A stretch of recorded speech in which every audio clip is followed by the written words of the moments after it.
I see people in the chat have already showed up.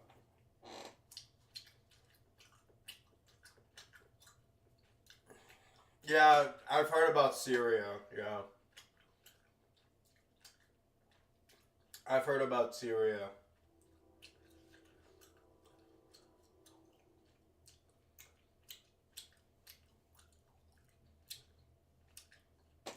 Have I heard about Nick Fuentes getting arrested? Yeah, I heard about that.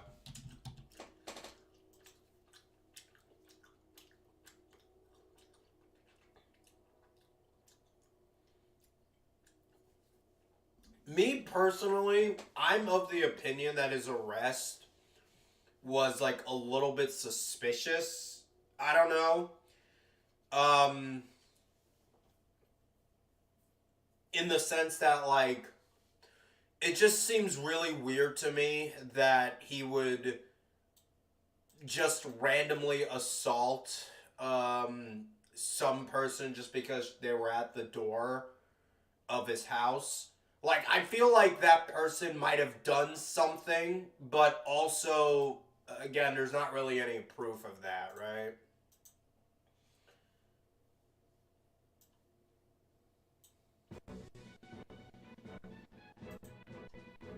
Oh yeah, there's no way I can play some Melee. Why is my computer just unable to handle fucking Melee now?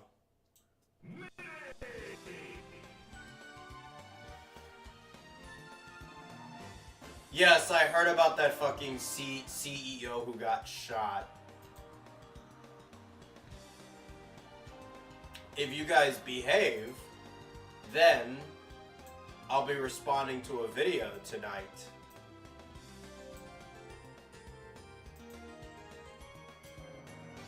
Guys in my little kingdom over here. But I want to play some Melee. Have I heard about the healthcare CEO who got shot? Yeah, and what I think is crazy about that is how it seems to me that nobody really gives a shit that he got shot. Like, I feel like the sympathy for him is, like, completely, like, non-existent, which is almost kind of crazy to see, because if this was, like, the 80s or the 90s, it would have been the exact opposite, you know? Yeah, I saw what happened with South Korea. It was a fucking joke of a coup. Alright, let's see if I can do well in some melee matches. Luigi? Oh, it's lagging hard. I don't think my computer can handle it.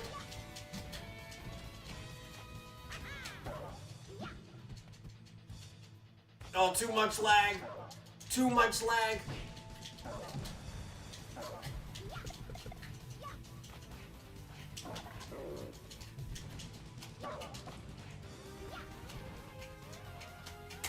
Too much lag! I'm so sorry, bro.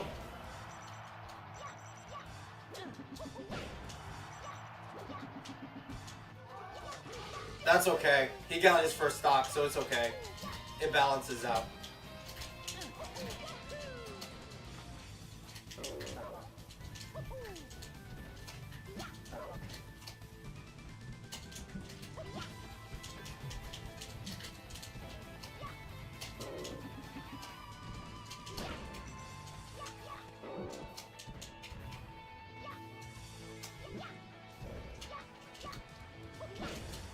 God damn, that fair is really fucking good.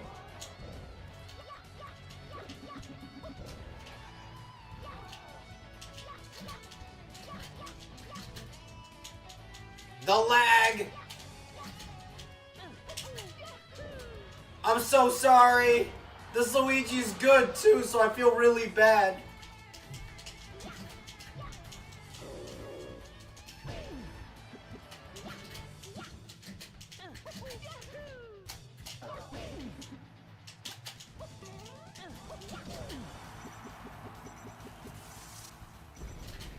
What? He got a misfire when he needed it? That's a true Luigi main right there.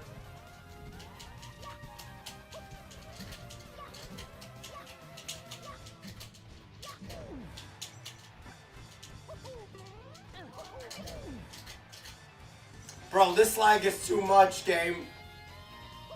This lag is too much. Let's see if I can get another connection. This game is lagging so bad.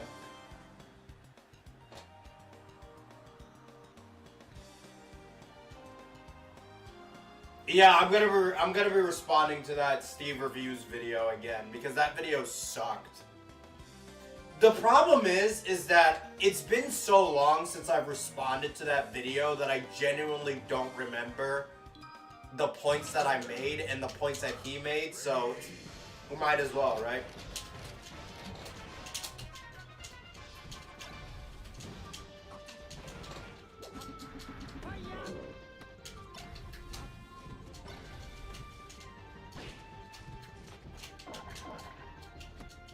Oh, fuck.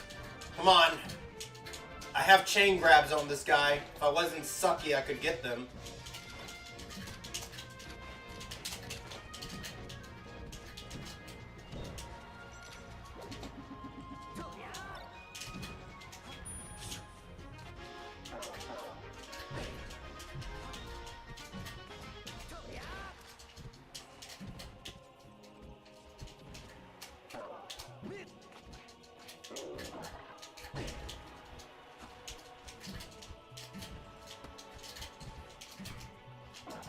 Ah, nice.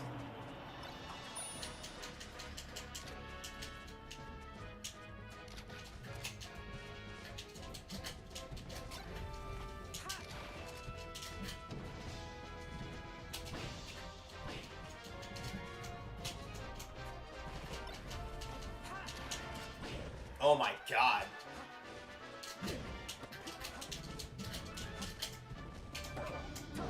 Oh my god. Can I get a stock? I gotta get a stock, come on.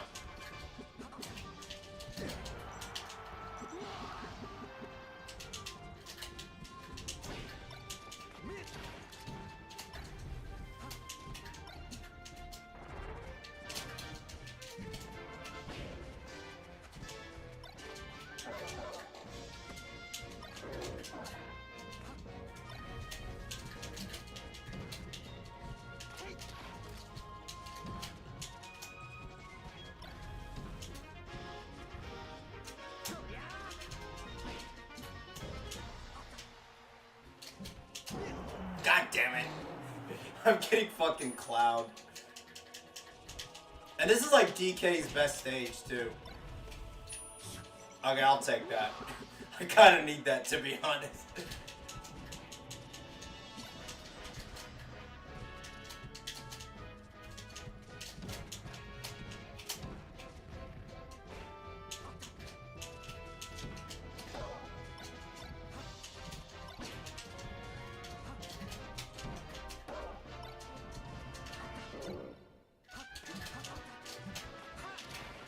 Oh, fuck.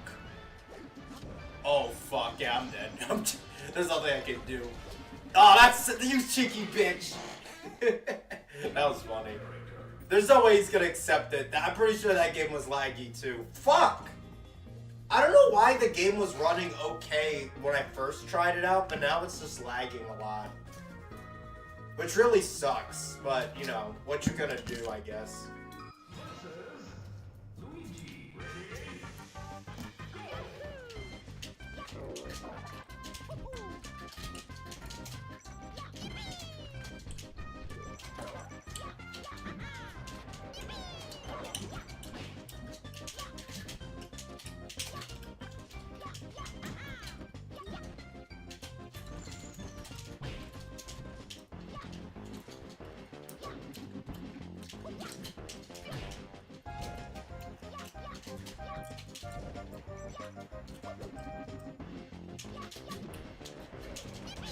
Oh my god.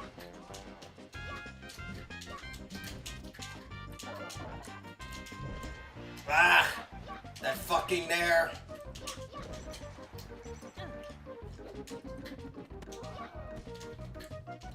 Oh, wrong way. Oh shit, I'm gonna die.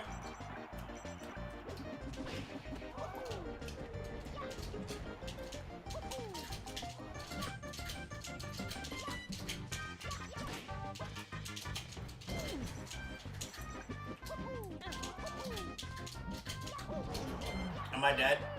No, still alive? Because it's Dreamland. No, that's gonna kill me.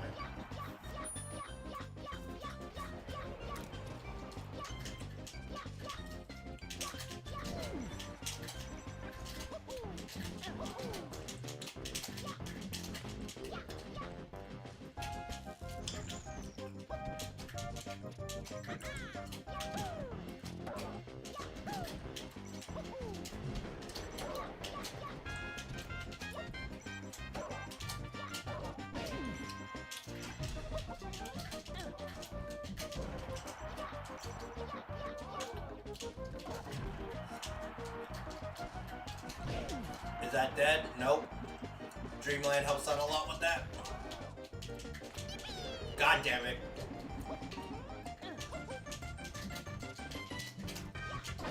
That's gonna do it.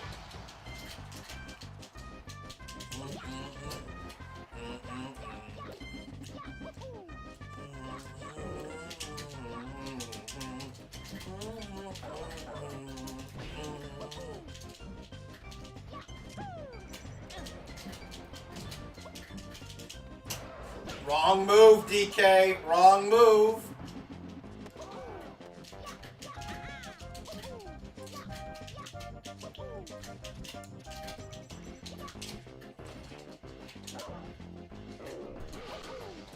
No way he's gonna make it back. Got him.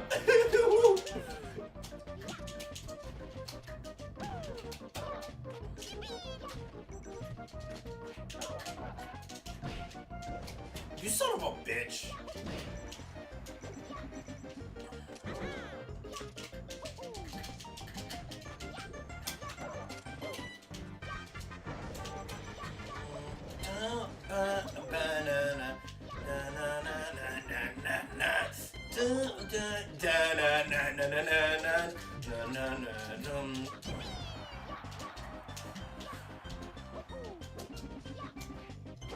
God damn it, I'm dead.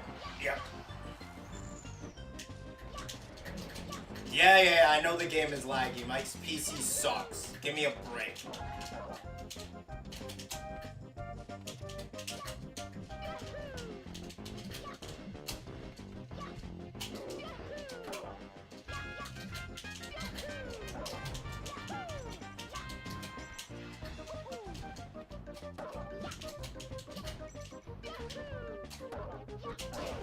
Is that dead?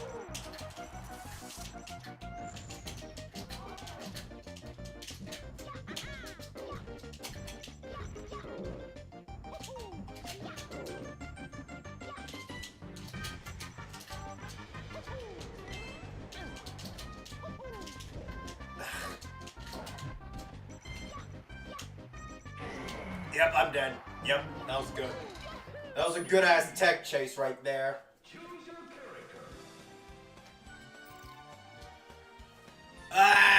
I'm not gonna fucking fork over money for a gaming PC, y'all. I'm cheap and I care about my money, and I only play this game nowadays.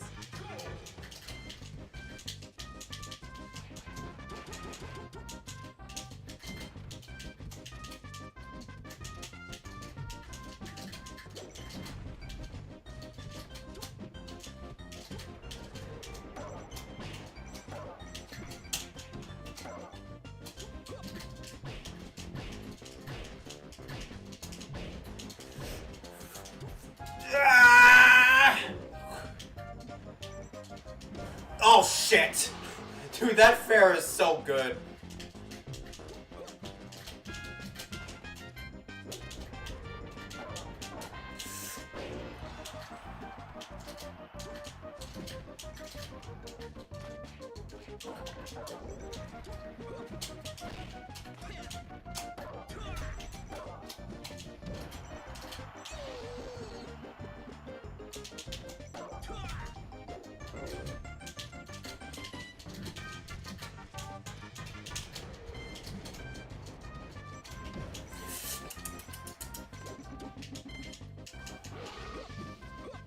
After this, I'm gonna see if Diet Melee 64 is better.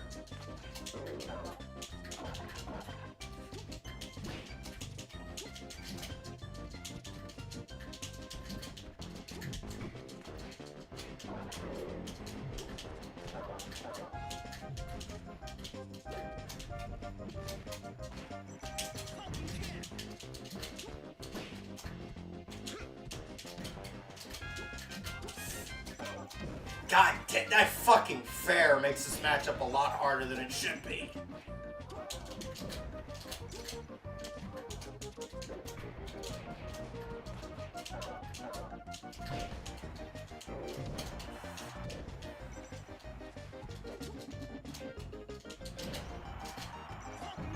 He's not gonna make it back, right? Yep.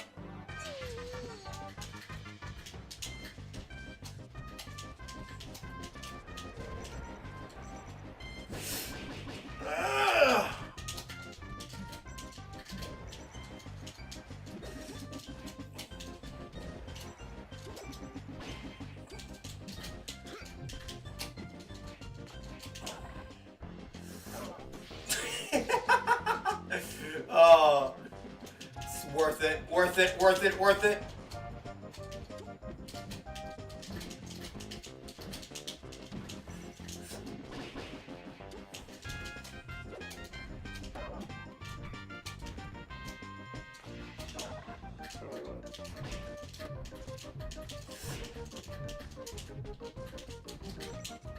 I need one more grab.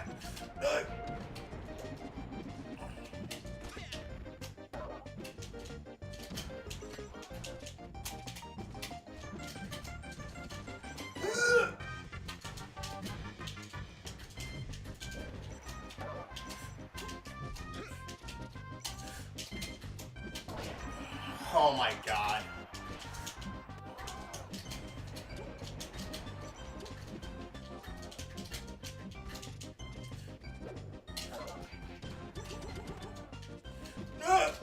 Oh my god, that fucking fair. If it comes out, I'm dead. Yeah, fuck.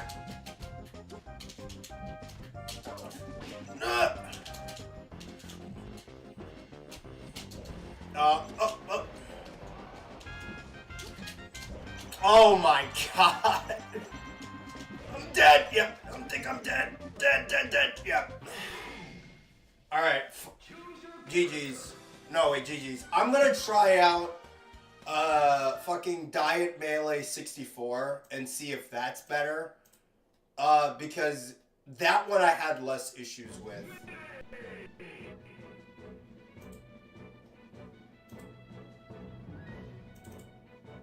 God, I love this fucking music, by the way.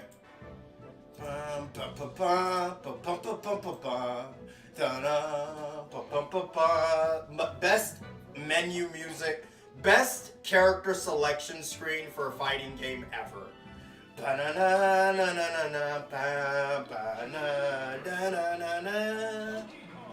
Donkey Kong. I love DK, bro.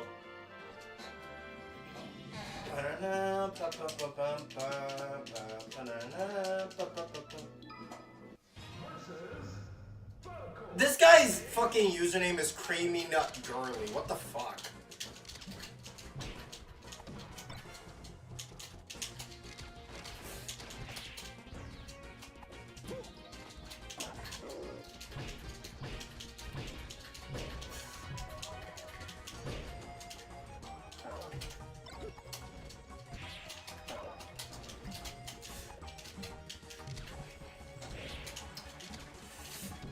Oh, shit.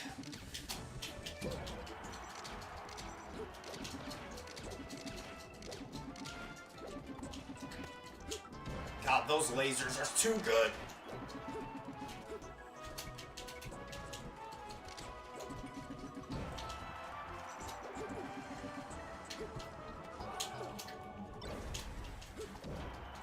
Yep. Yep.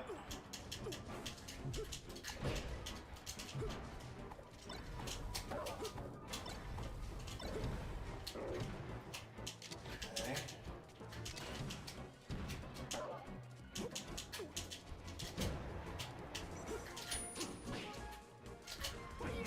Nice edge guard.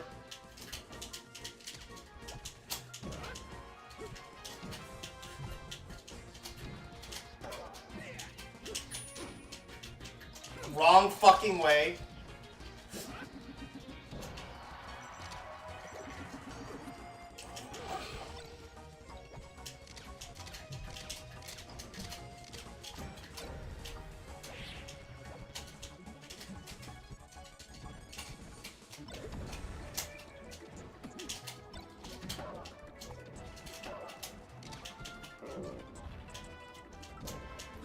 Fuck.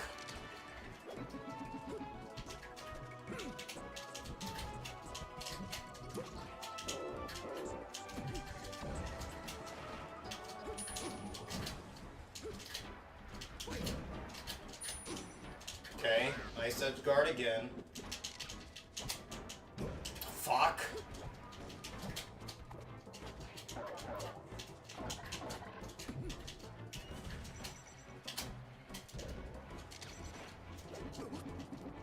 Okay.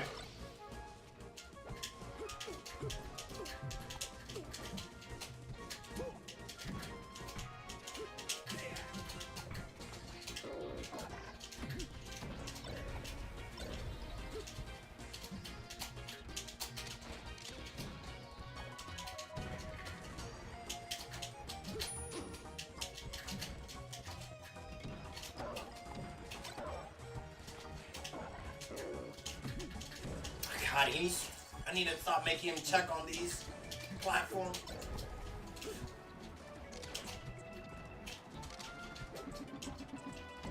Yep, he got me.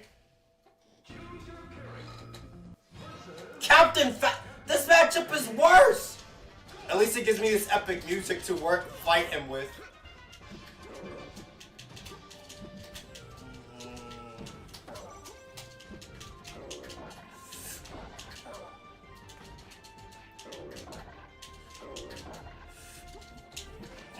God damn it, I can't chain grab this guy for shit.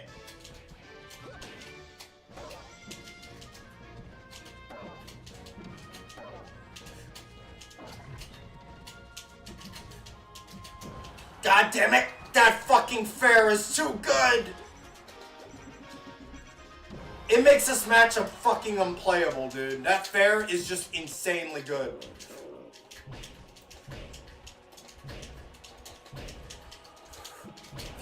Whoa!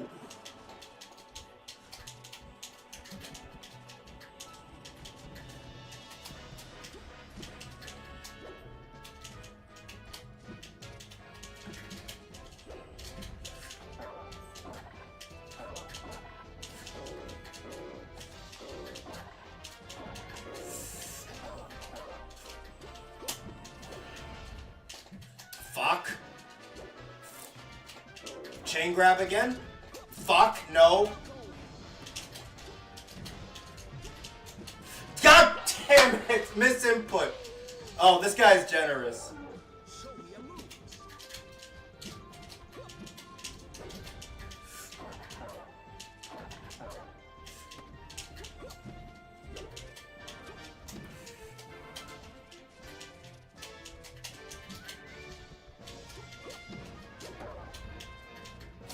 I need to stop doing the dash grab.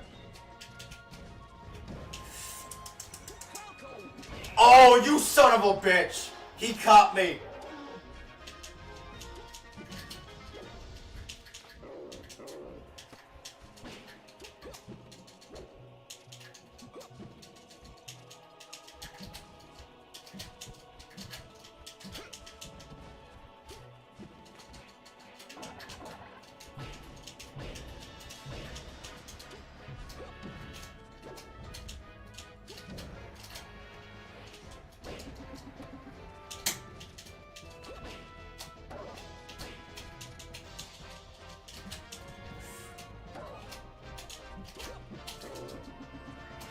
Ah, shit.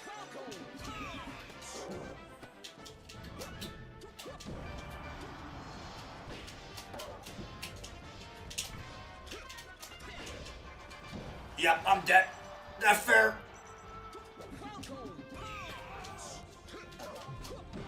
I'm playing like shit.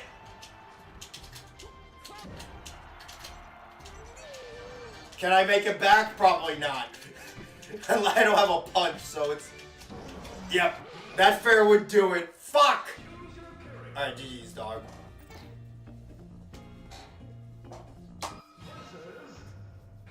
Another Falcon! Stop giving me Falcon! Ah! Dude, this matchup deadass is DK's worst. Like, unironically. It is frustrating.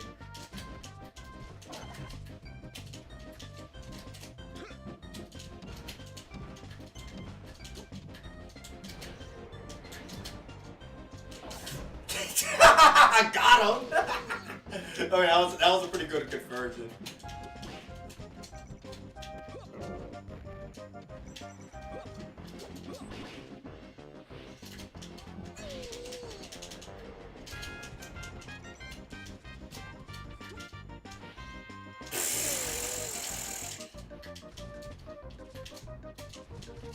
Hey, come here. Okay. he got his back. No, come on, dog, don't leave.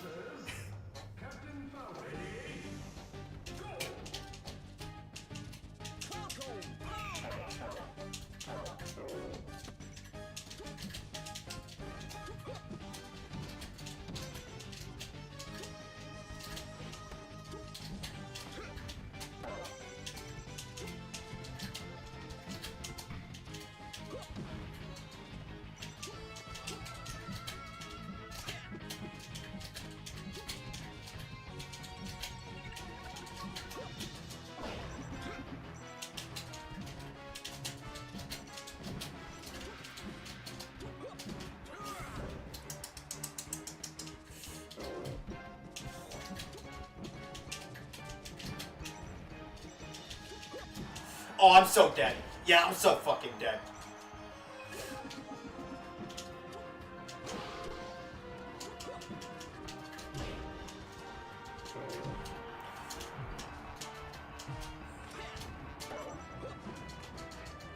Alright, this should be a kill.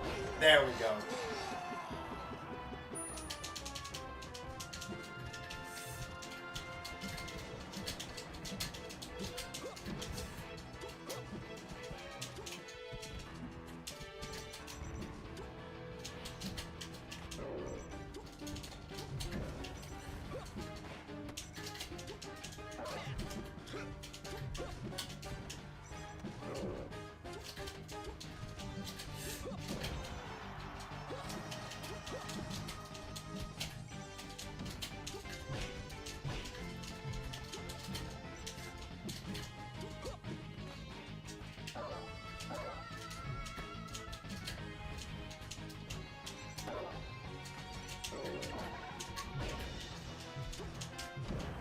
God fucking damn it. Alright, come on.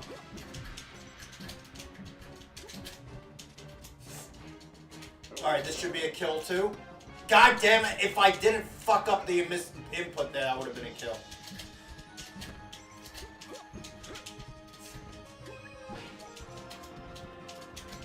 I need a fucking grab.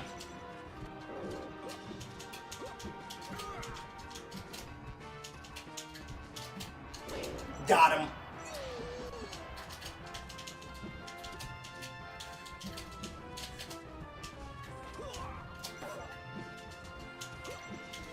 Why is that fair so safe on shield?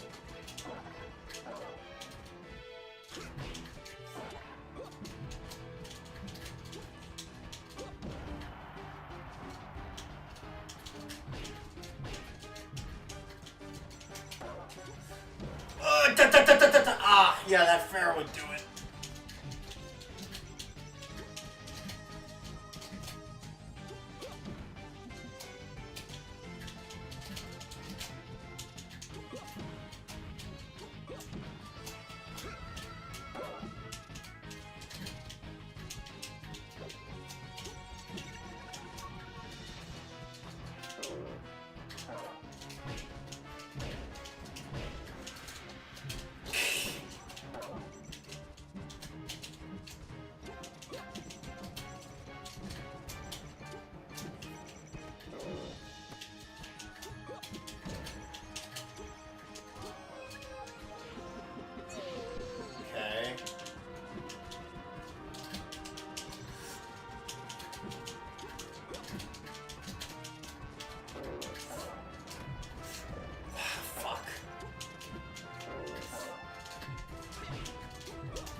I'm dead. I'm fucking dead.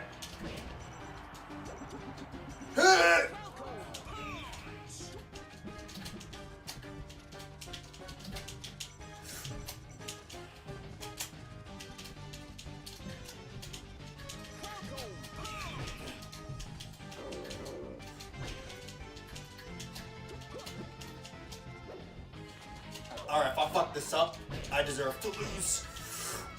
Ah!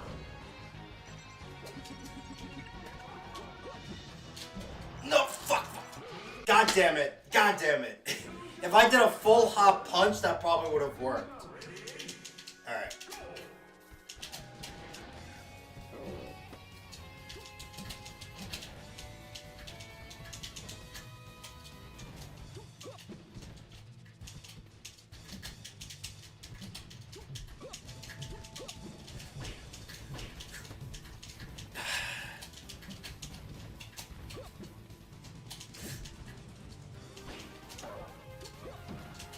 Oh my god. Oh my god, I'm gonna die.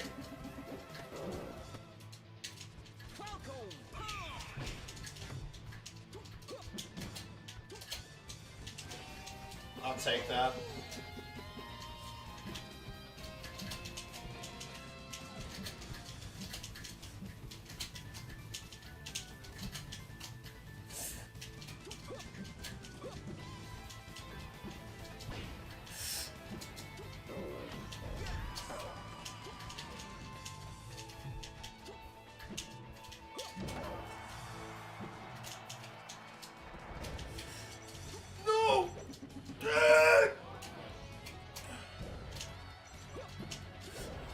Oh my god. Oh, the pain.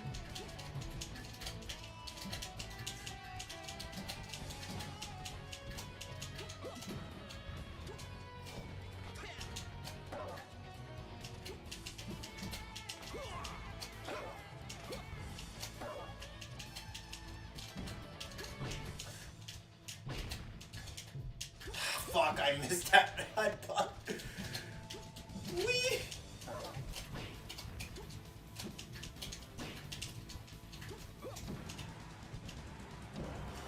Ah, that fair would do it. That fair would do it.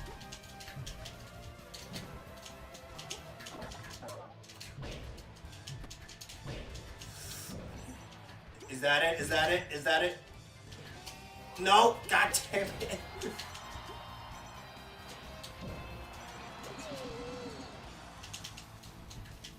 Commander LeBurk is me. Also, I feel bad. He fucked that up.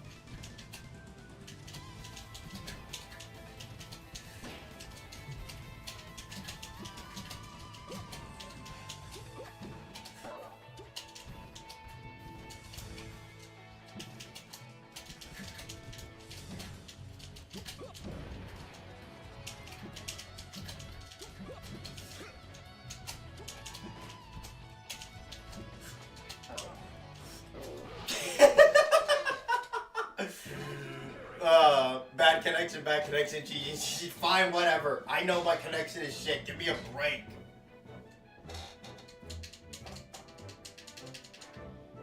Bo Jiden. I'll play a couple more games and that's it.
Hello, Fartinator.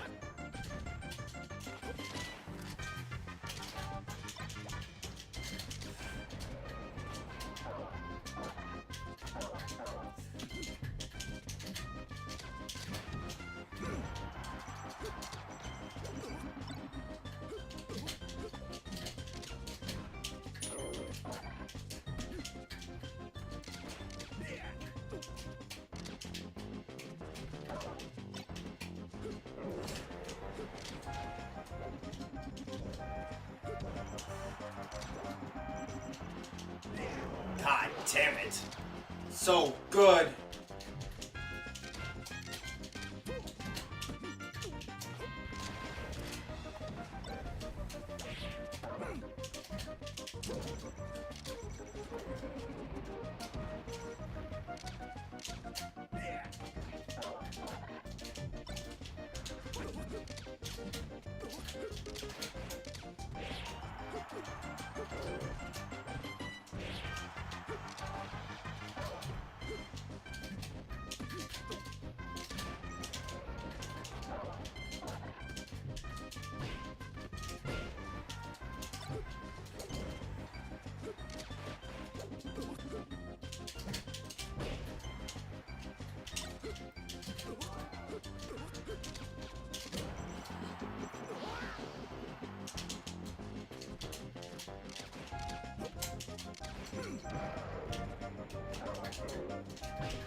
God damn.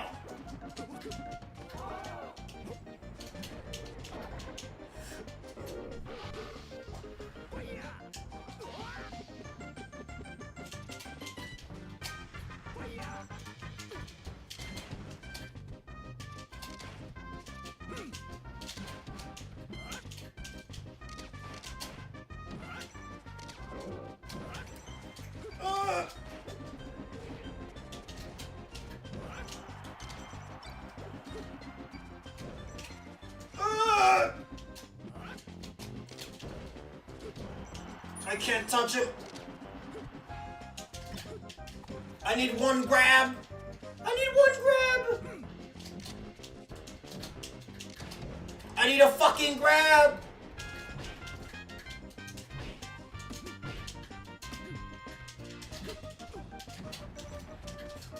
God dang it.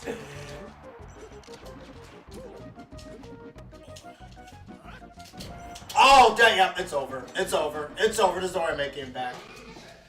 Tried my best. I gotta say, Falco on Dreamland is gotta be the worst stage to fight that guy. I need to get close to him. Yeah, I'm taking it with me. Fox! I'm gonna get clowned.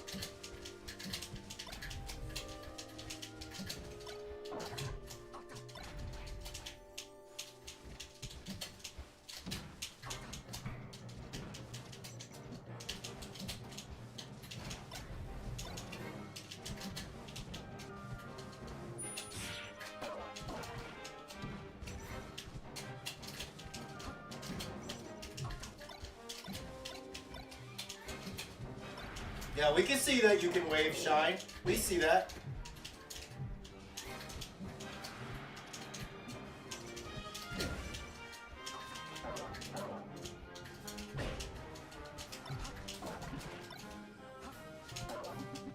Come on, jump down.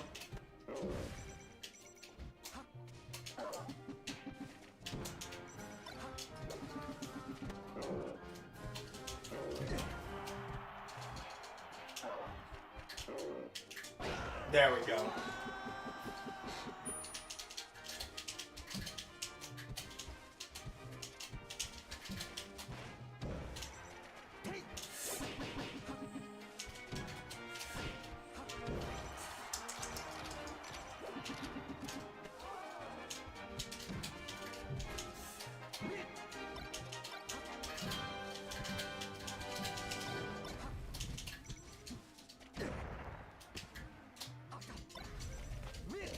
I'm dead. I'm dead.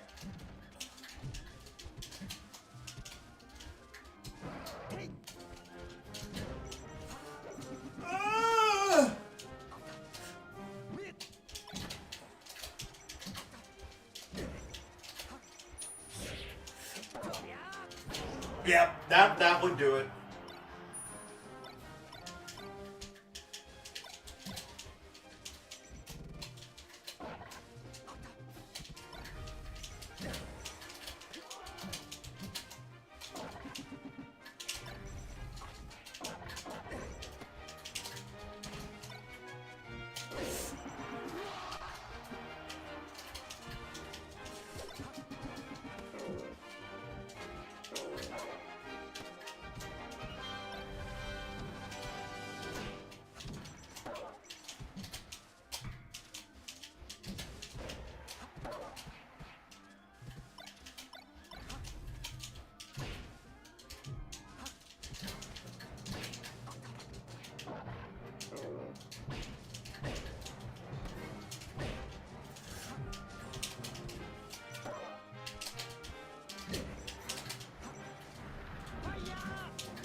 I need to stop doing dash grabs. Can I not?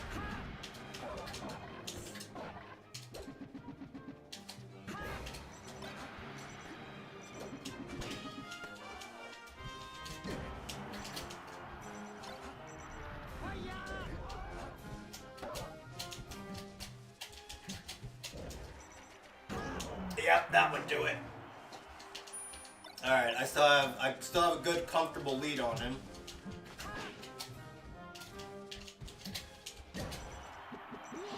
Now I have a stock lead, so.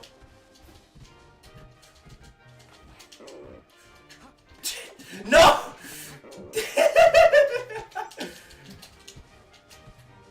He was like, nope, I'm not having it.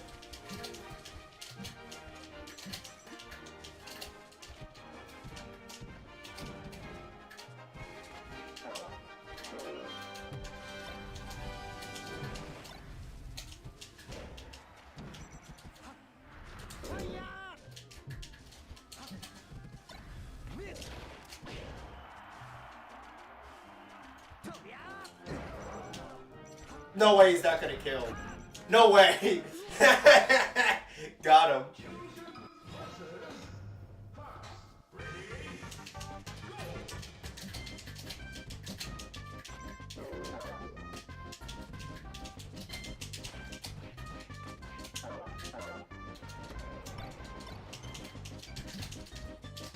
So I hate fighting the Spaceys on this stage. It's too big.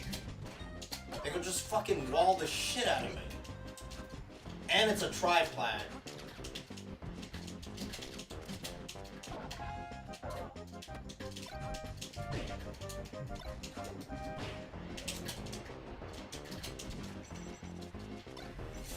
You son of a bitch! Yeah, that's, shine spiking is so good against DK, it's crazy. Did he leave? Yeah, he left. 1 sec, okay.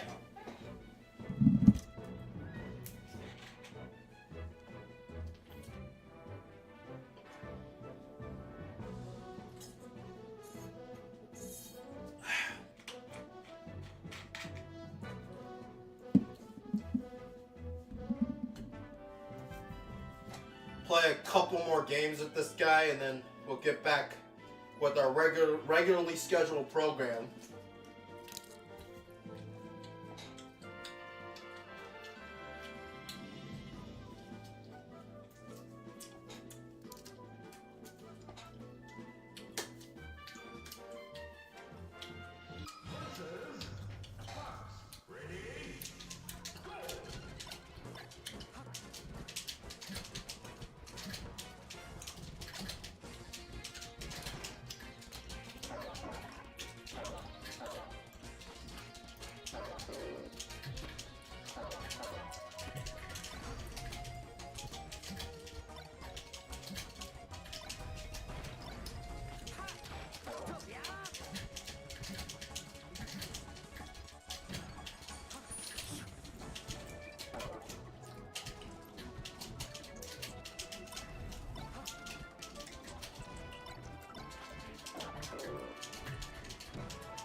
Dead. Yep.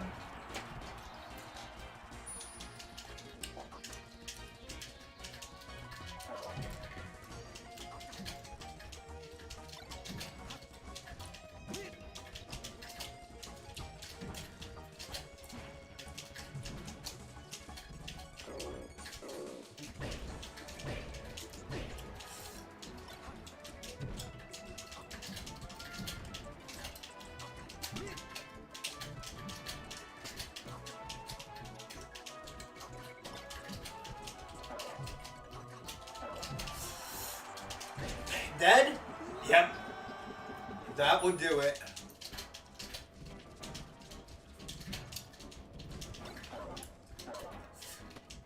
Ah.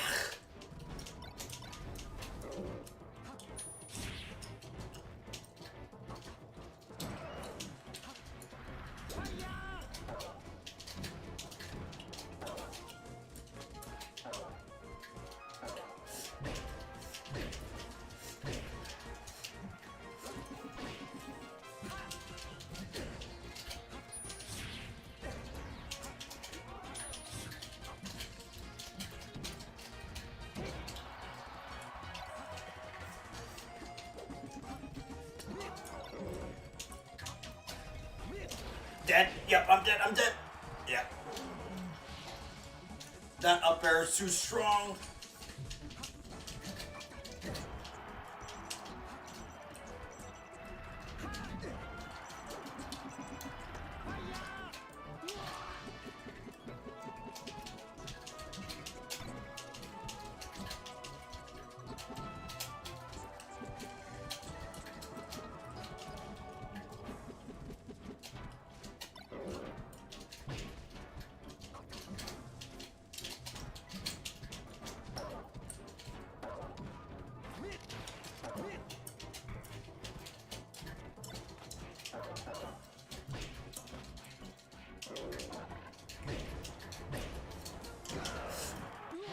Got him, even with the lag.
should be dead.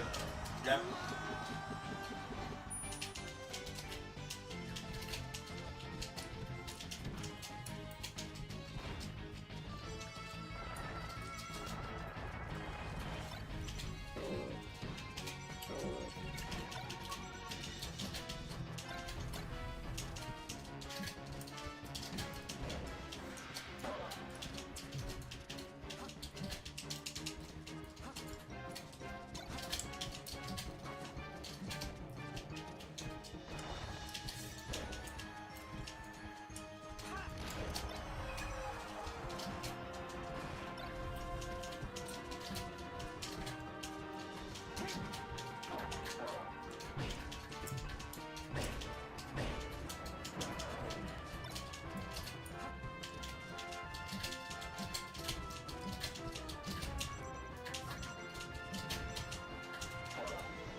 Yep, that would be it.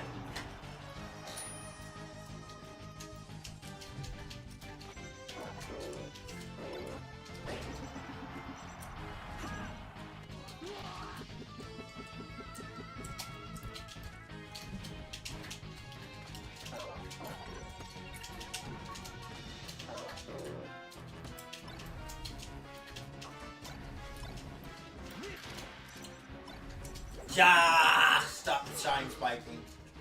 A shine spike would be it that time.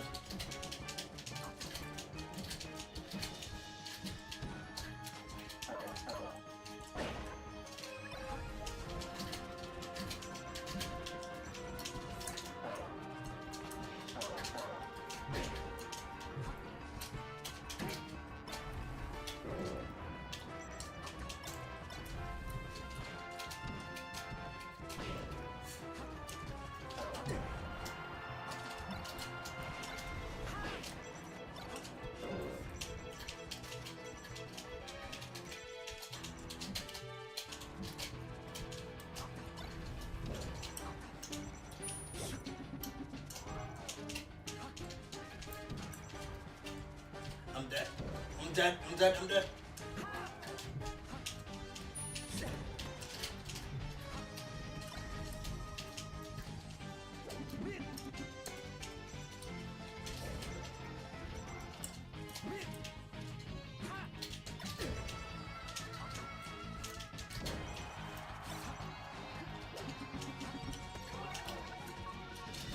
Yep, that's it.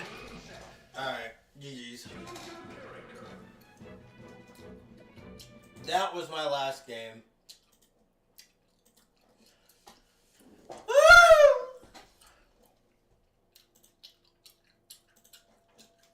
I really wish I played better, but what you gonna do?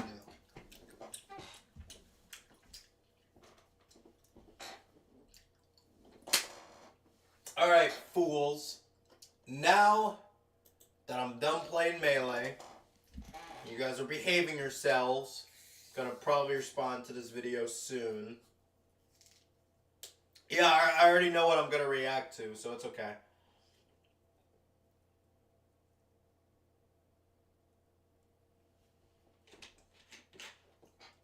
I played laggy Melee.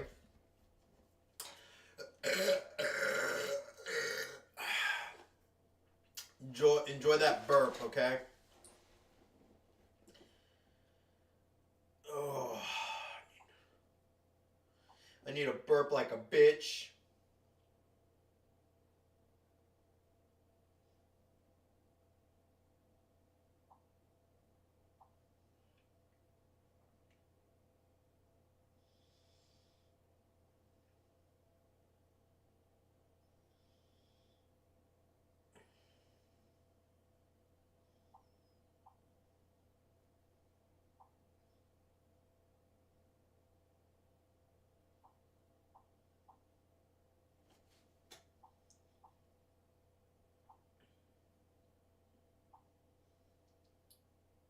Also, I finally have a reason to dislike the Hawk Tua girl. Bro, I don't want to hear anything about that bitch ever again, okay? I am...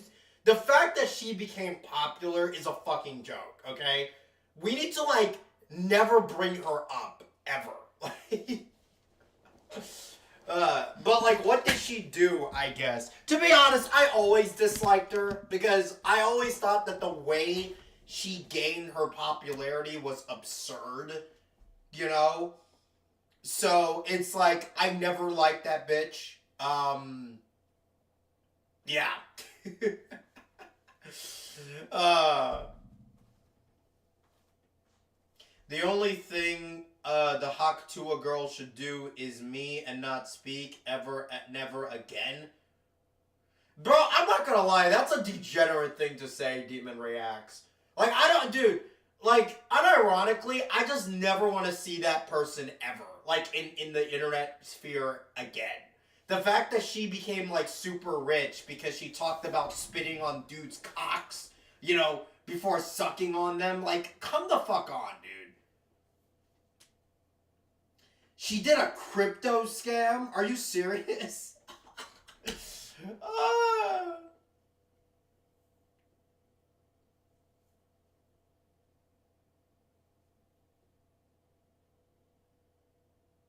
Well, there you go. It turns out that, you know, as usual, Mega Duke TV is always proven right.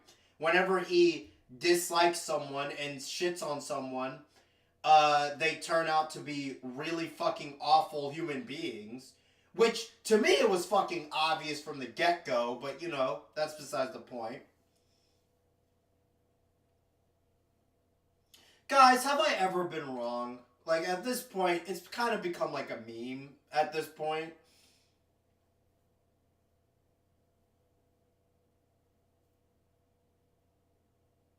She got called out by CoffeeZilla, a YouTuber who calls out bad business practices and her business partners read at him.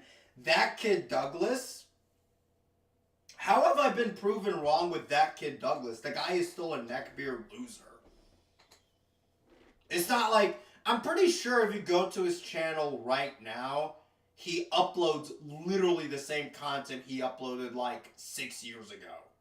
You know? Or like, how long has it been since I feuded with him? Like 5, 6, 7 years? I've been wrong on Mr. Beast. I'll take that. I will take that L. That I've been wrong on Mr. Beast. The only good thing I'll say about that kid Douglas is that unlike a lot of the guys from like the commentary that like commentary community, there was never anything that came out about him being like a pedophile or a groomer or just a sexual deviant. So you know what? He gets that plus, I guess. Because that community is a fucking joke.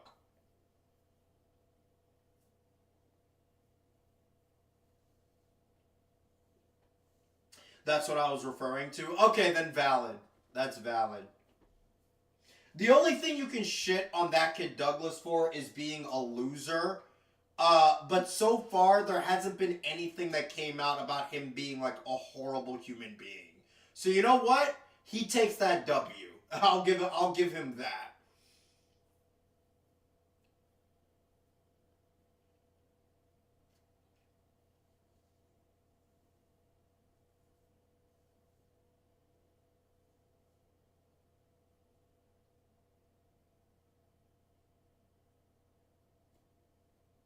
Don't jinx it.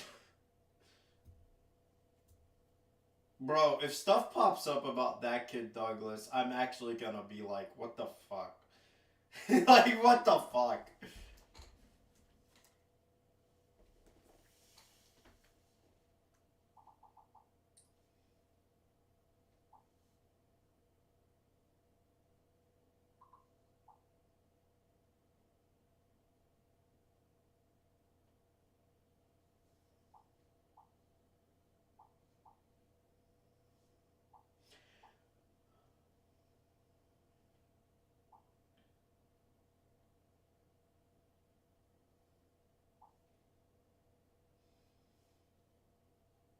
Yeah, a lot of people were wrong about Mr. Beast, but you know, it is what it is.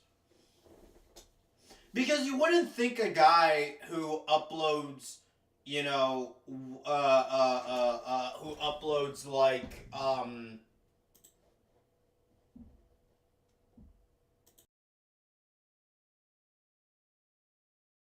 who uploads videos of him helping out like people who are like poor and stuff would be like awful, but you know, what you gonna do?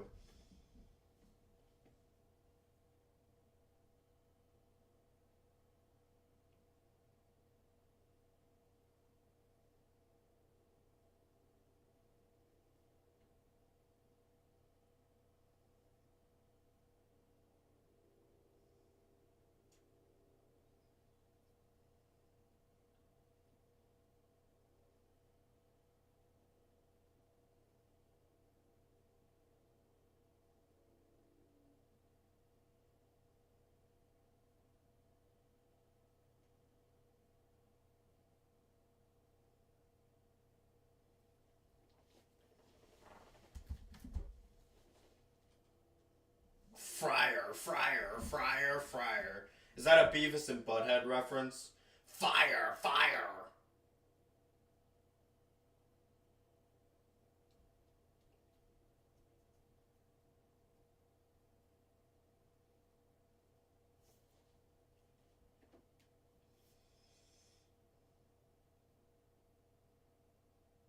Wait, what was I talking about? I legitimately forgot what I was talking about. Thoughts on the South Korea and Syria fiasco? Regarding Syria, I was genuinely shocked by how weak and ineffective uh,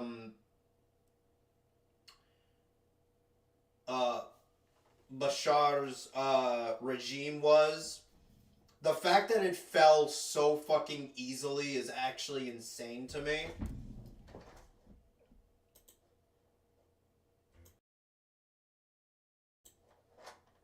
Like, I don't really know what else I can really say in regards to that.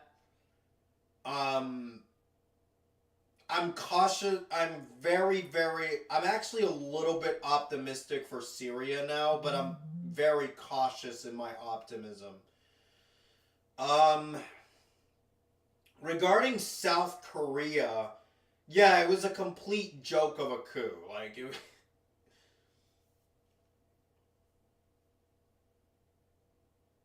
I'm more interested in what's going to happen to Syria because I think that's more important, to be honest.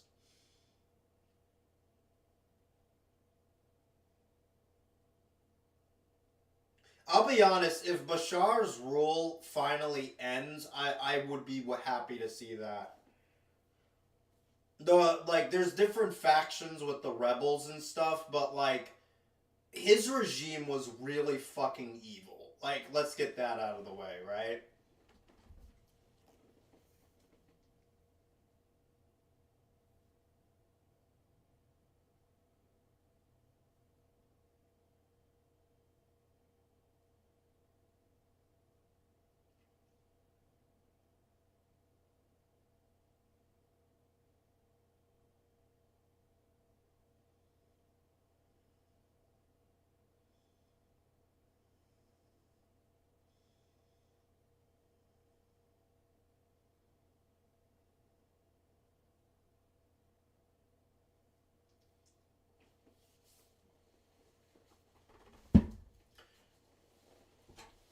It was like January 6th. I mean, honestly, I feel like it was it was probably a more, I guess, effective attempt at a coup, but it was still pretty fucking bad. Like again, I don't know what he was like trying to achieve. Like,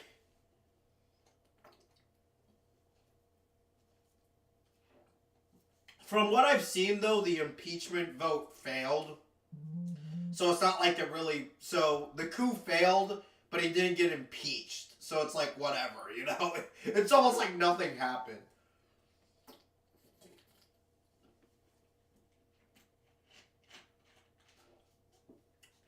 But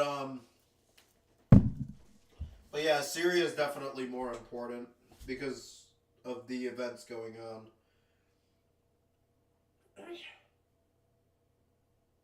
Also, I will respond to that video, but I want to chat with y'all a little bit before I respond to it, okay? I respond to it whenever I want, fools. Anyways.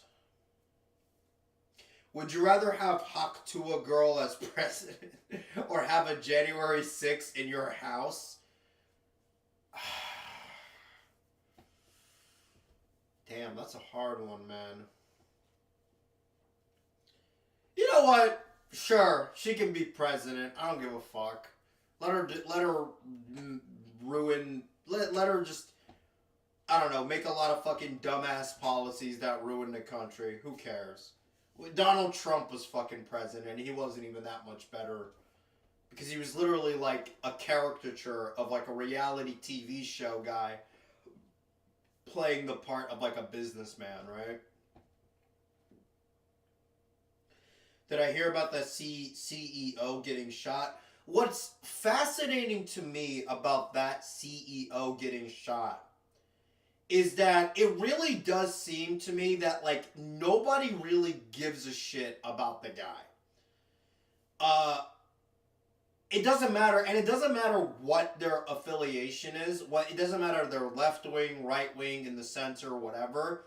It seems as if everyone, almost unanimously across the board, are pretty much saying, like, they're pretty much saying something along the lines of, like, fuck that guy.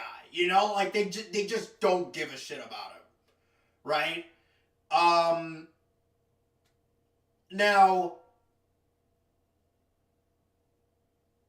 granted, I'm of the opinion that, genuinely speaking, I don't like gloating about a guy getting murdered. Maybe I'm just like a too busy, feel-hardy guy. But, you know, it's just not something I like to do. Even if the guy, let's be real here. This guy was a healthcare CEO. And from what I've seen, that company had like, I think it had like the most claim denials of all the healthcare companies. He seemed like a pretty fucking corrupt CEO from what I've seen. So, you know, it's not like, but at the same time, I also just don't want to like, I don't like the idea of celebrating a dude's murder. Like, I just don't like that idea. You know, like, to me, it just seems kind of rough, you know? There are many people who are theorizing that,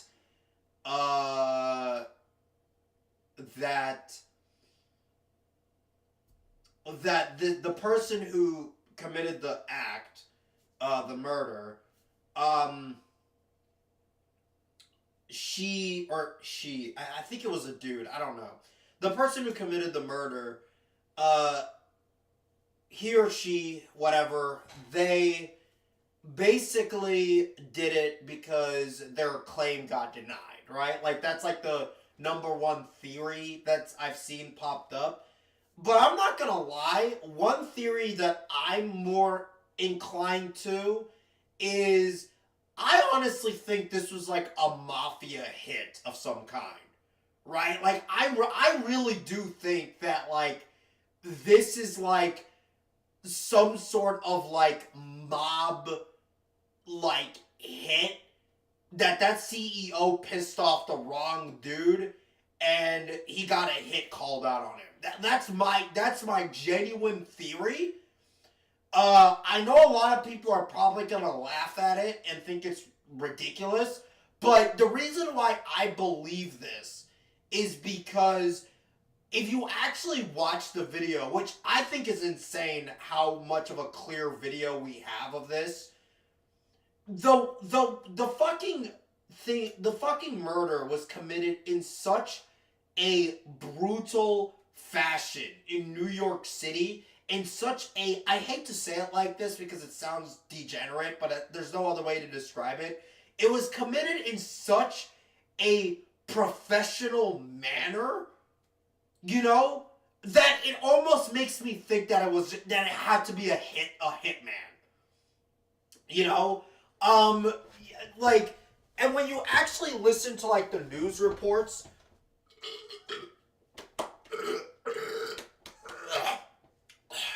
when you actually listen to like the news reports and shit, like this guy who committed the crime, like he was literally waiting for like 10, 15 something minutes, like hiding perfectly, and he knew exactly when that guy was gonna come out come out from his meeting. He committed the crime, got on a bike, and fucked off out of there. Like, and he wasn't, to this day, he wasn't identified, right? From what people are saying, they got the dude's face, you know? They got like a screenshot of the dude's face. But from what I've also seen, that screenshot might not actually be that dude. I've also seen people say that. So honestly, I don't know. Like I'm genuinely thinking that it was a hit of some kind. I really don't think it was I might be proven wrong about this a month later down the line, and if I'm wrong, right? But to me, it seemed so professionally well done. I hate to say it like this because it's a fucking murder, and I hate saying it like that. It just seems so like professionally done that it not being a hit kind of feels shocking, right? Like it just doesn't. To me, it feels shocking that like a random guy who had his healthcare claim denied or whatever would be able to pull this off, you know? Especially if they were pushed to that degree where they just snapped and were like, I gotta get this guy. You know, their mental state would not be in the right place to be able to plan this out so effectively. Does that make sense?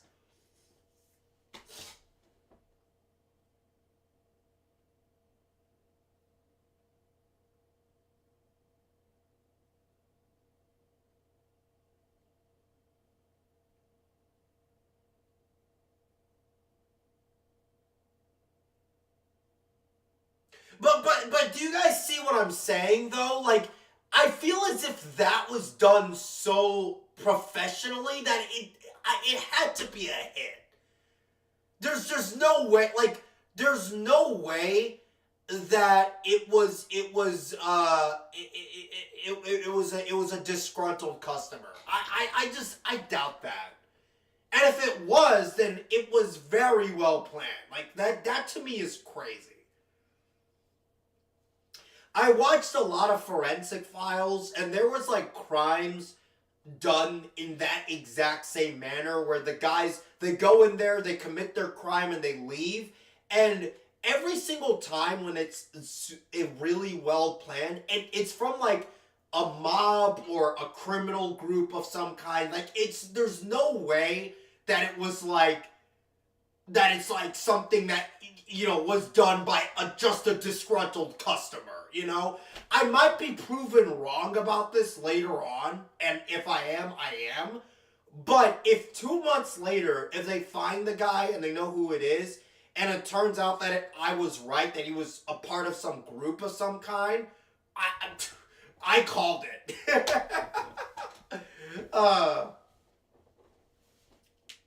That's my theory. That's my genuine theory regarding it. It might be bullshit, but that's what I think.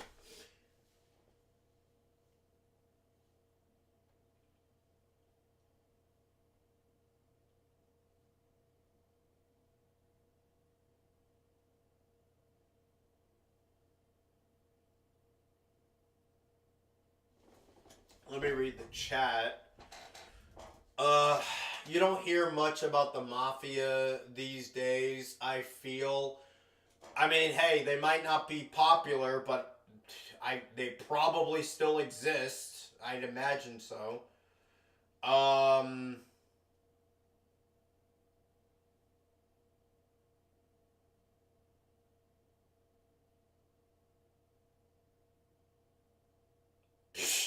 It's that fucking fucking clown-ass Zionist in my chats.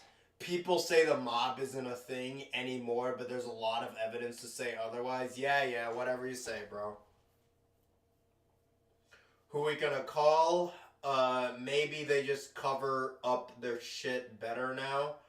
There was some dork on Twitter who tried to find a killer by scraping city bike data, but Lyft confirmed he wasn't on one. Again, it's professionally done. There's no fucking way that it was just some disgruntled customer. It had to be someone who, like, was... I feel like it was a hit. That's my theory. That's genuinely my theory on the whole thing.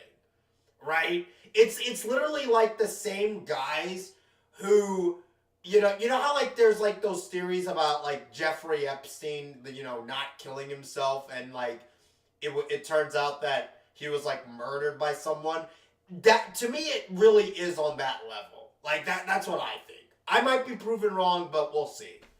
Have I ever used Blue Sky? I've heard of it. I've looked at it once, and I just stopped using it because Twitter is just garbage.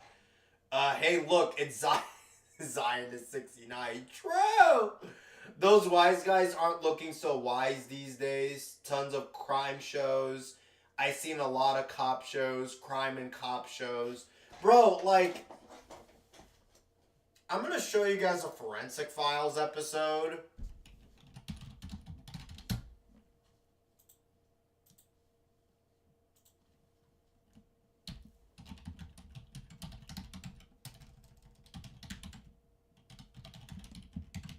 I really hope I don't get, like, copyright striked.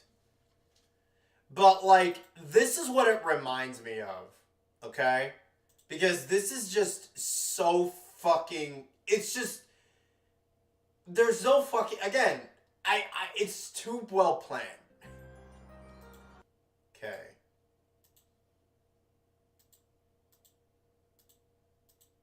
I really hope I don't get copyright striked, but we'll see.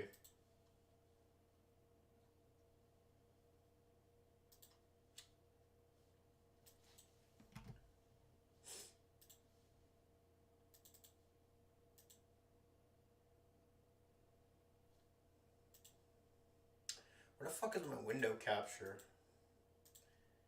Okay, there it is. Of the United States. The region is known for its beautiful countryside and for being home to many right-wing groups openly hostile to the government of the United States. Keep in mind, this was like in the mid to this was like in the early to mid 90s when like the armed militia movement was like a huge thing in America. And quite frankly, I think that like this is like the Michigan militia types. This was like a really scary point in American politics because like there was like thousands, if not hundreds of thousands of people in America that talked about wanting to form militia groups to fight the federal government. It was insane. The Michigan militia, like look it up, it's crazy.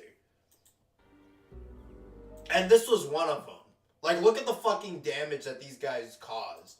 At 2:36 on the afternoon of April 1st, 1996, one of these groups made its presence known in Spokane. An employee at a branch office of the local newspaper, the Spokesman Review, noticed a bomb with a lighted fuse just outside the building's rear door. I love how in this reenactment the guy runs back inside. If I saw that, I'm running outside. You know, like, I'm not going inside, dog. That fucking debris, like, it's not just the... Dude. As he ran inside to call police, the bomb exploded, shredding doors, shattering windows, and filling the building with smoke. That's crazy. As employees fled the building, police rushed to the scene. They found extensive damage, but no one was injured. At 2:47, Just 11 minutes after the Spokesman Review bombing, police got another call. There had been another explosion, this time inside a U.S. bank branch only 30 blocks away. Bank surveillance cameras showed two men entering the bank. Witnesses said a third man waited outside in a getaway van. The men inside the bank wore parkas and ski masks to hide their identities. They were heavily armed. At gunpoint, they ordered tellers to put money in bags. After that occurred, and they got apparently the money that they believed was available, one of the robbers left a pipe bomb on the counter of the bank. God and dang, lit it, dude. and then told everybody to evacuate the bank. That I think the comment was made by one of the witnesses that they said, "Get out, it's going to blow," or something similar to that.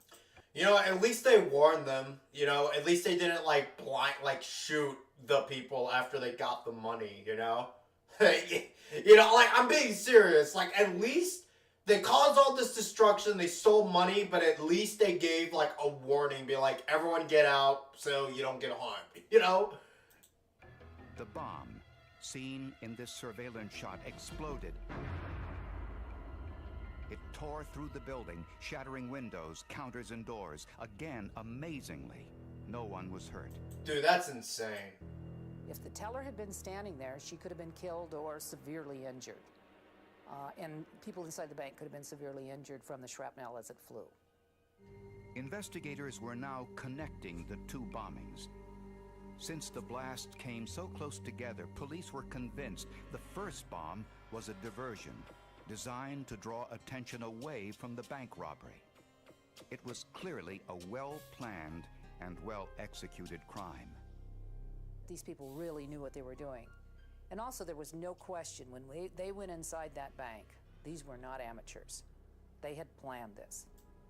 Yeah, like, I'm sorry, but if there's like a crime like this that's done so, like, again, I hate saying it like this because crimes are evil, but if there's like a crime that's done, like, well, my first thought is, there's no way it's just a random dude. Like, this type of stuff, like, I feel like you have to be, like, knowledgeable about how to plan this shit out, you know?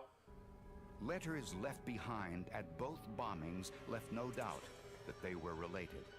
Yep, and turns out exactly right. This is literally a radical fucking group. Letters, which promised more violence, had a symbol at the bottom.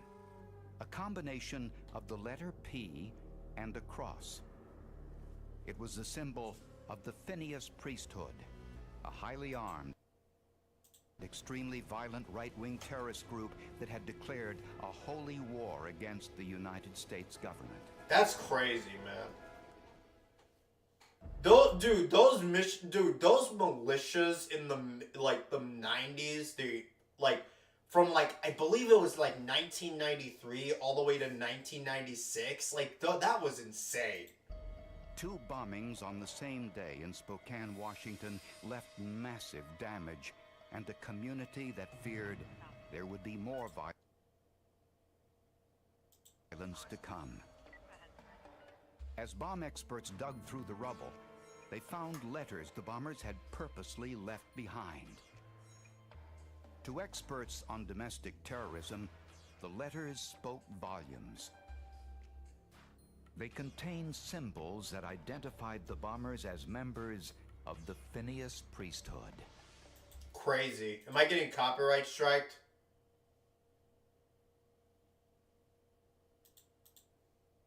Okay, let me check the chat.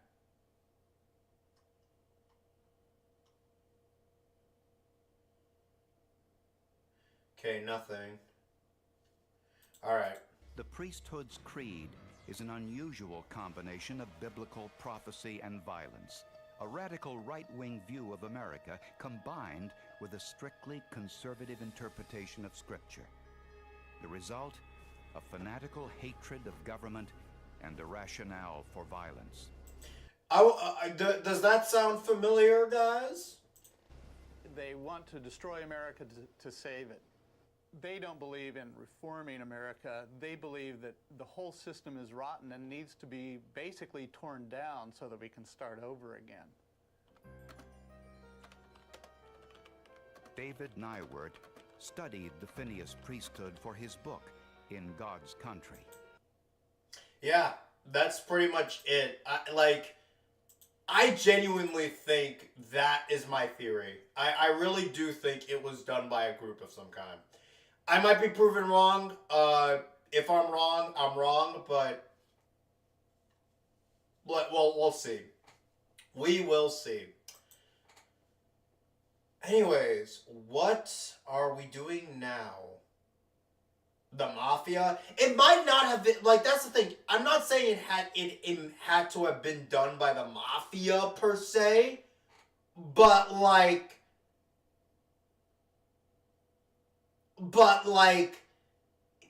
I don't know, man. I don't know. I don't know.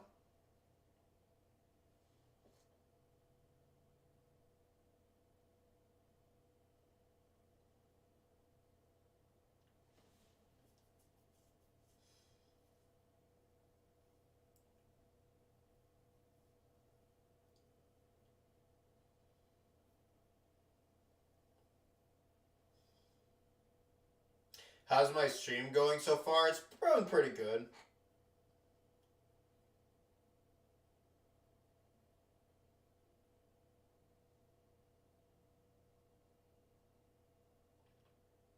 Jeb Bush did it. You know, one thing I completely forgot about is the fact that Jeb Bush is like fluent in Spanish and has like a Hispanic family. I'm not. By the way, I'm not like trashing him for having a Hispanic family. That's beautiful for him, right? Like really, it's good for him. But that's just something that I completely just forget about. You know. Did you guys not know that he's like married to a Hispanic woman and has like Hispanic kids and like is fluent in Spanish? And from what people have told me, his Spanish is actually really good. Like it isn't just he bullshitted his way to learn it. Like he actually like knows the language really well. Like and from what people I've seen in comment sections, he doesn't even have an accent when he speaks Spanish. Like it's just good Spanish, which I mean. Good for him, honestly. Because, like, learning another language and not having the accent is genuinely very impressive, I think.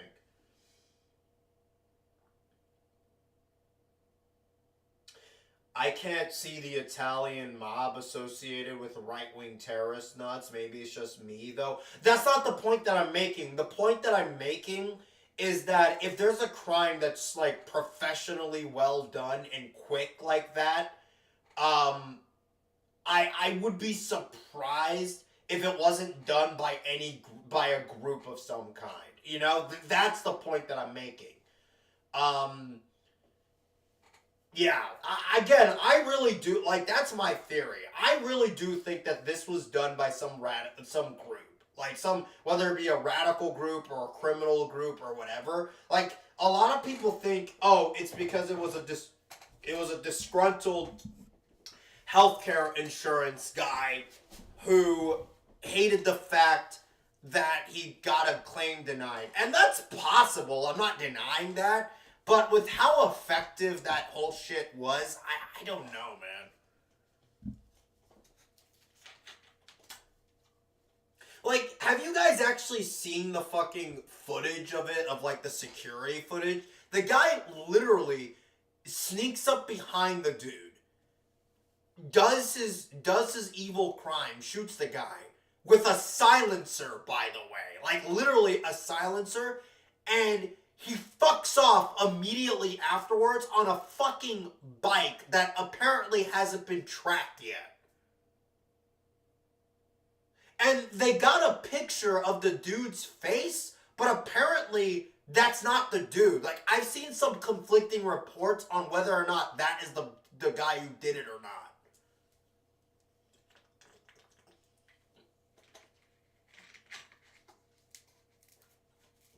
And not only that, this guy waited for like, the news reports are literally saying that this guy waited for like 15 something minutes, okay, before the crime.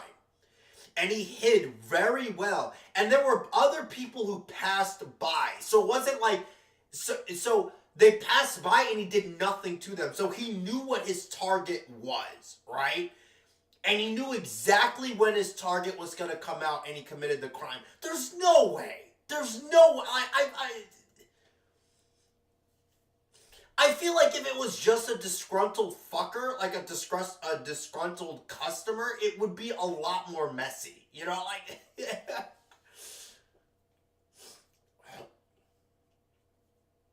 One thing I heard that it wasn't professional because he forgot to add some kind of tool for the suppressor.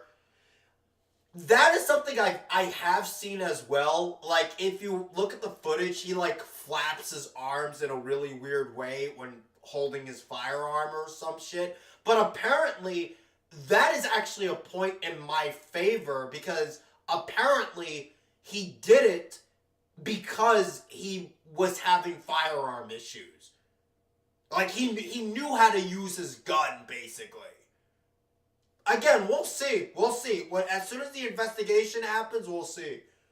I'm just saying, if it turns out that this guy was part of a fucking group or crime gang of some kind, I was right. That's all I'm gonna say. I was right. Has there been any updates about that, actually? I'm curious. I'm gonna look it up, see if there's like a Wikipedia about it.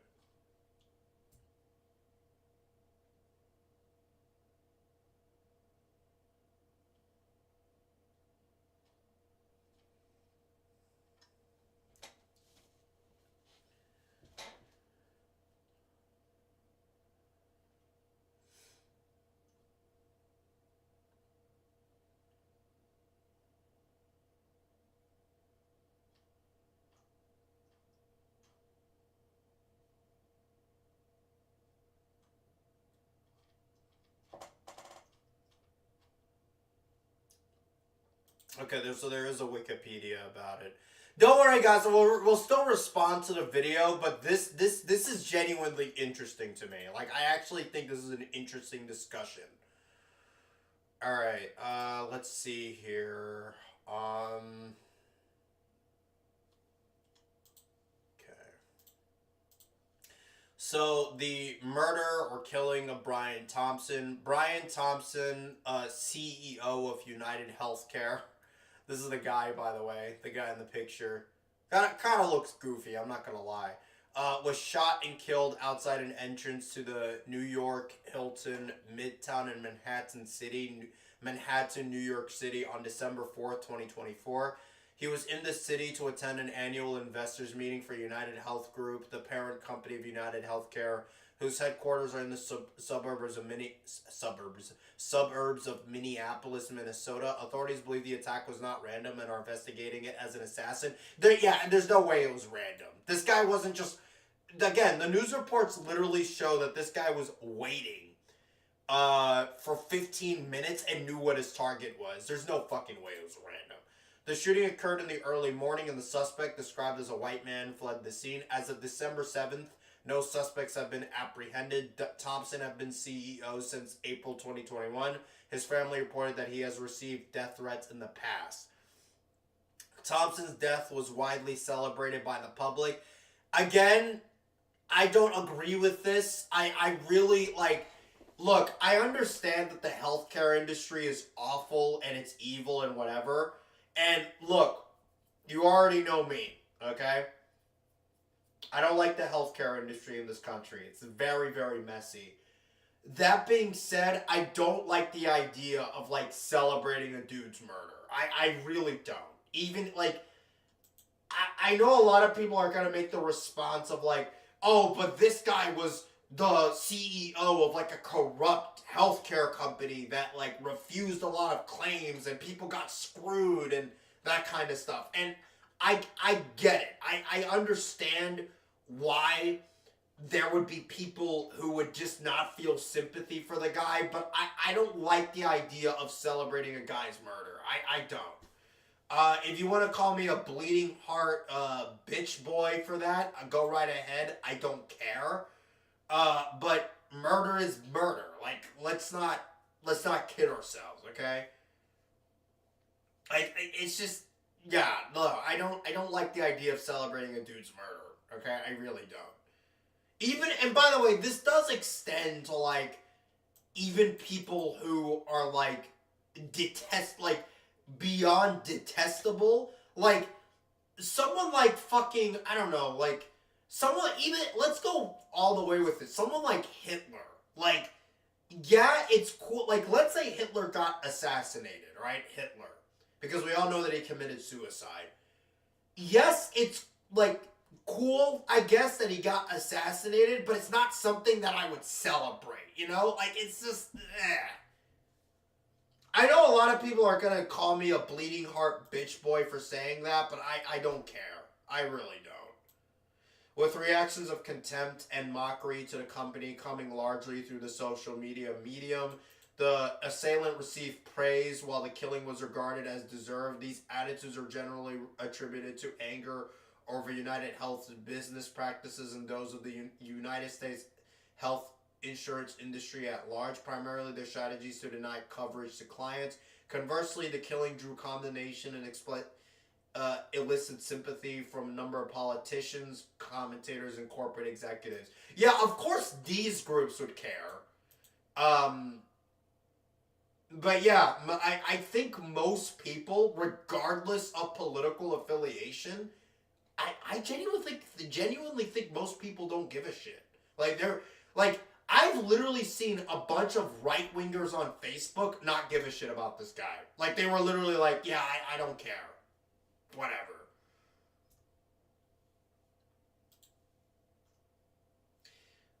Thompson was the CEO of United Healthcare, the insurance arm of United Health Group, from April 2021 until his death. His widow, Paulette, mentioned that threats have been made on his life related to a lack of coverage, saying to NBC News, I don't know details, I just know that there were some people that have been threatening him. After Thompson's death, it was reported that he was facing a lawsuit accusing him and others of insider trading after they reportedly sold millions of dollars of stock while the company was the subject of a federal investigation that was not disclosed to shareholders. Bro, I'm telling you, man, this is like another reason why I really think it might have been a hit. Like, this guy was literally, like, dealing with legal issues because apparently he was doing corrupt, like, insider trading with stocks and shit. I feel like this was a hit. Like, this might have been a hit. You know?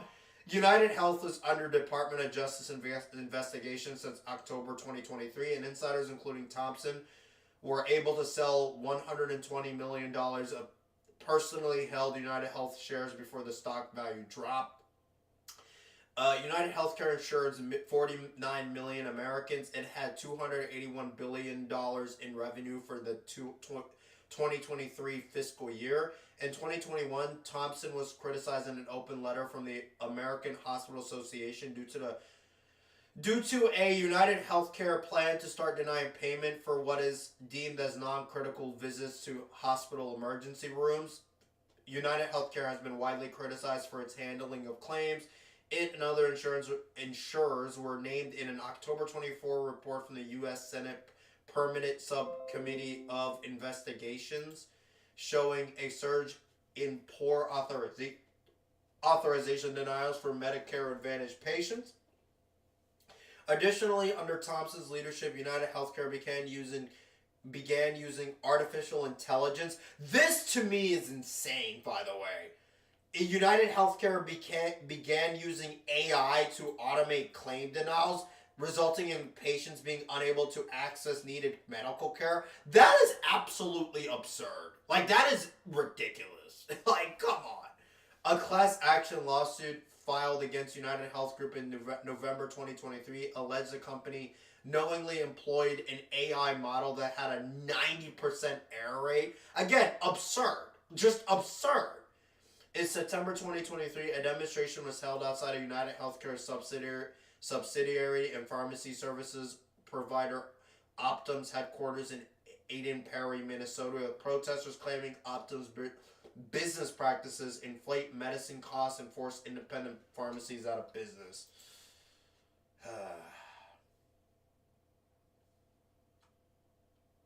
Let's see what people are saying in the chat. Pretty much the assassination of powerful people are either performed by pimple-faced incels, gang-related gunmen, or the government quietly silencing people they don't like, stated by rug suppressors. How can you say you not like it if you did not see it? Sounds like a skill issue. Viper knows too much. Oh, that's the guy's name. I forgot. Mr. Man, that must mean it's you. Damn it, I said too much on my last message. They said the Connecticut is where the gun from. Some leftist people celebrated Margaret Thatcher's death. You're not entirely wrong, but I can't say I feel sorry about the guy. Oswald Antifreeze, I just want to say, I don't really feel sorry about the guy either. Like, don't misunderstand me. I'm not like a guy who's like that much of a bleeding heart. Like, oh yeah, you know, like, I'm depressed over this. Like, I don't really care, but at the same time, I wouldn't really celebrate it, if that makes sense.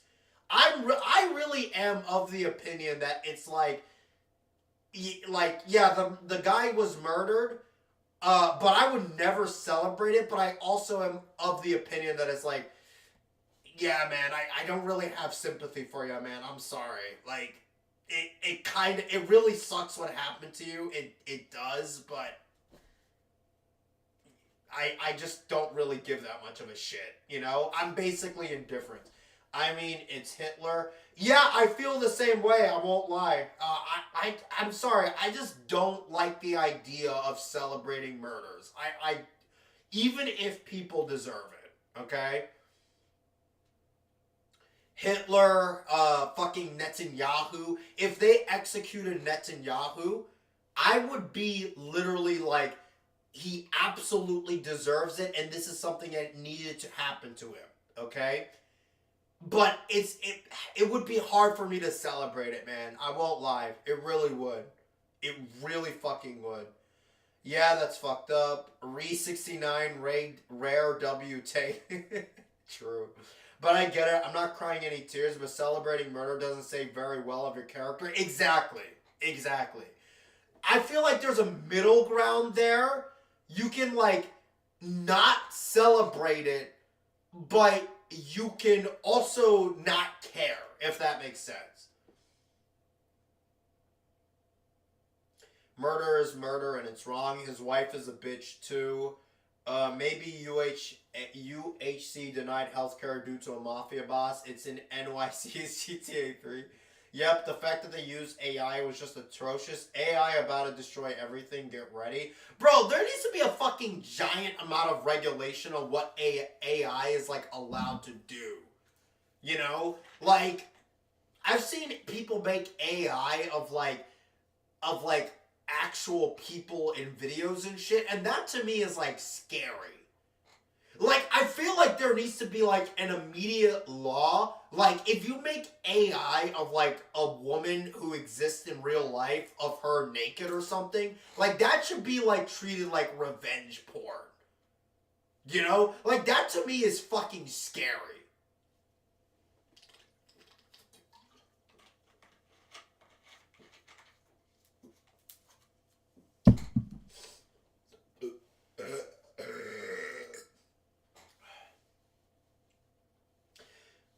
What I'm saying is his bad actions had a consequence, even if those consequences were too extreme. Again, it's hard for me to feel sympathy for the guy. It really is. But, again, I don't like I'm never going to celebrate, I'm never going to celebrate a dude getting murdered. I'm sorry, I'm just not going to do it. Too late it happened, gotcha. Same thing with celebrity deaths. I wanted a zombie apocalypse. Live Netanyahu execution. Bro, if... Viper, I'm not gonna lie.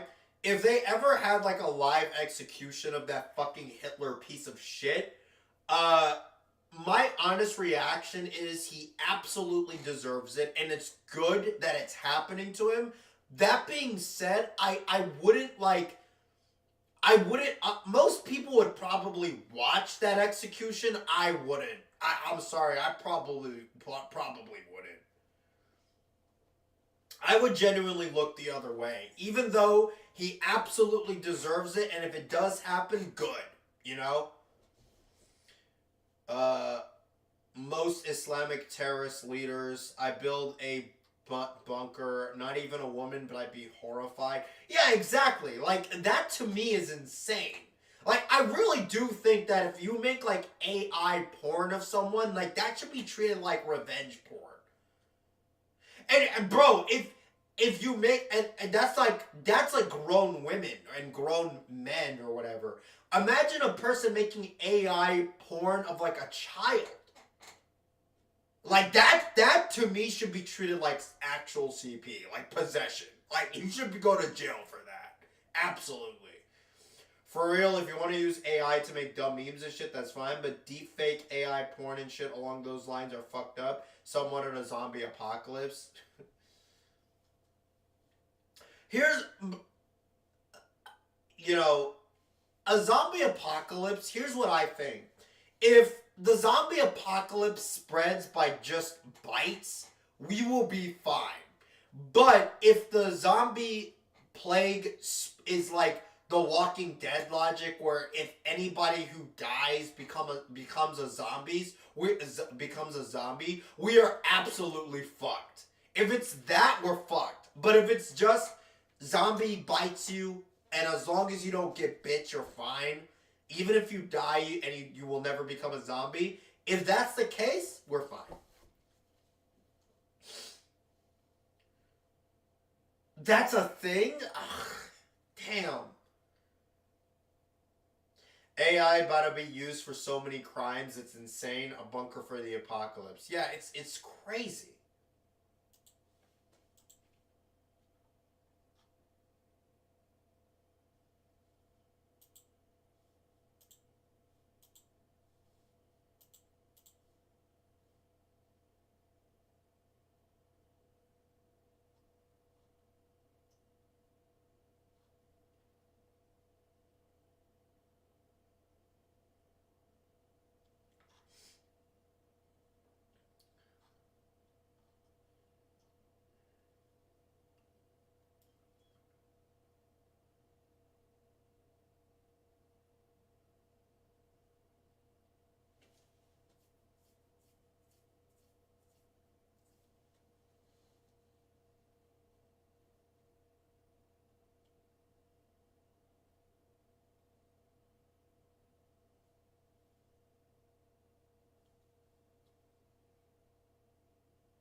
What I think is crazy, though, is that Blue Cross and Blue Shield, which is another health insurance company in America, they literally had, like, a plan, right? Their plan was to basically make it to where, like, if a person gets their surgery, right, and their surgery is, like, covered by their plan, they, obviously, in order to do surgery, the guy needs anesthesia, right? Like, no shit, right?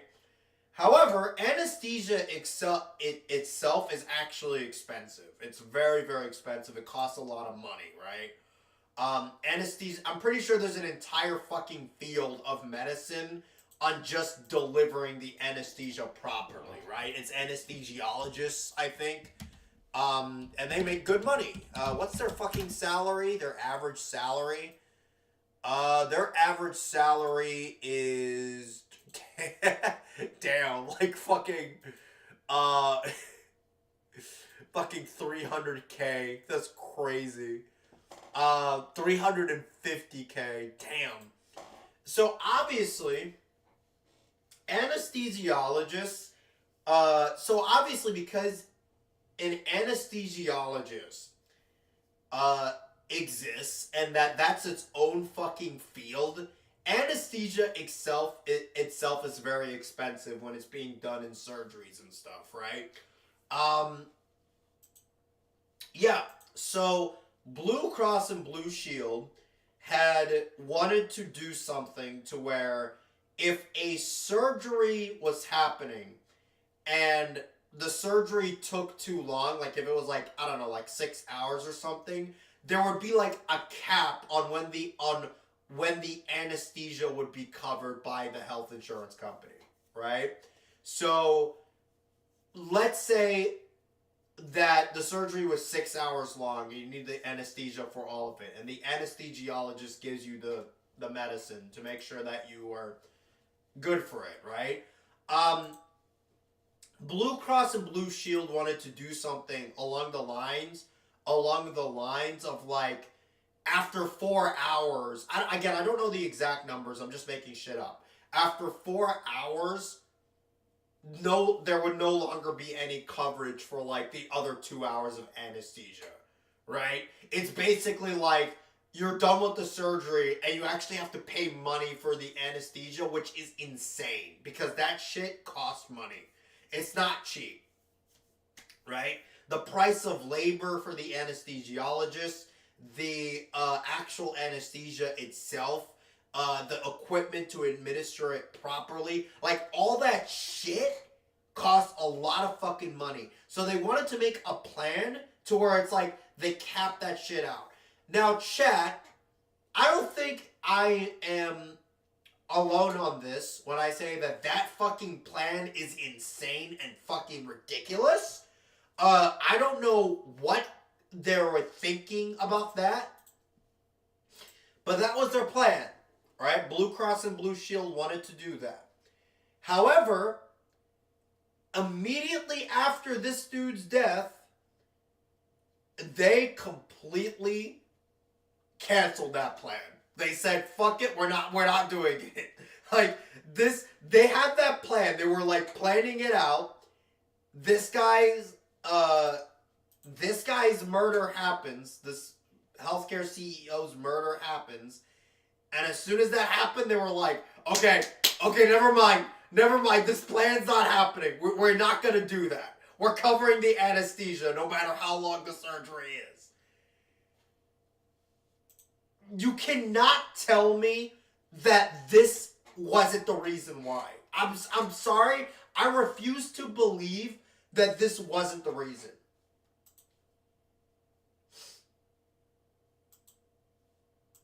And not only that, but healthcare companies have also went in their websites and they've just taken down like CEO pages. Like they're trying to hide who the CEOs and the executives are because of obvious reasons. They really...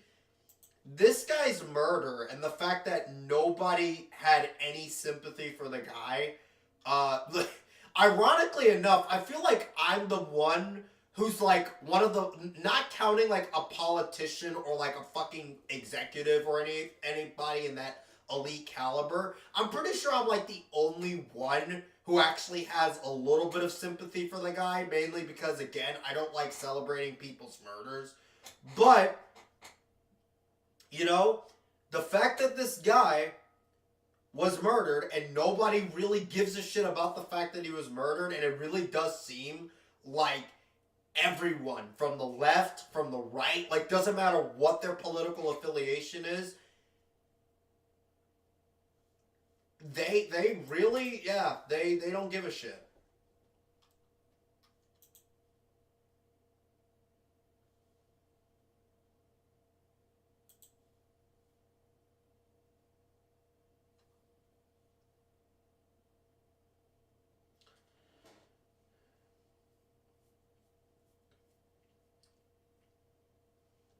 Do you think this might lead to, like, genuine reforms done on, like, the legal level? Like, honestly, I honestly think this might be enough to where Trump... Because Trump in the fucking campaign, kept talking about how he wanted to fucking revoke the ACA and whatever, right? ACA, in case you guys don't know, is Obamacare, right? I feel like this would honestly make it to where Trump is not going to do that. Like, you guys already know how much of a fucking narcissist Trump is. Like, Trump is a fucking a guy, Trump is like a guy who loves people, who loves it when people love him, if that makes sense. Like, the guy is very fucking arrogant. I feel like he's looking at this reaction and he's thinking, you know what, maybe I shouldn't touch the ACA. Like, you know what, let's not even go in that healthcare debate. We'll just keep Obamacare the way it is now, you know? And honestly, I think this might lead to healthcare companies actually internally doing reforms themselves. It might. I don't know. We'll see.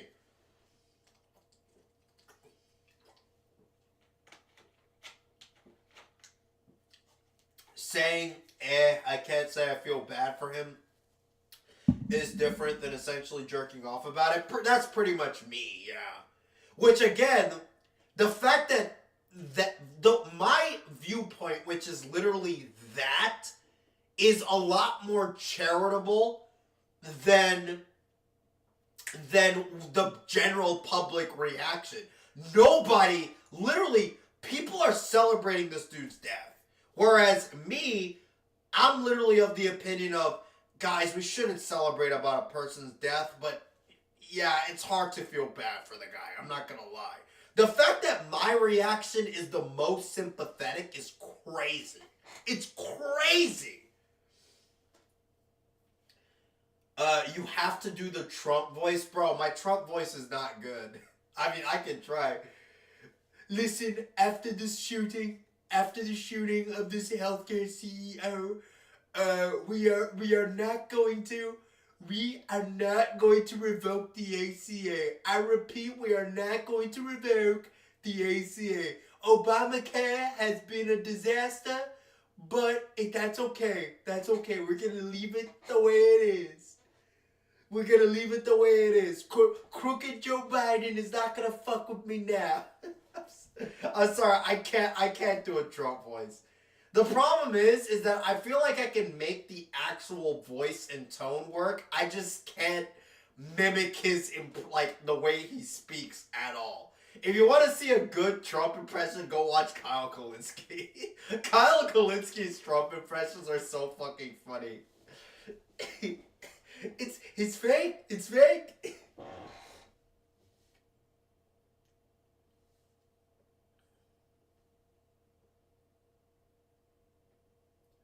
I'm going to read Lissandro's chat in the Trump voice to see if I can do it.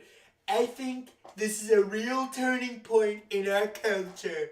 The elites in society are now fully aware that the common person is truly fed up with their corporatist system, and they have to deal with that. I will stop the elites. I will stop the elites. All you have to do is revoke the 22nd Amendment. I need to be able to run for a third term. Who's winning the war? Who's winning the war? That was a beautiful impression. Nah, my impression's really fucking bad. Again, I don't know how to speak like him. That's the problem. Like, I feel like the voice and the tone is okay, but the actual, that's one half of an impression. The other half is you need to be able to speak like him, and I can't do that to save my life. You got people like Megatube TV, great channel, great guy, but he's saying I'm a cunt Zionist. I don't even know what that means, people. Yeah, exactly.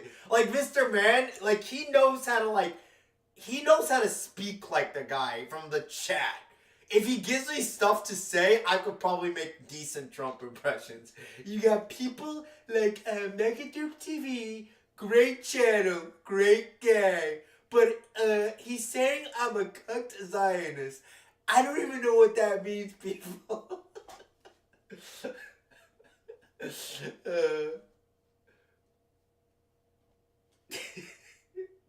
Your Trump voice sounds like Bill Jensen. I don't even know who that is. I don't blame you.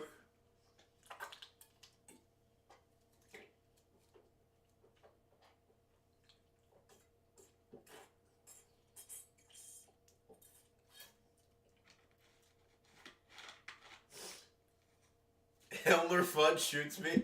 Am I too dark or something? Because Bugs is light and he never gets shot. Somebody's fucking cosplaying as Daffy Duck in my chat.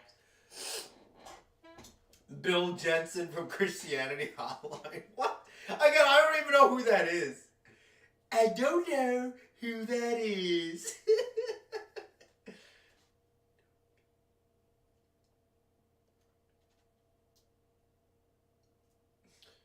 I believe it's Love Ya. It might be Love Ya. Love Ya does that sometimes. Or it might be Red. Red also does that. Alrighty. Reaction video time. So we talked about a lot of stuff. Longer than I needed to, actually. So, it's time to actually respond to that reaction video that I was referring to. So, before I do that, I just want to say that I watched this video years ago, okay? And I did make a reaction video, a reaction response on one of my live streams. On one of my live streams like years ago, okay? It was this video right here. What went wrong, Edda and Eddie, right? From Steve Reviews. Now, I did respond to this video in a live stream. Problem is, it's been years since I did it because genuinely speaking, I don't remember when I did it, okay? It might have been 2 years ago, it might have been 3 years ago, it might have been 4 years ago. But genuinely speaking, it was so fucking long ago, and it's been such a while since I watched this video that I just don't know, like, I just don't remember this video that much. What I do remember is that the video itself was pretty fucking awful, all things considered. Now, I want to preface this by saying that I've never seen any else of this guy's content, and I don't have a beef with the guy at all, okay? This isn't like that fucking Ask AR guy who was just making a racist rant about the Fairly Odd Parents, Tina Turner. What was her actual name? What was her fucking name? Somebody in the chat tell me.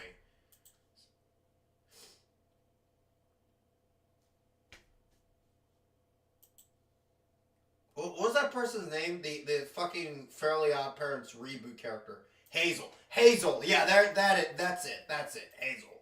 So, I don't have a beef with this guy, unlike that other guy who was just, like that Ask AR dipshit, or Ask Air, whatever the fuck his stupid username was, where he was just mad at Hazel being black, you know? Even though from literally all that I've seen regarding the Fairly Odd Parents reboot, the show was just better than the original. Now me, I don't give a fuck about the original. I think the original was overrated as shit. But people literally, like, the universal, like, opinion I've seen online is that the reboot was just better, okay? And the guy's rant was literally just, I don't like the fact that she's black, right? So that's why I was insulting that guy. That being said, this video, again, I don't remember when I saw it and when I responded to it on a live stream, and I don't really remember the stuff that he said in the video. But the only thing I remember is that this video sucked, okay? That being said, I'm not going to insult the guy. I'm not going to shit on the guy. I don't really have a beef with the guy, okay? I've grown up, okay? This isn't like 6 years ago when I just making my troll shit. You know? The most I will say is this point is stupid, okay? That being said, unless this guy says some racist shit or something, which I doubt it because he, from what I remember, he never did that, there's no reason for me to be harsh against him, okay? So we're going to respond to this video. Thanks, Rourke. Oh yeah, Jeff, by the way, hi Rourke, it's good seeing you in my chat, always. You and Fartinator are like my favorite people in the chat. And Hatchet Man too, because he's fucking hilarious. Hatchet, dude, I hope Hatchet Man comes in the chat. He's fucking hilarious. Dude, Fartinator and Hatchet Man are the court jesters for sure. Like, those guys are fucking comical.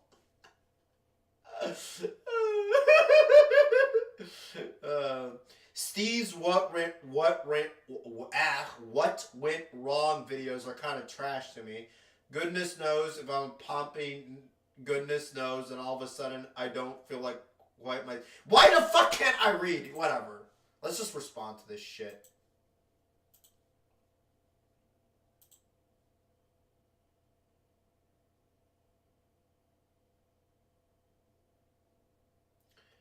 Okay, an ad. Myself. Okay, and alright. Alright, bro. Alright, my friend. Let's see what you have to say. This video is Actually, before I do that, I need to go take a piss. I'll be right back. Give me 1 second, guys. I know what you guys love to do is you love to fucking insult me when I'm going to take a piss, so go right ahead and do that. I'll be right back. Give me 2 minutes.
Alright, I'm back. Alright. A lot of people say in the chat. They're probably roasting me in the chat as usual. Kuvin summoned out. He said emo, but I'm pretty sure he said Elmo. Bro, it's so good to see you, Hatchet, man. I was just talking about you, bro. Just talking about you. Also, Mr. Washi Washi, who the fuck is in your profile pic? That looks scary! Alright, let's see what this guy has to say. Sponsored by Audible. Well, it's been a while since I made one of these What Went Wrong videos. Probably because the last two I made despite being incredibly popular, have either been demonetized or just deplatformed altogether. I really hate it when people complain about demonetization on YouTube. It's so fucking annoying. I love democracy. Like, don't get me wrong. Like, I understand that, like, at the end of the day, it sucks to be demonetized. Like, I get that, but, like, bro, you don't have to mention that in your video. Like, you mention that in, like, a tweet or something. Like, come on. You know, it's 2020. A new year, a new decade, so maybe it'll be one that is free of constant YouTube demonetization and other bullshit copyright claims. Wait, when the fuck was this video made? April 4th, 2020. When the fuck did COVID start? Like, it was early in 2020, right? Damn.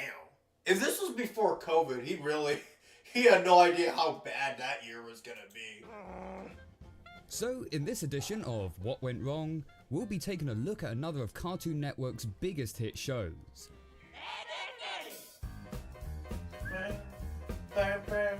A show which followed the adventures of three outcast children named Ed, and Eddie, who would always be thinking up new ways to scam the other kids in the neighborhood so they can use the money to buy those oh so delicious, illogically oversized jawbreakers. As a kid, I wanted nothing more than the opportunity to be able to try one of those incomprehensible oversized sugar globes myself, and use some of my own pocket money to buy the largest one I could find, which was about the size. Funny because I never wanted to fucking jawbreaker. As a kid, I always thought they were like the lamest candy. Like, you suck on them and it's literally just like a shit ball of sugar. Like, my favorite candies as a kid was like the chocolate, like, caramel ones, you know, like the Twix and the Milky Ways, you know, that was my favorite candy. When it came to like the fruit candy, I think I liked Airheads the most. That would probably, one day I might have to do a fucking candy tier list, you know, of the candies I like the most. It was late 2019. Okay. Size of a tennis ball, paling in comparison to the show size, but pretty big in real life standards. I quickly found out that unlike the characters in the show, I was struggling to unhinge my jaw like a snake and stretch my cheeks like a hamster to accommodate this spherical monster, and so had to resort to licking it like an ice cream instead. And I kid you not, after about a few hours of licking away, my tongue actually began to bleed. Pretty badly. I'm not sure if it was down to the sweet itself, or if my tongue is just weak, but either way, out of sheer traumatization, I have never had a jawbreaker again, even to this day. I think the only reason I chose jawbreakers because they're like the most horrid candy to eat. I agree with you, Danny Antonucci, but we'll come back to you in a tick. Being a child from the 90s who grew up with Cartoon Network, Ed, Edd and Eddy was a show I would tune in to watch every day. And obviously I absolutely loved it. It was colourful, creative, had a wide variety of diverse and interesting characters, some of which are still being memed even today.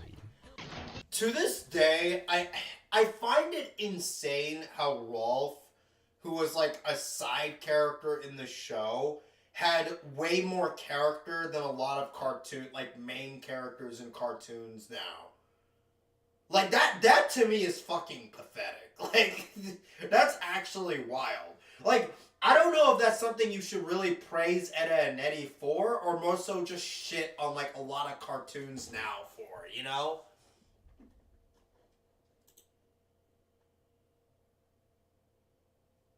Candy corn is S-tier candy? They're alright. I wouldn't say they're fucking S-tier. The problem with candy corn is that once you eat a lot of them, they just taste awful.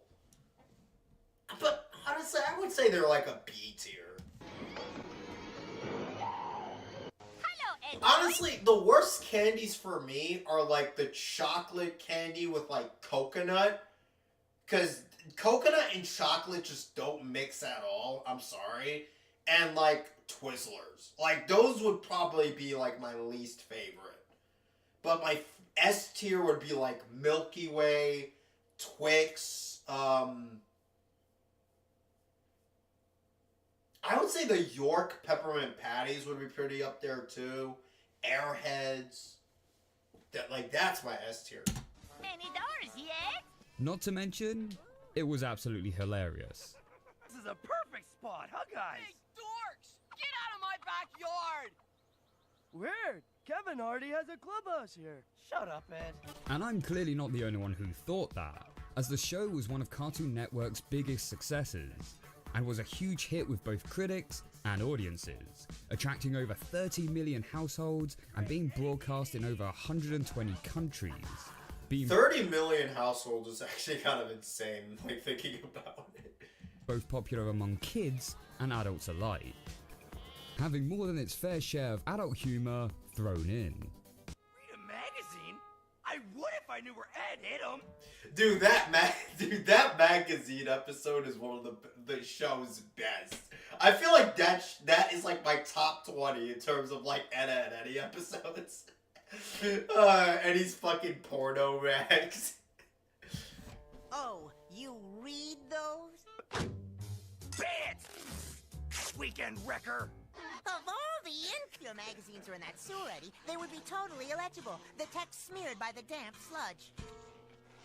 It's the pictures I'm worried about! They weren't even being fucking subtle. I love that magazine episode. That episode is a fucking classic. Like, especially like the climax where like Eddie was ready to throw hands with everyone. Like,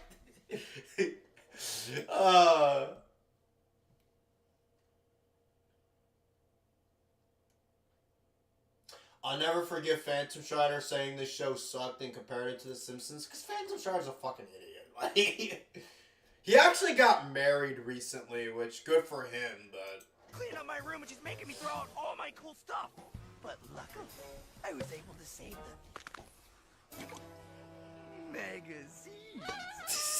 I wonder without a snow job, huh, Sockhead? Get it? Snow job? Yes, well... This Again, not even being subtle, just...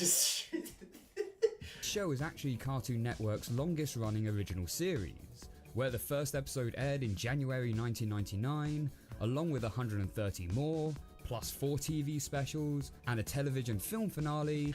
Wait, it's Cartoon Network's longest original series. It went from 1999 to 2009.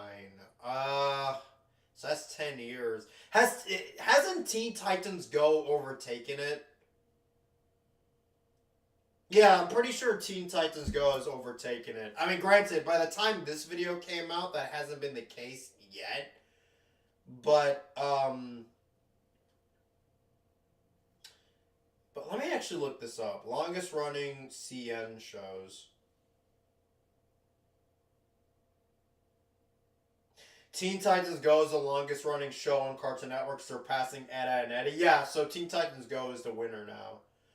Which, I know a lot of people are going to be upset by that, but who gives a shit? Like, it's a fucking kid's cartoon at the end of the day.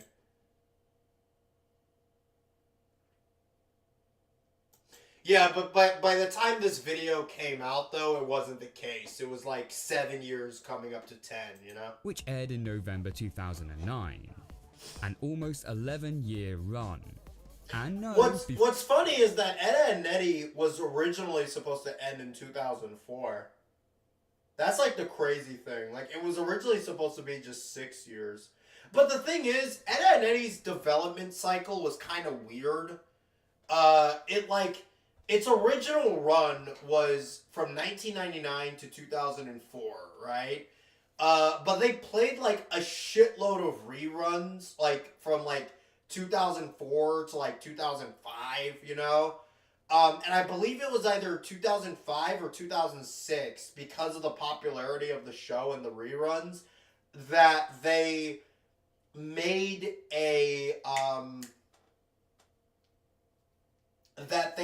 like another season. Technically it was 2 seasons. It was season 5 and season 6, but season 6 was like 1 episode, so I just say they made 1 season, right? They made 1 season of a whole bunch of new episodes, And that went from 2005 to 2007. I'm actually, it might have been 2008. I don't really fucking remember. And then it was from 2007 or 8. Again, it was like a 2-year gap where they did nothing but just show reruns again, and the show never really had an actual ending. And then 2009 came about, and they were like, okay, let's make the fucking big picture show. That's it. The show's over, right? Yeah, it's very interesting how it played out. I just remember this show had like a lot of fucking reruns back in the day.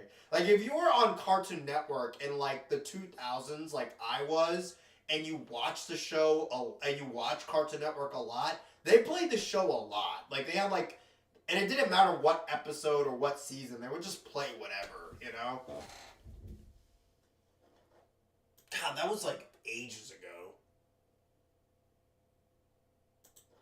Before you go correcting me in the comments section, we're not including shows like the Powerpuff Girls, which, yes, have technically been airing new episodes right up to 2017, but have taken long hiatuses between new episodes, and have undergone large changes with various teams working on them. You wouldn't really count them, not because of the fact that it's like long hiatuses, but because of the fact that they're two different shows, right?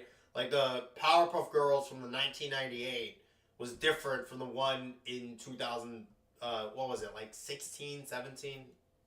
Like they were two different shows. So I don't count it as one big series. Yeah, because there were two different shows. It was a reboot. Ed, Edd and Eddy though, like with many other shows, like that's not me nitpicking. That's just a fact. Like it's not like the original show took a hiatus and then, you know, it came back. Like it was two different shows. Like it was a reboot. So I don't count it as one big series. Ed, Edd and Eddy though, like with many other shows in their long years of airing, did begin to decline during its later season. That to me is a fucking myth, but we'll go into it. Like a bunny, purr like a bunny. And I know, to a lot of people that seems like a ludicrous claim. Yeah, it is, but we'll get into it. And that the show was pure gold from start to finish. But after rewatching the series, yeah, there were definitely some aspects that fell from grace as this episode is so overhated. A lot of people hate this episode, but I'm like one of the few people who actually like it. The show went on. And I can defend it really fucking easily too. And I'll be giving examples of these during the review. But before we take a look at what made the show bad, let's take a look at what made the show great. Awesome, I don't know, but very good, yeah? Hey, sorry for interrupting. Oh my god, dude, these fucking literally an ad for an ad block. Like, this is getting absurd, YouTube. Like, come on. I'm not buying your YouTube fucking premium either. Like, do something about this. Isn't that annoying? What if I told you there was a way to get rid of ads like this? Shut the fuck up. Like, how about you just don't come to my fucking advertisements, you fucking clown? Yeah, like an advertisement for an ad block. Like, get the fuck out of here. Alright, creation. The show was created by a man named Danny Antonucci, who upon surface level probably wouldn't be your first choice for someone to produce a kids cartoon. And saying, no, F you, I don't do kids stuff. Yeah. Not just because of his not giving a shit attitude, but also the history of his previous animations, which were much darker and edgier animations aimed towards adult audiences. In fact, Antonucci himself had no intention of doing a kids show either, and only agreed to do so as part of a dare. I'm not making this up.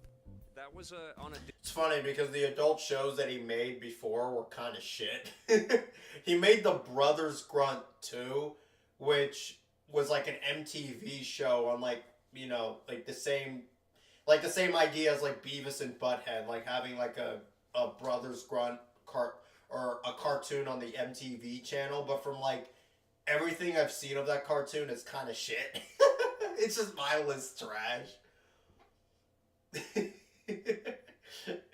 It's not a Beavis and Butthead. Beavis and Butthead is classic. That shit was good. Dare, I heard that you created a kids show because you had done a lot of violent stuff in your career. The inspiration for the Eds came from 3 character designs Danny drew up for a shoe commercial called Kun Shu. Eventually these characters would evolve into the familiar faces we see today, and be dubbed Ed, and Eddie. Antonucci pitched the idea to both Cartoon Network and Nickelodeon, and though seeming like he would initially go with Nickelodeon, he eventually decided to go with Cartoon Network, as they agreed to give him more creative control. Bro, I genuinely cannot imagine a universe where Ed, Edd n Eddy's in Nickelodeon. That to me just seems so fucking off. Like, seriously, can you imagine Ed, Edd n Eddy in, like, the same fucking channel as, like, Fairly Odd Parents, SpongeBob, Danny Phantom, what's another fucking Nicktoon? I can't even think of any. But, like, yeah, that just seems so fucking off. It's just so different. It definitely fit more with Cartoon Network, let's be real. One of the big examples of why I always preferred Cartoon Network over Nickelodeon as a kid, too. Funny enough, wouldn't be the last time for Nickelodeon to lose out on a great show to Cartoon Network. Adventure Time is not a good show. That show just sucks. Like, I'm sorry, my friend. Dude, I feel like Adventure Time, if I'm really bored one day, I might low-key watch a lot of the show just to make, like, a review on why the show is awful, because it was so fucking clear that they just kept making shit up as they went along, and it made the show, like genuinely unwatchable, right? And this show genuinely had arguably one of the worst villains I think I've ever seen in anything. Like, not just cartoons, like, literally anything. Like, you know, like, it's just so bad. Further talks were made as the show's premise was developed, offering some bold new ideas, such as the show having a 2 11-minute episode format, as opposed to Cartoon Network's usual 3 7-minute episodes. The show would also not be animated by the studio's usual Hanna-Barbera productions, AKA and would Cartoon. instead be handled by AKA Cartoons, Yeah. a Canadian-based animation studio, Canadians are weird. most notably recognised by its incredibly disturbing studio logo. That's disturbing.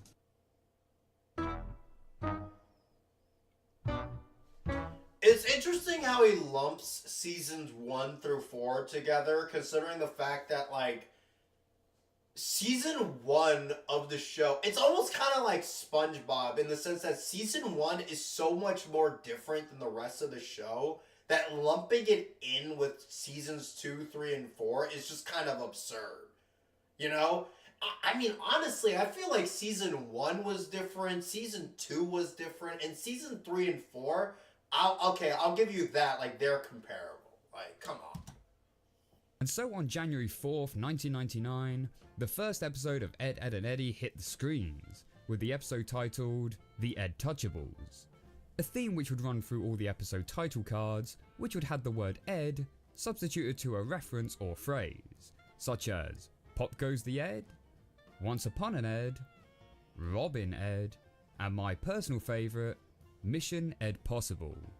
The title cards would also have this realistic art style which I quite liked. Always reminded me of the highly detailed stills you'd get in classic cartoons, or even SpongeBob for that matter. This look unsure to you? No. The plot of each of the episodes would typically have us follow the adventures, kill me, of 3 boys named Ed, Edd, and Eddy, as they think of various ways to scam the local neighbourhood kids out of their money. These scams would range to all sorts of crazy shenanigans, such as faking a rocket car which can travel around the world, faking a thingamajig box, and even constructing an entire cardboard city. But then you would also have some non-scam related plots, such as Ed sleepwalking through the cul-de-sac and causing havoc, or having the Eds spending the entire episode chasing a balloon, or just having the Eds breaking reality altogether. Did you see that? Weird. Oh well, can't beat 'em. Eat 'em. In my honest opinion, probably the most overrated episode of the show. I'm just being honest. I love the episode. I think it's really good, but a lot of people say it's like the top 5 in the entire show, I don't agree. I'm sorry. Maybe like top 30, but I would not say top 5, no. Not bad. Despite the initial zany aspects of these plots, when you strip them down to the bare bones, they're actually pretty down-to-earth situations. Situations which are being showed from a kid's perspective and wild imagination. Such as when Eddie experiences his first pimple, though it starts off small in size, the more the other kids begin to notice and make fun of it, the larger and more grotesque it becomes. A kind of metaphor as to how the person may imagine an imperfection in themselves, over-exaggerating it in their minds as they fear of what the others may think of it. Or how the Eds decide they want to skip school, and so literally construct a plane to escape the grounds as if the school was like a prisoner of war camp. Or how Ed is grounded in one episode, and it shows how his parents have literally removed the stairs to stop him from escaping. All we have to do is go up the... What happened to the stairs? My parents took them down because I am grounded. Or even Dude, sometimes I just forget how good the voice acting of the show is, especially Eddie. What happened to the stairs? Let's see what people are saying here. You hit the nail on the head in regards to making this shit up along the way. It should have stayed as a dumb, fun, formulaic show instead. Some people might call us CN fan. That's the case for most shows. By the point the creators are still trying to find their footing and figure out what they want their show to feel like. Wait, what are you referring to? If Ed and Eddie or Adventure Time were on Nickelodeon, they'd be canceled so quick.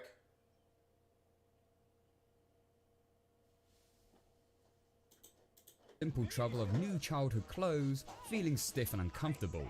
Follow me! The humour in this show, as I said, was fantastic. The slapstick is well balanced, wasn't too goofy or over the top, making the characters look like they were in genuine pain at times. And that... You know, I understand that the point of the video is for him to give his, like, explanation on why he thinks the show supposedly became bad later on, which, again, I don't agree with at all. But he's doing, like, he's spending a really long time, like, discussing it, you know? Like, I feel like this could really be trimmed a lot more, dude. Like, come on. That, of course, is hilarious. I remember the first episode I watched where the Eds are trying to babysit Ed's younger sister Sarah. Eddie is trying to juggle as a form of entertainment when suddenly a cactus impales his hand. His scream along with his expression had me in absolute fits. Another classic moment is when Eddie is launched through the air and lands at a thorn bush, to which Ed just carefree drags his impaled body as Eddie lies there in sheer agony. Oh my god, these ads are getting obnoxious, dude. Like, come on, dude. That's another reason why you can't complain about fucking demonetization. You have ads everywhere, dude. Like, come on. Ads are bullshit. They need to be abolished from YouTube. Sorry, no one makes money. I don't care about that fact that this is actually like a fucking profitable business now. So let's take a look at the characters. One interesting thing to note about this show is that throughout its entire run, there were only 13 characters on screen, with no adults or parents in sight. Though the parents are referenced as existing off screen, I have taken the liberty of phoning all your parents. What? Huh? Oh, man. You didn't. we never actually physically see them, which led to the popular theory that the kids are all actually dead from different periods of time. What? And that the Why are you talking about the fucking purgatory theory in this video? Like, that's... cul-de-sac is kind of like a state of purgatory for them, which I think is actually a pretty cool theory. Like, yeah, what's the point of discussing that theory? Like... And could actually hold up. No, it couldn't. It's a stupid fucking theory. Dad? Wait! The grades are in Greek this year! I did good! I swear! Uh-oh. Ignore that, ignore that, ignore that, ignore that. No, I'm not gonna ignore that. It pretty much shits on the fucking theory completely. Right, let's start by looking at the main trio. First up, Ed, my personal favourite. Hey! Where did you guys go? Come on. Ed, who is voiced by Matt Hill, is the large, simplistic, but also... That face he makes. Ed, who is voiced by Matt Hill, is the large, This is my profile picture for a little bit. It is so fucking funny, dude. Like, just look at it.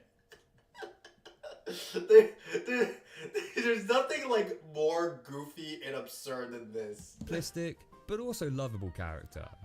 He seems to have a positive, carefree attitude, and can often be running around with his trademark goofy laugh. Ed also seems to be incredibly selfless, showing a great care for Eddie and Double D, even offering to give them his 2 jawbreakers that he won as a prize. Yeah, but he ends up completely going back on that later on in the episode and like fighting both Ed and Double D to try to get, or Ed and Double D and Eddie to try to get the jawbreakers back. So he kind of like reversed his selflessness in that episode. Yeah, let me actually load up the chat on my phone because I don't like switching back and forth.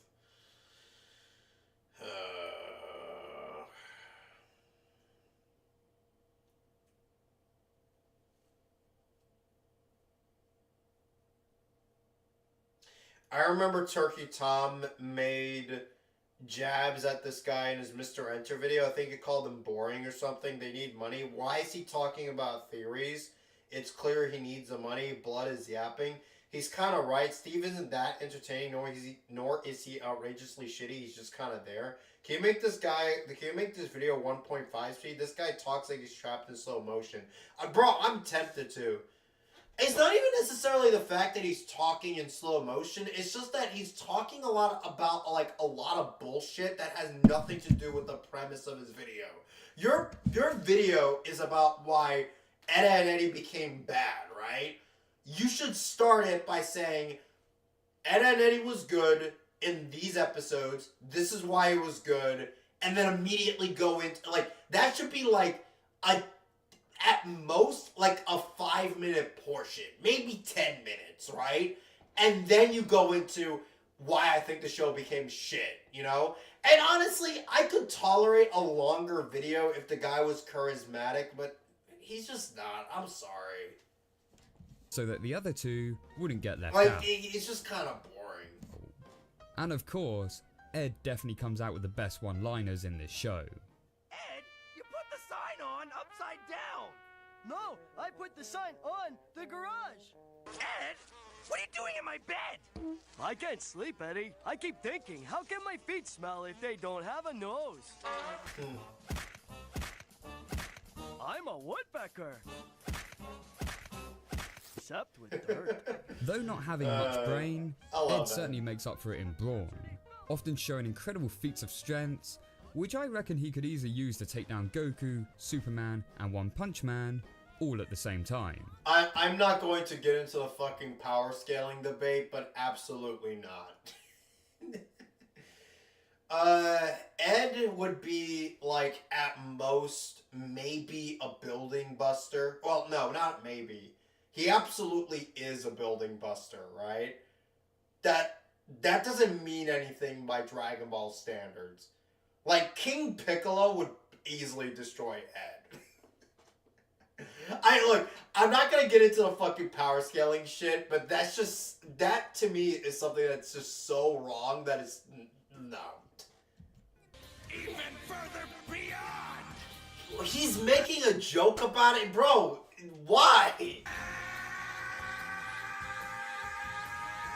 You know what really sucks is that if he's gonna make a Dragon Ball Z reference, he could have at least mentioned Rolf, because Rolf's voice actor actually did voice Goku.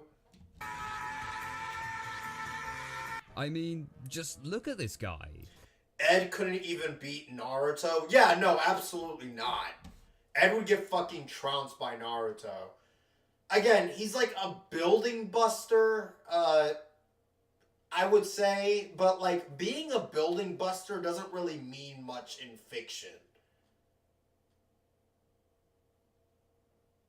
He at least beats One Punch Man. Honestly, not even One Punch Man. Like, One Punch Man is like, isn't he like planetary? And how he takes this steel structure and chews it up like it was a piece of gum. Another trait to yeah, Ed was his- that's impressive, but that doesn't mean he could take on Goku.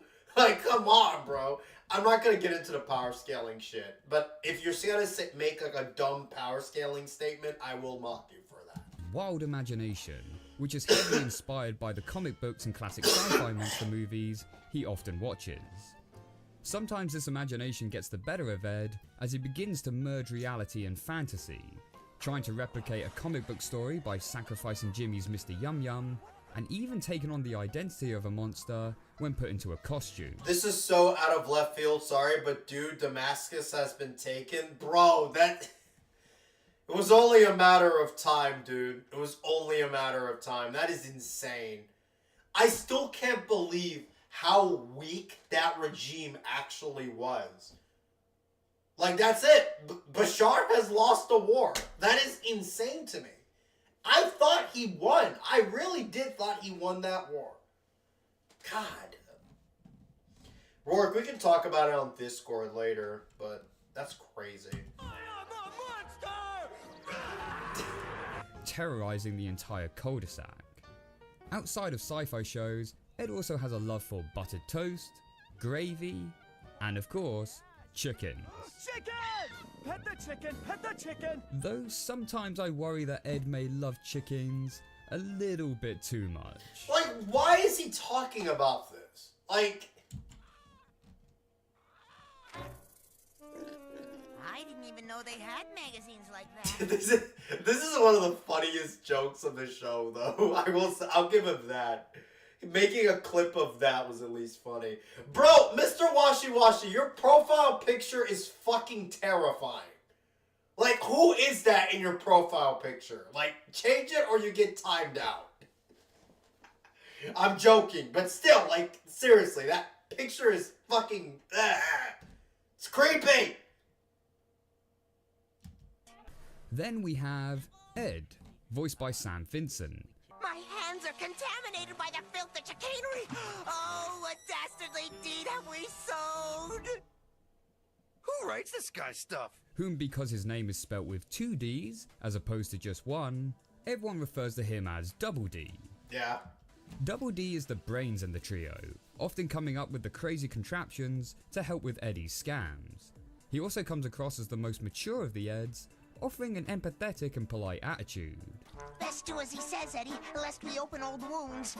Curse diverse cultures.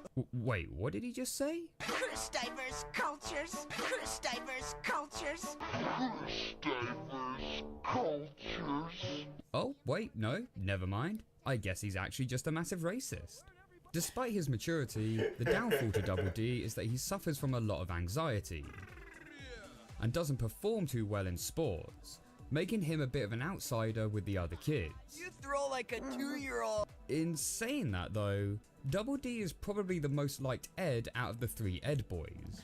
I love how he, like, directly contradicted his statement. Like, he's not good at sports, therefore he's not liked by the other kids, but he's the most liked Ed of the 3. Right? And also, like... the reason why the kids don't like Double D isn't because he isn't good at sports. It's because he's a fucking scammer, right? They like Jimmy. They hang out with Jimmy just fine. And he's probably weaker than Double D, right? Yeah, that's not the reason why they don't like Double D. It's literally because he's a scammer, right? I'm not going to be able to sleep tonight because of Mr. Washi Washi. Bro, what is his profile picture? I'm not even trying to make like a joke. It's terrifying.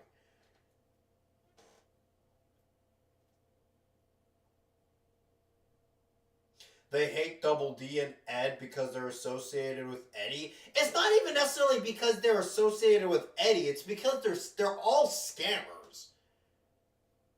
If they cut ties with Eddie, they'd be more liked. Yeah, if they weren't scammers, maybe. But they're all fucking scammers. Like, that's the point. It's not that hard to understand. Due to him having higher moral standards, feeling elements of guilt and offering condolences should... He's me! Mr. Washy Washy talks to me! Fartinator, you are so fucking funny, dude. I'm so glad you're in my chat. Ed and Eddie ever go too far with their antics. The biggest trait to Double D is the hat that he's always seen wearing in the show. And you? What's with the hat? What are you hiding? Ah! We, the audience, never actually get to see what's under his hat throughout the series, though we do get to see Ed and Eddie's reaction to seeing what's underneath in one episode. Okay, that's it. I'm gonna give you such a thrashing. Jeez Louise, cool. Seen as how... One theory that I've seen is that Double D has like luscious hair under his hat. And honestly, that's my theory because he was the ladies' man of the show. So I think he has like luscious locks under his hair, and that's the reason why he hides his hat, because he just doesn't want to reveal that. That's a theory I've seen. Another theory is he has a fucking bloody ass scar on his head. Antonucci himself also hasn't revealed what's under his hat. What's under Double D's hat, Danny? I'm not telling. That's the question. One of the biggest troll moves ever made from a cartoon guy. It's possible that we may never know the truth. And no, I don't count the Flash game as an official reveal, as it wasn't made by the original production team. So I guess all we can do for now is speculate, which many people have. Me personally, I think he's a skinhead with a giant swastika tattoo. That's disturbing. Oh, is it because of that he made that diverse cultures joke? Okay. At least there was a setup and a punchline for that. I'll give him that. Yeah, dude, the what's under Double D's hat thing was, dude, that shit was talked about so much when I was a kid. It was crazy. Even online, like a lot of people really wanted to know. It's actually hilarious. And certainly least, in height, I'm not little! we have Eddie, voiced by Tony Sampson. Eddie is, by the way, I just want to say, Eddie is my favorite of the three. He's absolutely the best of the three, in my opinion at least. Eddie is the leader of the Eds. He has a loud mouth, cocky attitude, and is driven by greed. Basically, he's like a version of Daffy Duck. I'm a coward, but I'm a greedy little coward. Also, what the fuck? Another advertisement? Kill me. I hate these advertisements so much, man. Hello, I'm Jimmy Kimmel, and welcome to Can You Gifted? Yeah, fuck Though off. Double D Seriously, like, too many ads. There should be, like, a limit on the amount of ads a person should be allowed to have on a video. Like, I'm sorry. He is the brains in the group. It is usually Eddie who comes up with the scams. Eddie is the shortest of the Eds. Hey, it's you. What are you doing in the video? Fartinator. Which may be one of the reasons he feels the need to compensate for this with his loud actions and extravagant lifestyle. If you can't beat 'em, show off. Let's mambo. Though Eddie puts on a hard front of coming across as confident and not caring, there are moments in the show where we see a Is he going to get to the fucking blank point of the video? Mr. Washi Washi, please tell me what your profile pic is. Can you, like, at least tell me that? It's so terrifying, bro. Like, I get scared reading you in the chat. Like, seriously, what is that profile picture, dude? It's like 2 in the morning for me right now. Like, softer and more vulnerable side to him. Oh yeah? You think I care? Who needs ya?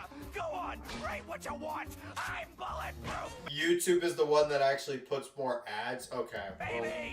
Indicating that over Cash and Jawbreakers, Eddie may be just... Yeah, that's why it's fucking creepy. It looks like some like, Hatchet Man, that's why it's fucking creepy. It looks like some fucking serial killer, like...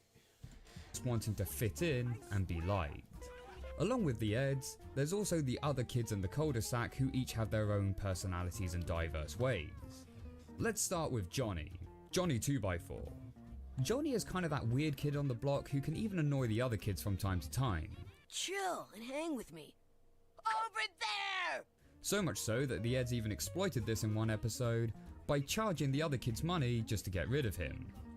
Because of this, Johnny is actually a little bit of a loner, and is often seen just hanging out with his buddy Plank. Kill them, Johnny.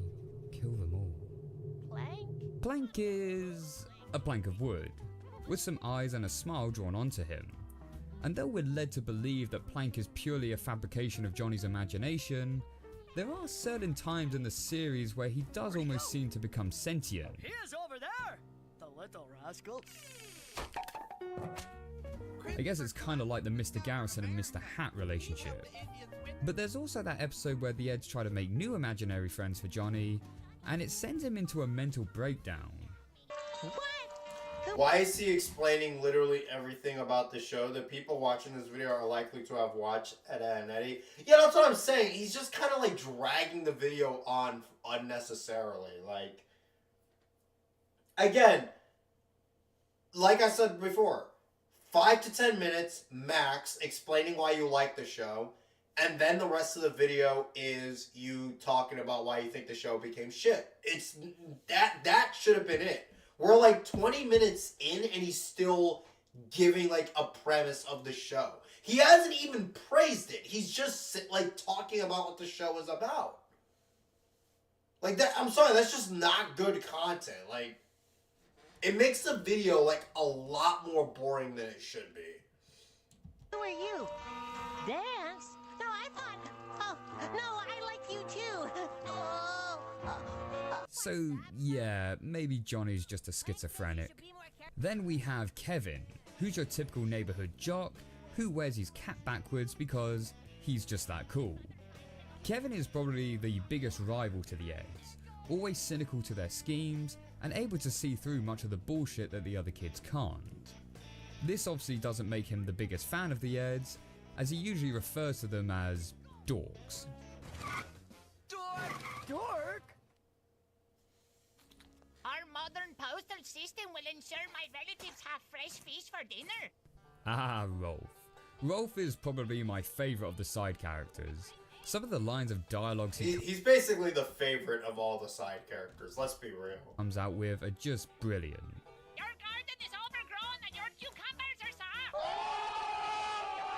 Rolf, as you can probably guess, isn't native to the cul-de-sac. I remember that episode. He grabs Double D's tongue and kisses it, guys. That's just savage, bro. And originally grew up somewhere in Eastern Europe, where we see a lot of these countries. Wait, hold up. Did he say, what did he fucking say? And originally grew up somewhere in Eastern Europe. No, he fucking didn't. What? No, Rolf never grew up in Eastern Europe. Where the fuck did you bring that shit up from? That's just wrong. Like, that literally is just incorrect. The entire joke of Rolf's character is that he, like, no one knows where he's from. No? Like, he never grew up in Eastern Europe. Like, the joke is that he's not from a place. Like, it's from a made-up fucking place. I think he's reading off a wiki. Does the wiki actually say he's from Eastern Europe? There's no fucking way. There's no fucking way. Where we see a lot of these countries' unorthodox customs in the show. Yeah, like, what Eastern European country puts eels down your pants? Where we see a lot of these countries' unorthodox customs in... Yeah, like, which country in Eastern Europe does this? Can you tell me if he's from Eastern Europe?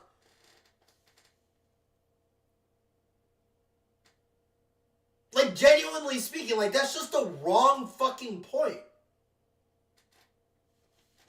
In the show.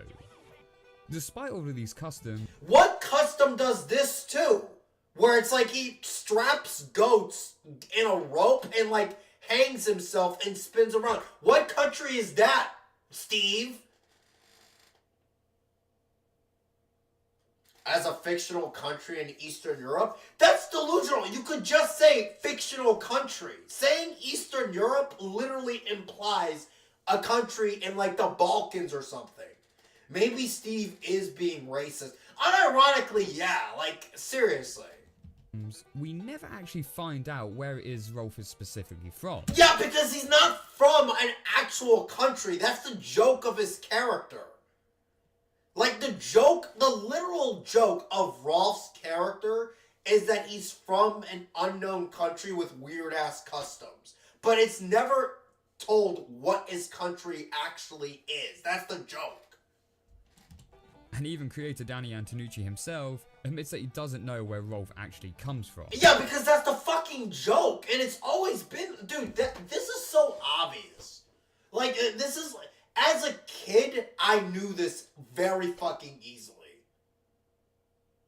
Like, I knew that Rolf wasn't actually from a country. He was a real country. He was from a made-up one with weird-ass fucking customs, and that was the point of his joke, like, his character. I don't know where the heck he's from, you know, and he has the weirdest relative. Then we have... Wait, what did he say? From, you know, and possibly Norway? Gerda the goat milker. That, to me, is not him being from Norway. If I remember, that episode was him wanting to communicate with a celebrity that he knew from Norway. The wiki does mention Europe. Why? Why does it mention Europe? That is delusional. And he has the weirdest relative. Then we have Naz, who's your typical popular girl. She's good looking. Yeah, dude, Norwegians are known for milking goats and kissing tongues. Oh yeah, and putting eels down their pants. Yeah, that's definitely something Norwegians do. Athletic, not the sharpest knife in the drawer, but kind-hearted. Victor changed his name to Naz, just like me. Are you weak in the upper story? I love Rolf, man. Rolf was just a really good character. And the girl that all the cul-de-sac boys have a crush on, except for Rolf and Jimmy. Unfortunately, there's not really much to say about Naz, as most of her character identity comes from how the other boys react around her.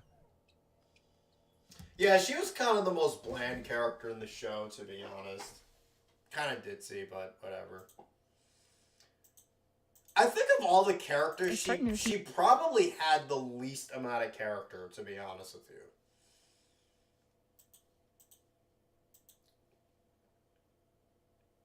Ross from a weird made-up country, that's the joke. Yeah, like, I don't know why he was, like, overhyping, like, over-talking about, or saying that Rolf was from Eastern Europe. Like, it sounds like a nitpick, but it really isn't. Like, that's just fucking dumb. Like, you might as, like, literally, it's almost as, it's really as delusional as saying Rolf is from Africa, or Rolf is from Asia. Like, no? Like, you don't fucking know where he's from. And then there's Sarah. Sarah has got to be my least favourite character in the show. I do agree with him on that, though. Sarah was just annoying. She's Ed's younger sister, and her... Sarah and Jimmy legitimately, like, are the only two things about this show I genuinely dislike. They're just annoying. Jimmy at least has some times where he's, like, kind of, like... where he's kind of wholesome in a way, where it's like, you don't really hate him, but, yeah, Sarah's just bad. Entire purpose is just to be loud, or making her older brother's life a living hell. Despite the fact that Ed is actually really caring towards her, Sarah never returns any of that affection. Give me my dolly, you big lummox! Sarah has that typical spoilt brat little sister attitude, and as a result is very loud and hyper aggressive. And this would only become worse as the series went on. Where she starts off as just an annoyance in season 1, she becomes straight up unbearable by season 5. One of my favourite moments from the show is from an episode in season 4 where Ed is uncharacteristically angry and finally puts her in her place. You can't kick me out! I live here too! So move! I agree with him 100% on this part, by the way, because that was genuinely amazing. Yeah, fuck you, Sarah. Ed is a simp. Bro, what the fuck? It's his sister. Relax. Relax, Daffy. Otherwise, you're about to get fucking duck seasoned over here. by Fartinator in the chat. Relax. Seriously though, I'm not gonna do any of this fucking sibling shit. It's bullshit. We don't need a loud house bullshit in my chat, okay? Then we have Jimmy, who is often found hanging out with Sarah. Like Sarah, Jimmy is a bit young. That made me laugh though. Ed is a simp. I'm sorry, that makes me giggle a little bit.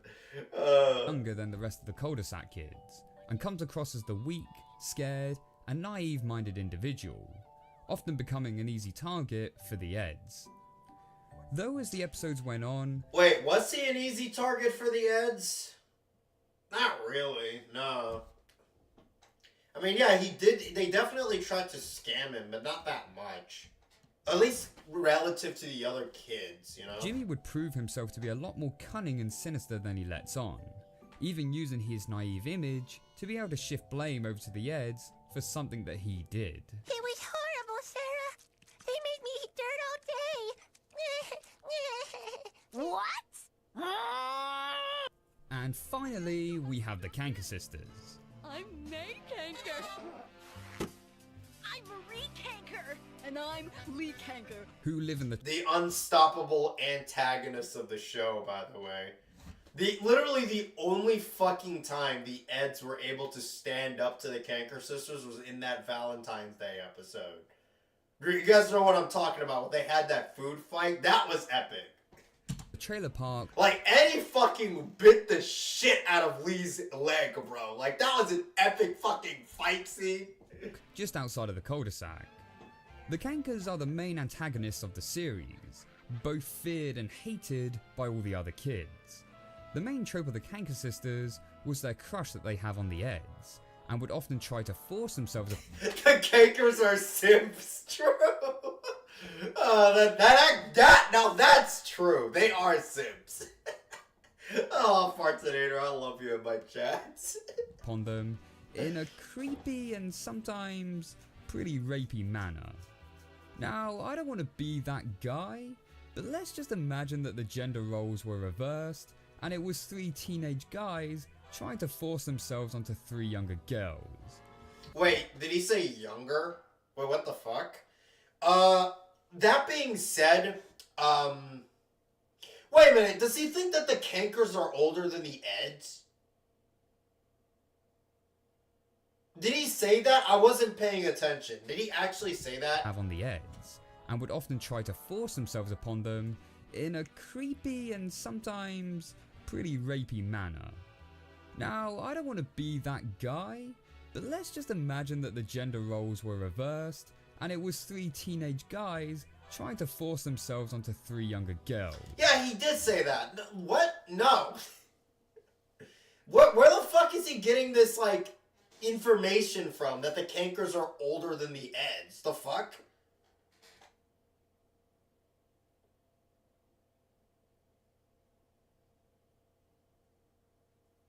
Most of the stuff he's talking about in this video is parroted from Rebel Taxi's Much Better Edda and Eddie review. I haven't seen that video, so I don't fucking know.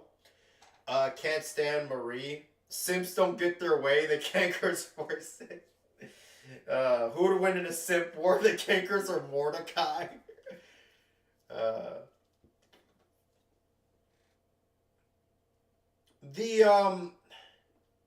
was gonna say something, but I completely forgot. I genuinely was gonna say something, but I completely forgot. Yeah, like, I don't know why he said the three younger girls thing, because the Eds are not younger than the Canker sisters, right? I will say, I do agree that this joke definitely did not age well, and this is something that was definitely something that was, like, stuck for, like, the 90s and the 2000s, where, because I think as a society, we're taking the idea of sexual harassment a lot more seriously. That being said, I also think that because it's kids doing it, it's not as bad. You know? I know a lot of people are going to say that it's fucking insane to say that, and it kind of is. But the thing is, kids legitimately don't know anything about sex or sexual harassment or whatever. I would be a lot more disturbed if the Kankers and the Eds were like, even if they were like teenagers, right? But no, they're fucking kids, right? And when I say teenagers, I mean like late teenage years, like 17, 18, you know?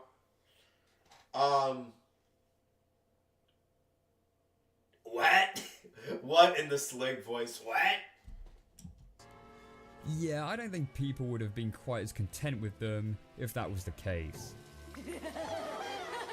This creep factor goes up even further when we look at a deleted scene from season 4, which shows that in the future the Eds not only end up marrying the Kankers, but also have many children with them too.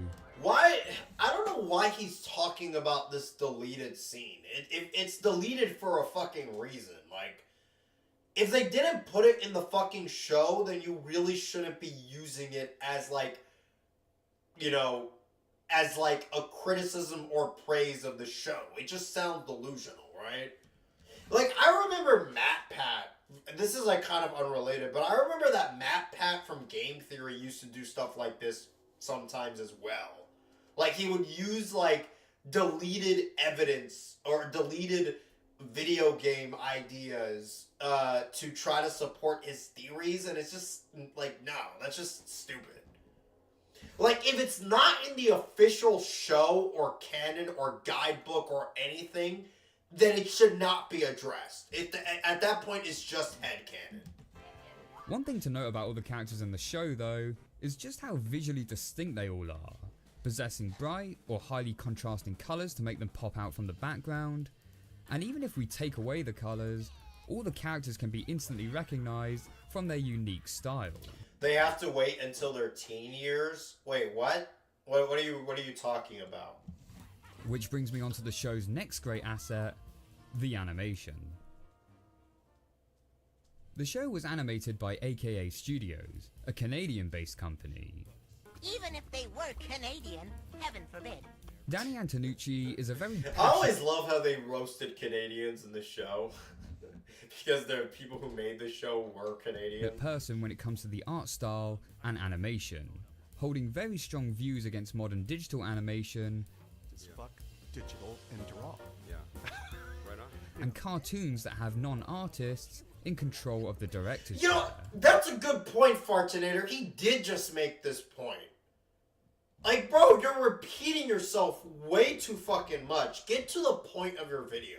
Very, very rare. I mean, now you've got writers who are doing animation, and it's like... Antonucci was a huge fan of the Golden Age era cartoons, particularly that of the classic Looney Tunes shorts, which ran from the 1930s to 1950s, and thus wanted his cartoon to be produced in a similar way. Because of this, Ed, Edd and Eddy would be the last major cartoon series to use the traditional cel-painted animation technique. That to me is actually crazy. The fact that this was like, that Ed, Edd and Eddy was like arguably the last major show from like a channel that used like traditional cel animation. And they tried to do it for the whole show, but it wasn't until season 5 where they were forced to go digital because of, you know, cost constraints, right? Where individual drawings are put onto clear sheets of plastic and coloured in with paint. Antonucci also put great emphasis on each frame being unique. I really don't want to skip the video because I really don't want to miss any context too. Like, yeah, I know. This guy, it really is unnecessary padding, but I'm trying not to skip the context to be as fair as possible, right? Hand-drawn, offering fluid movement, great detail, and wacky character styles. Even by how the characters move on screen, visualizes their personalities. Ed, carefree, goes with the flow. Double D, stiff upright posture, cautious. And Eddy, passionate and greedy. The most distinct feature you'll notice about the show's animation is how the characters have this wiggly outline, even when stood still. I mean, the lines are all wiggly. These are known as boiling lines, and it's achieved by tracing a drawing multiple times through sheets of paper. Oh my god, dude, we get it, dude. I don't know why. Question about this unique art style, Antonucci explained, it helps keep the characters alive. Similar to what I stated about the constant fur twitching in my review of the Isle of Dogs. Along with the animation itself, you'll probably notice some of the other unique styling choices, such as how the kids all possess different coloured tongues, which is meant to be due to all the different coloured sweets the kids are known for eating. Danny Antonucci says that he likes imperfection in animation, which is Bro, dude, I have to skip a little bit. Your padding is actually absurd. Like, this is just really unnecessary. I don't ever want to grow up.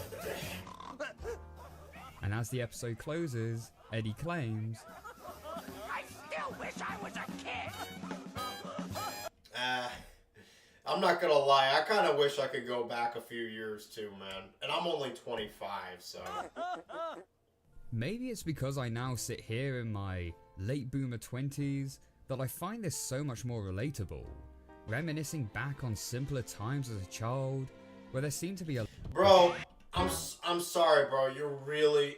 Okay, season 5, can you now get to the point of the video, please? But first, a quick word from this video's sponsor. You have ads and you have a sponsor, please stop. Just stop. Do it for less at Harbor Freight. Here we go again. It's nacho night with a side of gas and diarrhea. Books. Okay, let me skip with this. Some notable book of your choice and 2 Audible originals. Okay. So we are 30 minutes in, okay?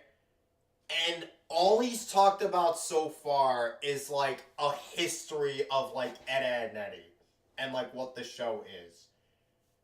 And honestly, he didn't even really go into like that much praise for the show in the first 30 minutes. Because in any competent video that's made, that's like what went wrong with Ed, Edd n Eddy, you would spend the first 5 to 10 minutes max talking about why you think the show was great early on, and then the rest of the video will be you shitting on like season 5, right? But no, it was literally just like talking about a lot of fucking pointless repetitive bullshit that just had no reason to be talked about for 30 minutes, and now he's finally getting into it at a half hour in. Okay, let's see what his points are. Thank you so much for listening, guys. Now back to the review. A year after season 4 had ended, season 5 begins. I guess old man Eddie continues daydreaming, and our favourite show is back on the air. Only this time, with some notable changes. Those of you that are keen-eyed may have noticed something a little off about the look of the show. Well, that's because the show had now moved on from its traditional ink and cell technique over to modern digital colouring. Now, I don't want to particularly criticise the show too hard on this, as I know Antonucci was a huge hater of digital animation. Cluck, digital, and draw. And I know he would have done everything within his power to keep the show with its traditional methods. And to be fair, for the most part the show does look identical to the previous 4 seasons. Yeah, that's one thing I 100% agree with. Even though I prefer the traditional cell look that the show had, even though they had to go digital, they did a really good fucking job staying true to the show, even with the digital format. Same slapstick and everything. Even managing to maintain those iconic boiling lines. But you can see that the colour palette just isn't quite as colourful. Everything seems darker and doesn't pop out onto the screen. Well, yeah, but that's only because, first of all, it's not... Let me actually go back and see the comparison there. But you can't... No, I'm sorry, but no. Maybe for like the color yellow, sure. But when you look at Ed's shirt, I would argue it's more colorful in season 5 than it was in season 4. If you look at Double D's shirt, it's more colorful. Like, yeah, no, that's just not true. I'm sorry. Granted, I don't really like the color scheme as much in season 5 compared to 4 because the traditional Cell look is just unmatched. But again, no. Literally, who cares? Yeah, exactly. The show literally looks identical to the traditional Cell look. The only difference is that you can notice that it's now digital, right? But again, it's not like they couldn't, they had to go digital. It's not like that was something they could, you know, choose to do, right? Like, come on. And see that the color palette just isn't quite... Like, if the animation took, like, a significant hit in quality and the slapstick was worse, that'd be one thing. But they were forced to go digital, and with the digital format, they still maintained to, like, the true nature of the show with the exact same character designs. That to me, there's no problem with that. Like, that's just good, right? Quite as colorful. Everything seems darker and doesn't pop out onto the screen. Those slight imperfections of ink and cell blotches are gone and replaced with a perfect crisp digital colouring. But season 5 wasn't just a new season series-wise, but also a new season weather-wise. The show took a pretty bold approach in that season 5 would now take place in the autumn and winter, whereas the previous 4 seasons had now been established to have taken part over the summer holidays. Kinda like Gravity Falls. This is explained to us in the first episode, where Eddie is still trying to convince the other kids that it's still summer, by creating an artificial climate in the cul-de-sac. But when the illusion is broken, the other kids freak out. Wait, hold on. But also a new season weather-wise. The show took a pretty bold approach I'm gonna nitpick a little bit here, but I think I misheard something. I just want to hear what he said. Season 5 would now take place in the autumn and winter, whereas the previous 4 seasons had now been established to have taken part over the summer holidays. Kinda like Gravity Falls. This is explained to us in the first episode. Yeah, he says it's the first episode. That's not the first episode of season 5. If I remember correctly, the first episode of season 5 was Mission Ed Possible, which was the episode regarding the report cards. Granted, this, like, from a chronological sense, this was the first episode, but, like, if you're going to be making, like, a in-depth review, you probably shouldn't get little stuff like that wrong, right? I know I'm nitpicking, but, like, come on, right? I've never seen a cartoon reviewer care about the color palette of a cartoon, now that I think about it. LOL. What's frustrating is that, like, Ed, Edd n Eddy was forced to go digital, okay? And with the digital format, they still maintain the exact same character designs with the exact same style of animation. And, like, the characters just did not change that much. It would be like getting worked up in a tizzy about, like, season 1 of SpongeBob versus season 2, right? And I'm of the opinion that season 1 of SpongeBob was the best fucking season, and it looked the best. But I'm not gonna sit there and say, seasons 2 and 3, they look so off now. Like, that's just wrong. Where Eddie is still trying to convince the other kids that it's still summer, by creating an artificial climate in the cul-de-sac. But when the illusion is broken, the other kids freak out as they realise school will be starting tomorrow. School starts tomorrow? Yep, school. Here's how the average man's life would change if he never saw These an ad. fucking ads are getting an ad for an ad block. Seriously, like, what the fuck? Again. Day 1, he would install... It's like, get fucked.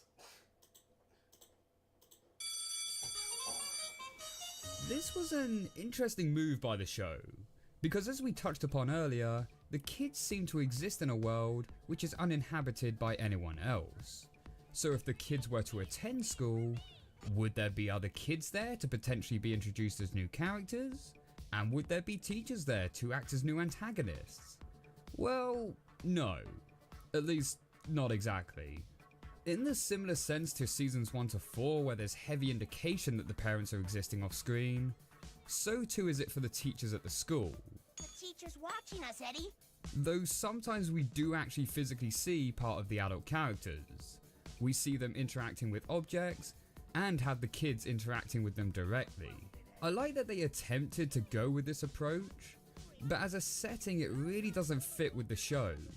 It stretches the logic of the show when the entire school is attended by a dozen children, to the point that even the Kanker sisters are sat in the same classrooms as the other kids, despite, you know, the Kanker sisters being several years older. What? Where the fuck did he get that from? What is this headcanon that he has? I'm not even trying to be funny. Has there ever been anything in the show that would suggest that the Kanker sisters are several years older than the kids? Honestly, the only fucking character who I would argue is older than the fucking cul-de-sac kids would be Rolf, right? Because Rolf was literally like the guy who talked about how he was from the fucking old country. And there was a joke in the show about how when Kevin was like, hey, Rolf, look at my beard. And it's like one hair from his chin. And Rolf just rips off his shirt and there's like fucking a giant load of back hair, right? Like, I feel like if anybody, it'd be fucking Rolf. Not the fucking Kankers. Like, come on. I thought they were the same age as the Eds when I was younger. My understanding was that the only age we know of the characters is Eddie, okay? Eddie was confirmed to be 12 years old in an episode of the show, okay? My understanding was that Eddie was 12, Double D and Ed were 13, mainly because they're taller. This is like my headcanon, but it makes a lot more sense than what the fuck this guy is saying. Double D and Ed were 13. Eddie is 12 just because he's shorter.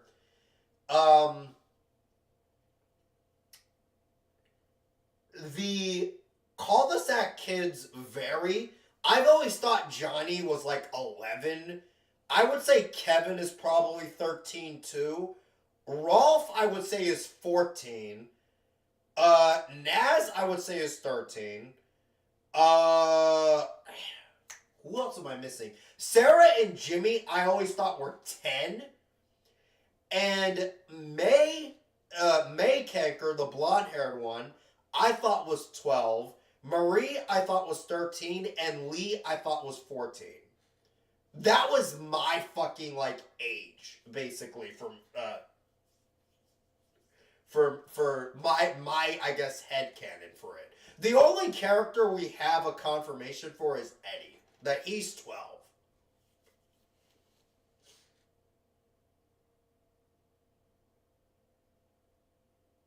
Right? But, like, I don't understand where he's getting this fucking point from that he thinks that the Kanker sisters are like 16 or 17 or something. They're just not. Like, the fact that they're in the same class shows that they're not. Like, come on. And now that we've established that these authority figures actually exist in the school, it seems odd that all these ludicrous events are still able to occur without any adult intervention. It's a fucking cartoon. Bro, in the fucking seasons 1 and 4 that you think that are much more different than season 5 for some moronic reason, they destroy houses. And they never got in trouble for that, right? Like, come on. At least in the previous seasons, it was only implied that the parents existed. No, they did exist. It wasn't an implication. They were there. Like, what? He's saying, remember guys, this was only a dream sequence, so it doesn't count as an official appearance. They might not have appeared officially or at all if that makes sense. But they were referenced by the characters. They were there. It wasn't an implication. Like, if Eddie, or not Eddie, if Ed talks about how he doesn't want his mom finding out about them fucking up a babysitting that he was supposed to do for Sarah, otherwise he would get in trouble, it's clearly obvious that his mom is there. Like, that's not an implication. But here, we physically see them on screen. It doesn't fucking matter. They're there. They were always there. Like, how is it different? Genuinely speaking, how is it different if just because you see that they have the hands in the screen? How is that different? They've always been there. What, because they decided to do jokes with the parents or the teachers having their hands occasionally pop up in the screen for some reason? Like, come on, dude. Like, this is such an asinine point to make. The problem with the school system is that it breaks the dynamic between the Eds and the other kids. See, it's always implied that the Eds weren't necessarily bad people, they were just loners. What do you mean it implied they weren't bad people? They were bad people. What the fuck? They were scammers! Their entire point of their character was that they would make scams, okay? It's not me saying this like to shit on them. They literally called it scams, okay? They would make scams so that they could rip off the cul-de-sac kids of their money so they could buy candy. What? Sorry, I dropped bottles that I drank near my fucking microphone. Ugh. Like, what do you mean it's implied they're not bad people? If you're a scammer, you're a bad person. What? Why the fuck do people try to pretend that the Eds are good people? I don't understand this. Like, like, Danny Antonucci's intention was always to make the Eds bad people. Like seriously.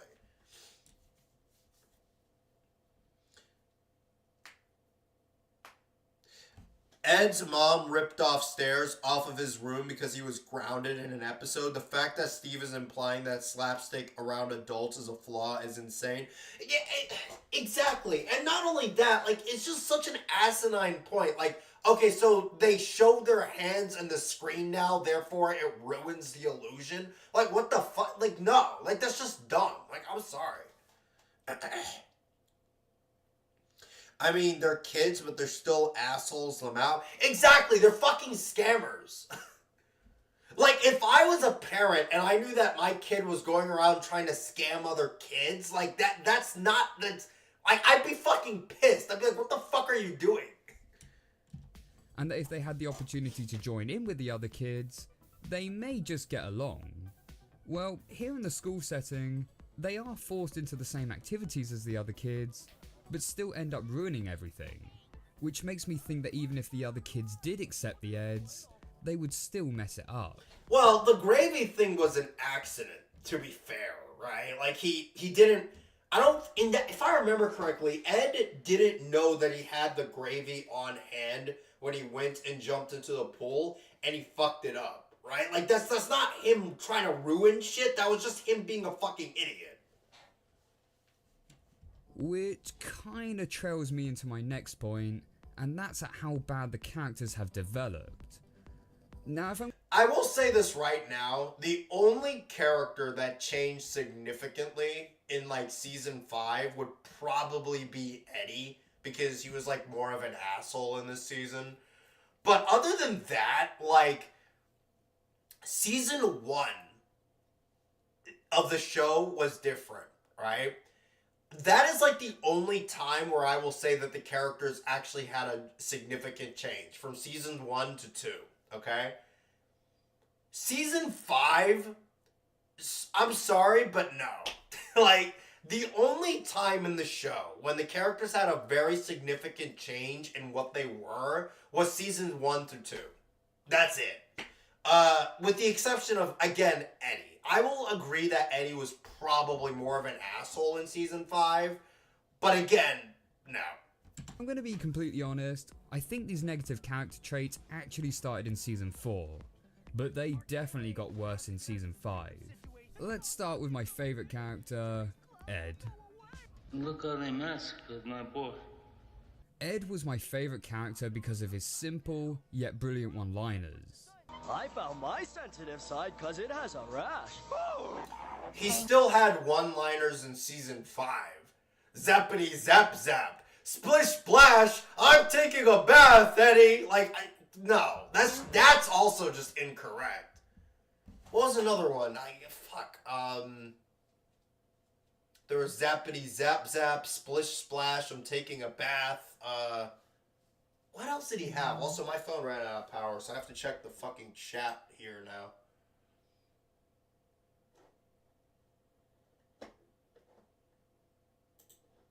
For sharing that with us, Ed. His unpredictable actions, and he's happy-go... He still had unpredictable actions in season 5 too. Like, what? Slide on the slope? That wasn't season 5 though.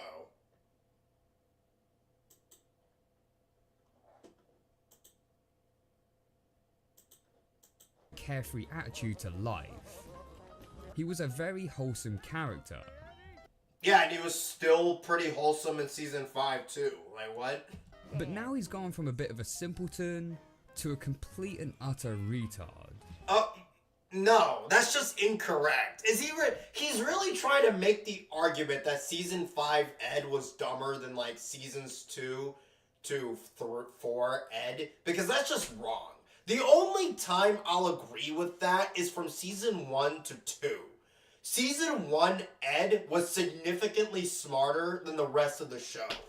But the idea that from season 4 to season 5, he became like a completely different character where he's just much dumber, that's just incorrect.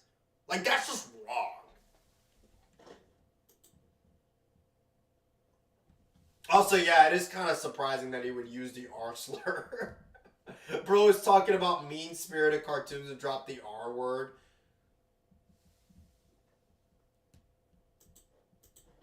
His stupidity has gone completely through the roof, he's extremely emotional, and his whole character has just been overly simplified. Dude, his intelligence has gone 0. Again, no. He was always a fucking idiot. What show are you watching? If you're comparing season 1 to season 5, I guess, but he's not talking about season 1 and season 5. He's talking about season 5 versus the rest of the show. That's just wrong. Like, that's just incorrect. That's number 1. Number 2, he says he's overly emotional, even though in the same video he praised the episode where Ed thought he was a monster. Okay? That same episode where he literally goes on a fucking monster-like rampage, attacking kids, kidnapping them because he thought he was a monster. That's not emotional? Like, what? He was also the same character who who genuinely started crying when he and Eddie pulled a prank on Double D pre-season 5 with the whole sticky notes thing. Like, come on, dude. Remember this line from season 2? Gravy! Aw, come on, Double D. I don't say gravy all the time. Well, in season 5, he's literally obsessed with the stuff, even grinding a desk over his face when he doesn't get his daily fix of it. Yeah, because it was an episode where they had to bet on them not being allowed to engage in their bad habits. Where like Ed, Double D, Eddie, Rolf, Johnny, and I think Kevin all had to like go an entire day without being allowed to do one thing that they like to do a lot, right? Yeah, I didn't miss a character. Also, he says nice imagery. I'm guessing he's saying this in a sarcastic way. I don't see what the problem is with this. I think it's just hilarious fucking slapstick. It's not even that gross either. Like, it's not like there's any fluids coming out. It's literally just his face is getting mushed, right? Like, is that really a problem? Is it because it's on the eyes? Like, Then like yeah, that's just funny. Like, I don't know what it... Like, that's just you being fucking sensitive. I don't know what else I could really say. there's Double D, who, in all honesty, I actually kind of like how his character evolved over the series. Somewhat. He went from being socially awkward and shy to someone who will not only stand up for himself, but also others too.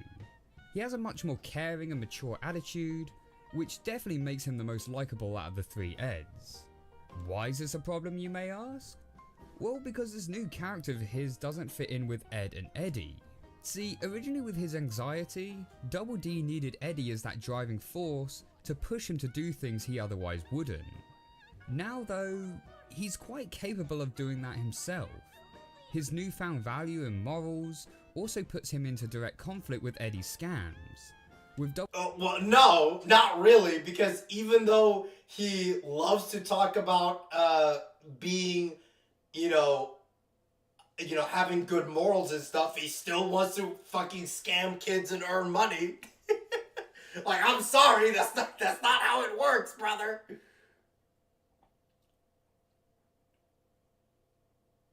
He'd have a heart attack seeing Danny's MTV cartoon, The Brothers Grunt. Plot twist, he's not being sarcastic. To be fair, The Brothers Grunt is terrible, but that's because it's not funny. I disagree, The Brothers Grunt is overhated. The episode that they bet, fair enough, but that's just me. Maybe I like gross stuff a lot. Brothers Grunt is alright. I like the soundtrack and the gross ass visuals. The thing about The Brothers Grunt is that, like, I understand that the show was on MTV. I get that. And the way they structured their animated shows was different, okay? I understand that, right? But even for an MTV show, the cartoon was just mindless trash. And it just wasn't that funny. Like, if it had more of an actual plot with every episode, and I've seen a couple episodes of the show. I actually did went to check it out. And had more structure to it, it might have been genuinely, like, entertaining, right?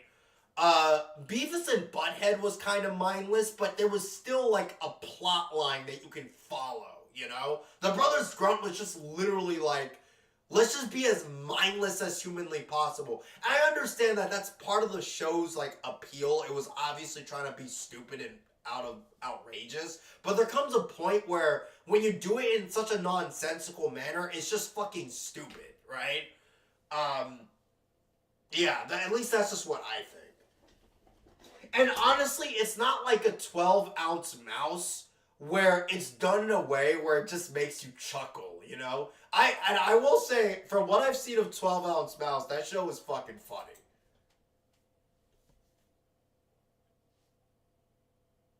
It was the inbred grandfather of Secret Mountain Fort Awesome, which was even more inbred. Seriously, 12-ounce mouse was that. You guys, the Brothers Grunt could have been like a 12-ounce mouse, and I genuinely think 12-ounce mouse was good. Like, that cartoon actually was pretty good. Because it was mindless, but it at least had like a plot line to it that made it funny. You know? At least from the episodes I've seen. Double D normally having to object or apologize to the other kids on Ed and Eddie's behalf. Ninja Turtles in here. Ah, too many ads. Too many ads. The legendary RPG Hero Wars welcomes new heroes to the battlefield. Alright, let's see what people are saying in the chat. Beavis and Butthead is hilarious, though. Yeah, I agree. My apologies once again, Kevin.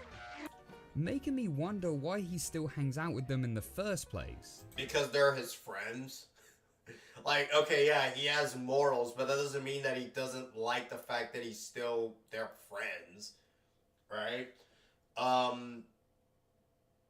Yeah, I mean, it really is that simple, right? Like, there are many times in Especially considering the fact that they were also all kids. Like, that's just how kids are.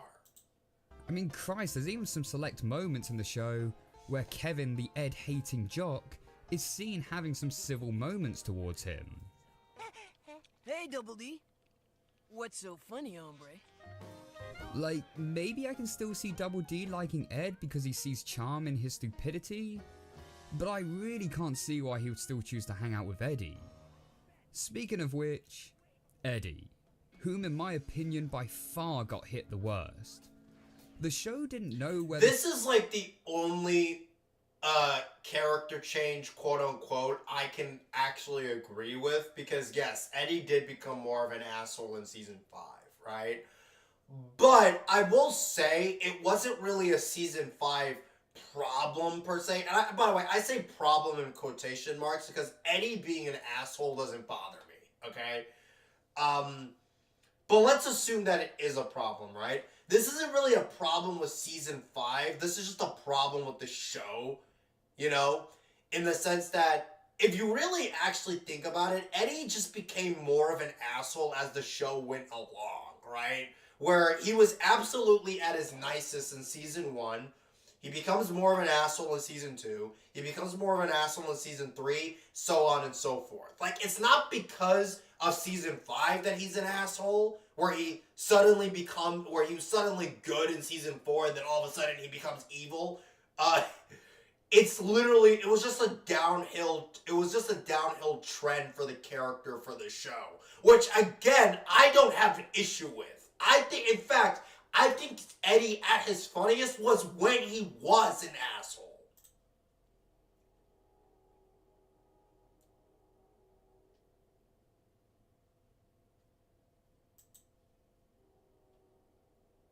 To be an arsehole towards Eddie, or to make Eddie the arsehole himself. Eddie, for the most part, is just straight up unlikable in this season.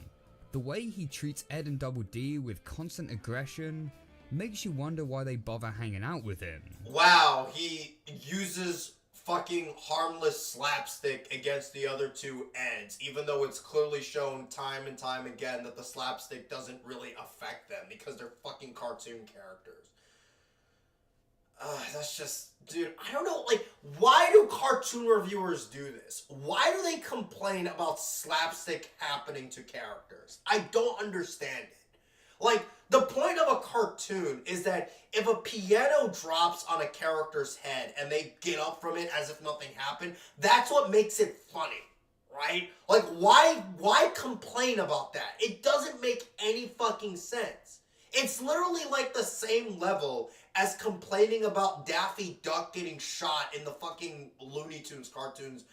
It's the same level as complaining about Daffy Duck getting shot by Elmer Fudd in the Looney Tunes cartoons. Like, come on.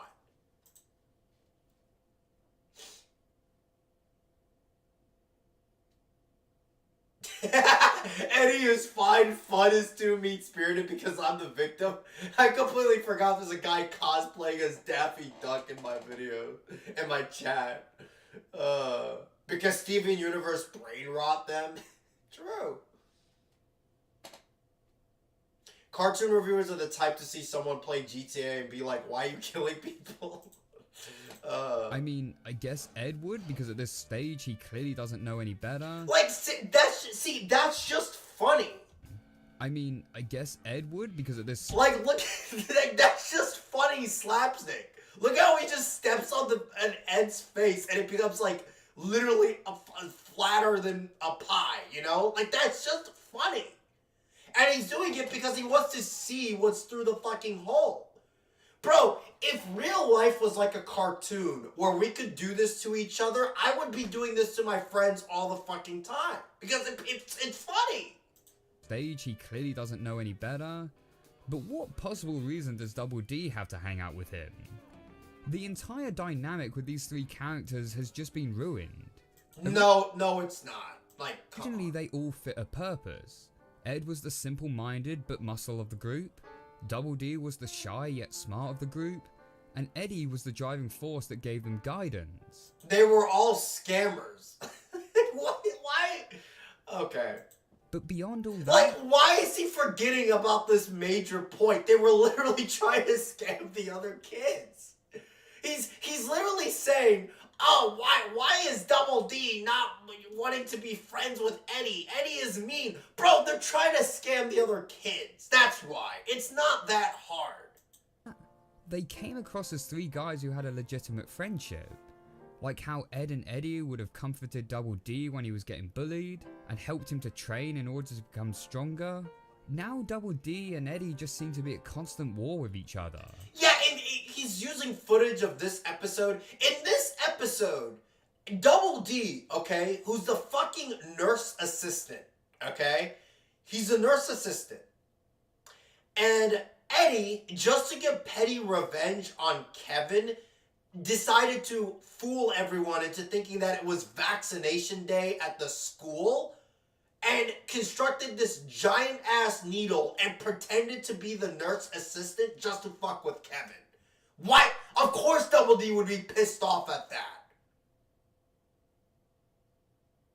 Like, what? Is Double D supposed to be like, oh yeah, that's okay, Eddie, that you're pretending to be a nurse's assistant and you're scaring everyone in the school and you're causing all this fucking mass hysteria about needle? Like, come on, dude.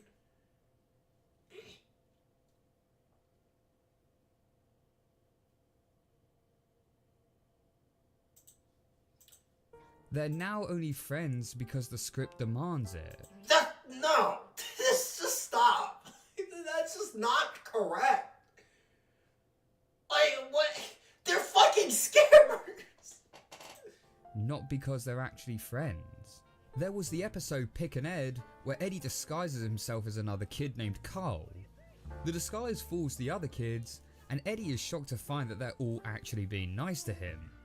So Eddie decides that he will now keep the Carl persona, and completely dicks on Ed and Double D in the process. Not likely, friend. I wouldn't hang with these washouts if they were the last two dorks on Earth. Right on. Only returning back to them because Double D tricks Eddie into thinking that the other kids are still bullying him. But if it wasn't for that, Eddie would have been completely content with abandoning them. Well, yeah, the point of the episode was that Eddie wanted to be popular with the other kids, right? Like, that was the point of the episode.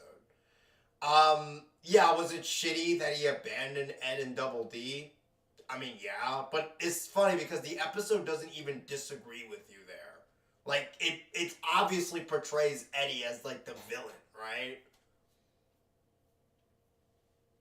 The humor suffered with the show too. Oh, the humor. Explain to me how the humor became bad, even though the slapstick was more or less the same, and a lot of the fucking, like, jokes and punchlines that they had were, like, identical to the previous seasons, but, you know. Eddie would have still done that, honestly, if this was an older season. Yeah, exactly. Like, this was the same character who lied about his brother coming back just so he could get popular. Like, and also, bro, they're kids! That's another point. Kids do stupid shit all the fucking time. And then guess what? They once they do stupid shit, they become friends again. That's how kids are. Remember how I said in the earlier seasons it had the right balance of slapstick? What exactly about the slapstick in season 5 is worse? I actually want to know what his point is going to be here. Well, here it goes way too overboard. How is that overboard? Because his foot swelled up because he got hit pretty hard there? Compare the reaction of Eddie suffering from the thorn bush in season 1 to him suffering from a thorn bush in season 5. Okay, I will compare it. He looks like he's in absolute agonizing pain. Is this worse because he's naked? Is that your point? Seriously, what's the difference between these two besides the fact that Eddie is naked? He has thorns in his body. He looks like he's dead inside. Like, what's the difference? By the way, when I first saw this episode as a kid, I totally thought this thorn was Eddie's dick. What the fuck, dude? Remember, look, I'm not saying anything about Steve, okay? Like, make no mistake, I'm not saying that Steve is anything when I say this. All I'm saying is that you should be careful making jokes like that because Eddie is like 12 years old, okay? Like, come on, bro. I'm not. Again, I'm not making any assumption about Steve here when I say this. I don't think that Steve meant anything by saying this. I just think it's really weird to make a joke like that, okay? That's just me. But the biggest issue I had with season 5 was the writing itself and how episodes played out. Uh-huh. How did episodes play out? He said he was a kid when he thought that. Okay, yeah, that is true. Again, I'm not making any, like, attacks on his character. I don't think he meant anything by that. I just think it's weird to bring that up. That's all I'm saying, okay? Like, come on. With many of the episodes coming across as basic and simply mistreating the Eds even though they didn't really deserve it. What? They're fucking scammers. What do you mean mistreat them when they don't really deserve it? Give me an example. I actually do want to see what his examples are. And it's only fair to point out, previous seasons did this too. Okay, previous seasons did this and you're still thinking that it's an issue with season 5 for some reason? And also, this point is so stupid because as long as the slapstick is funny and the jokes themselves are funny, I don't give a shit. Like, cartoon characters are not supposed to be happy creatures. They're supposed to be sad and pissed off most of the time. Yeah, it was kind of out of nowhere, Lamau. Yeah, that's what I'm saying. Okay, come on. Way back in season 3's episode, Stiff Upper Ed, I hated how it unjustly treated Double D. Like, why? That's the point. That's where the conflict comes. That's where the episode becomes interesting. Yo, yeah, he gets unfairly treated. Boo-hoo. Who gives a fuck? It's a cartoon. But episodes like that were the exception. Whereas in season 5, they felt like the norm. Why? I genuinely don't understand why cartoon reviewers make this argument for this episode. The cleanliness is next to Edliness episode. The point of this episode is that because Double D was unable to find a shower to clean himself with, he literally went insane because he's just a clean freak, right? That's not torture. That's just him literally not understanding that. Yeah, it's not the end of the world if he doesn't get to take a shower one day on a fucking weekend too. A few to name example. Tinker Ed, which, by the way, is an episode which made me realise just how annoying and whiny Jimmy's voice had gotten over time. Ah! These ads are killing me! Bro, these ads are too much. I'm sorry. These ads are way too fucking much, man. They're just annoying. They're just dumb. I'm sorry, bro. Just no more ads. You Steve, you're not allowed to have ads anymore. I make that rule. Elmer Fudd is in my chat now. Me spewing to this is bad. Sad face. Daffy Duck, how dare you? Dude, I love my chat, dude. Seriously, you guys always make me laugh. Bro, every episode revolves around them getting their comeuppance for being scammers. Lamau, how is he upset with the mean-spiritedness? Do cartoon reviewers just hate conflict? It's not Full House.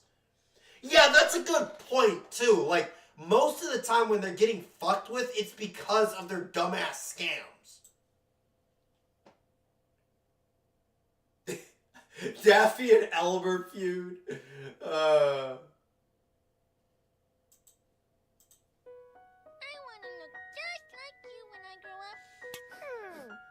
tales are not a load of baloney. They're real, golly gosh. You'll see. You'll see. I do agree. Anyway, I do agree with that point. Jimmy's voice did become much worse as time went on. This episode, Kevin mocks Jimmy for still believing in fairy tales. The Eds notice Jimmy crying and decide they could fake the existence of fairy tales.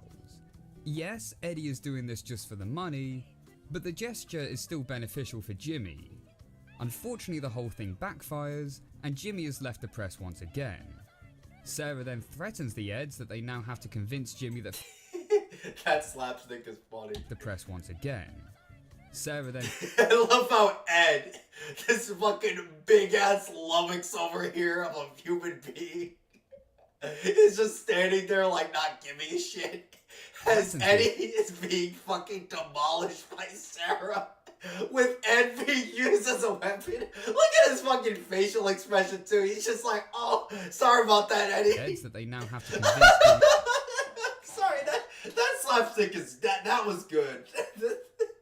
That fairy tales are real, so the Eds have to humiliate themselves dressed as fairy tale characters, only to realise the whole thing was a setup by Sarah and Jimmy.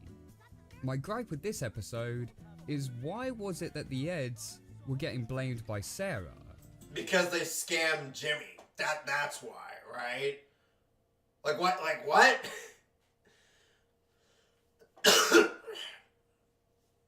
Sorry, I'm still recovering from a cold, so I probably shouldn't be yelling, but whatever. God,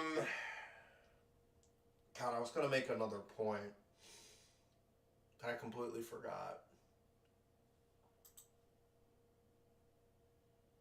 Yeah, exactly. Somebody in the chat literally said this, because they scammed Jimmy.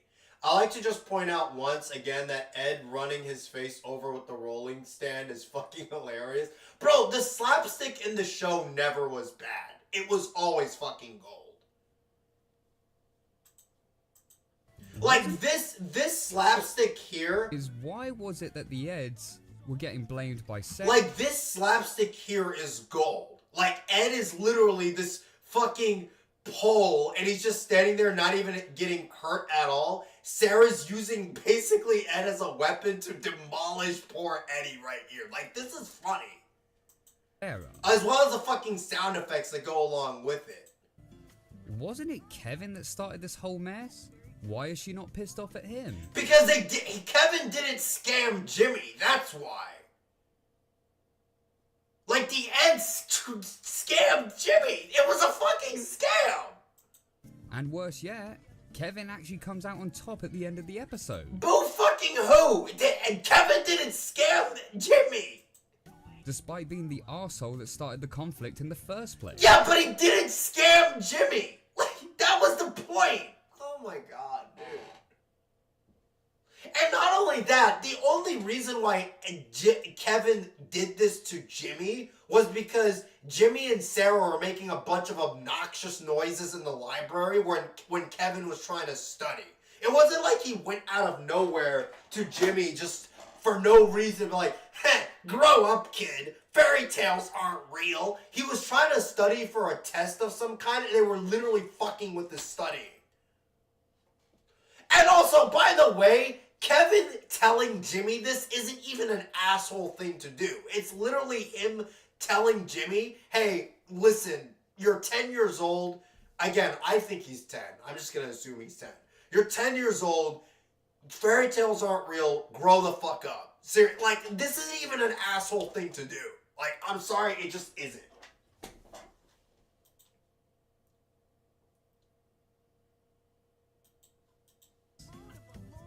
Smile for the Ed. This one I agree with, actually. I'm not going to deny that. This is one of those episodes where the show just decides to be an arsehole to Eddie. Eddie is trying to get a decent school photo, so his mum will... And by the way, I want to say that before he goes on with that other episode, this episode, Tinker Ed, I don't even like it. I really don't. My reasoning for disliking it, though, is literally because I just think it's really fucking boring. Nothing interesting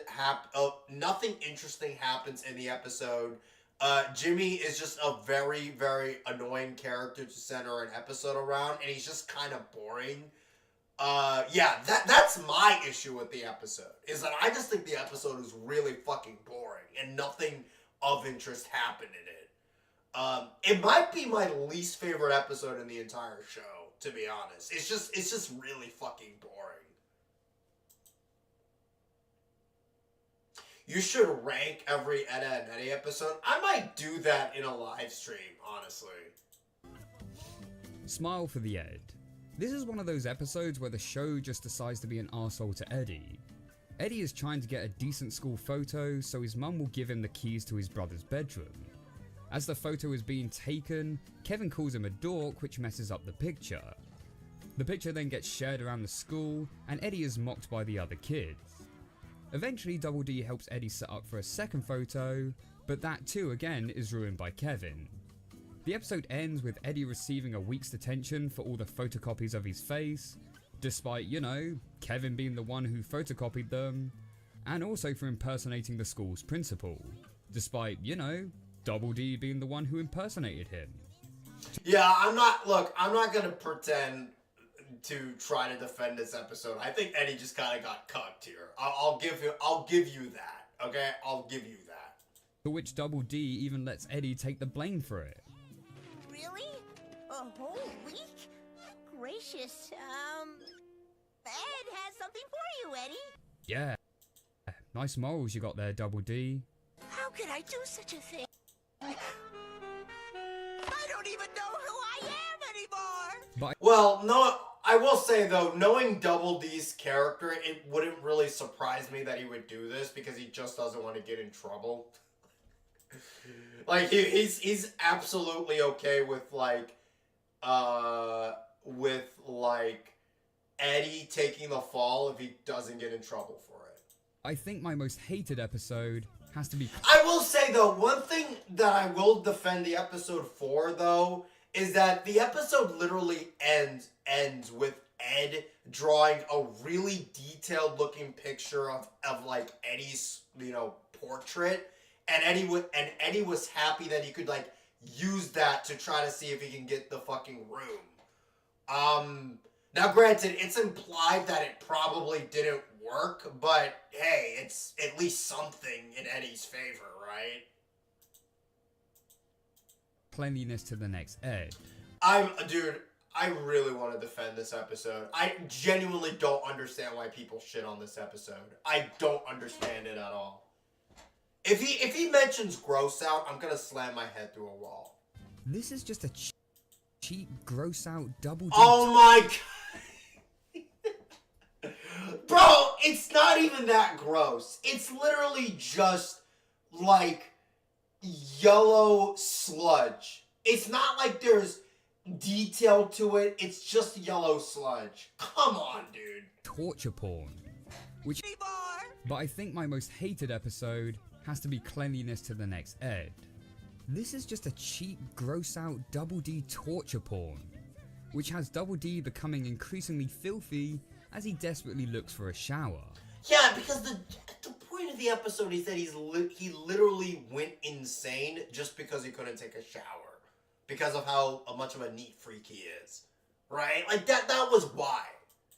This includes him becoming covered in literal animal shit, which Ed licks off of him later in the episode. Yeah, because Ed is fucking disgusting. Like, that's the point. Like, Ed, literally, in the entire show, Ed has been demonstrated to be a gross character. Because he's, you know, he's an idiot. Like, this was the same guy who fucking ate his mattress because a doll told him to. I'm sorry, even just highlighting some of the absurdities of this show makes me giggle. I really like this show a lot. Like, I think Ed, Edd n Eddy really was a genius show. What is it with cartoon reviewers and the torture porn obsession? Cartoon reviewers watching Breaking Bad. This episode is nothing but Jesse torture porn. Ed torture porn. Double D torture porn. Insert obligatory Steve would lose his mind about the brothers grunt LOL comment here. Even Mr. Enter dropped the phrase, torture porn is just as bad as Gen Alpha slang. Cartoon reviewers watching wrestling. This is a heel torture porn. I don't know what this says about me, but him describing Ed licking animal shit off of Double D made me laugh hysterically. Walter White torture porn. Ed and Mayfall must be regretting that phrase. Bro, I love how a lot of these cartoon reviewers to this day still just kind of like rip off Mobro Studios. That is just insane to me. Imagine a cartoon reviewer watching Oz. Nearly the whole show is torture porn. Double D insane, despite him, you know, being in filthy situations prior and not having much of an issue with it. And by the yeah, but he wasn't here. No, being in filthy situations prior. Wasn't he just in like a river here? I mean, I guess he was in the sewer, but Not having much of an issue with it. But still, I feel like there's a look at how much pure the water is here compared to whatever the fuck he was. He was literally, like you said, like how you described, he was in animal shit after being rejected for taking a shower multiple fucking times in the day. And by the end of the episode, Double D is forced to be bathed by Ed, who readies the cheese grater to clean him. Yeah, because look how fucking filthy he is. Like, he's... like, by how disgusting and how filthy he is, like, yeah, you're gonna definitely need a fucking cheese grater of some kind to scrape some of that shit off of him, right? Weak writing. Like, this guy literally... much of an issue with it. And by the end of the episode... he goes into pure water, and almost instantly the water becomes muck. That's how filthy he is. So, Double D is forced to be bathed by Ed, who readies the cheese grater to clean him. And also he finally gets a shower. You know, that maybe he shouldn't have lost his mind over not being allowed to shower for one day. Weak writing, poor character treatment, and lazy gross out. I don't understand why these guys get so fucking ass hurt over gross out. It isn't even that disgusting. Like, look at the colors. It's literally two colors. One color is dark brown. I don't know how to fucking describe this. And the other color is fucking mucus brown. I mean, no. There isn't any, like, close-ups that are just exaggerated or anything like that. Like, this is nothing. So, to conclude this long and overly drawn-out analysis... Yeah, you could say that again. Took you fucking half an hour to get to the point of your video. Ed, Edd n Eddy was a remarkable show. It almost felt like the last of its era, and certainly was a high to go out on. Unfortunately though, I think the show just fell victim to the same factor that many other long-time shows have, and that's the pressure to keep upping the antics from previous events. Why? This slapstick is funny. What's wrong with this? Characters had to... especially since when you know the context of this episode is that Eddie only put himself through all this pain just because his ego wanted to challenge Rolf to a fucking death match with the whole Urban Ranger shit. The pressure to keep upping the antics from previous events. Characters had to become more wild and exaggerated. No. And episodes had to become... again, no. That shit, I've already addressed that point. more spectacular and shocking. What's wrong with this, too? And episodes had to become more... what's wrong with this slapstick? Genuinely speaking, what's your beef with this?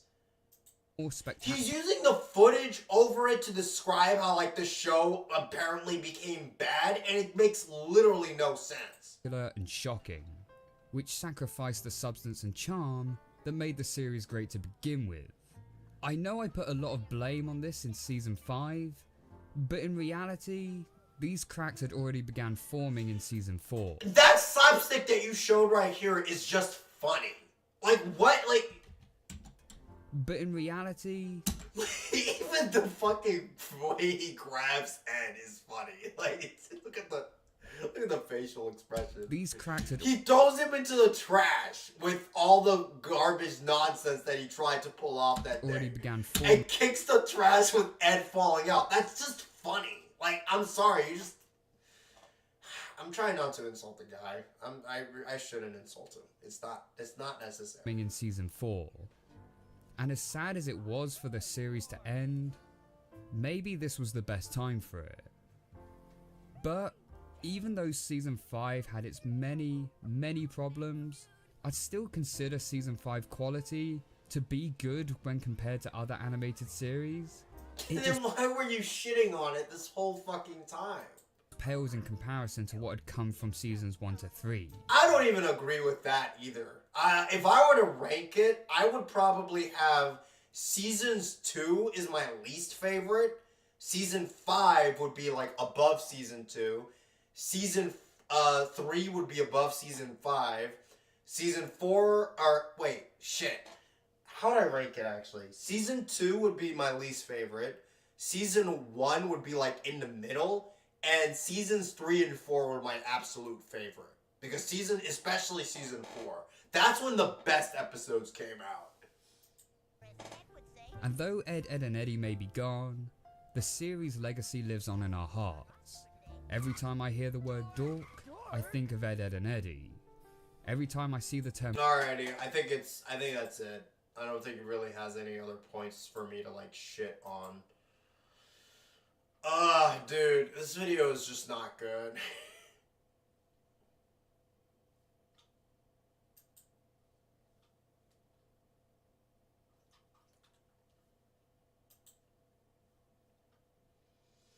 Let's see what people are saying. Ed's room is dirty. Cartoon reviewers watching basketball. LeBron James torture porn. Torture porn and mean-spiritedness of the animation community's Skibbity Toilet and Blank from Ohio. A dude gets a swastika burned into his ass in the first episode. Wait, what? I don't know what you're referring to. Sesame Street is nothing but Brett Burt torture porn. Elmer Fudd. The Holocaust was a Jewish torture porn. Stop. Relax. Whoever that is, relax. The entirety of Oz is Beecher torture porn. Oh my god, the characters aren't the same as they are in the first season.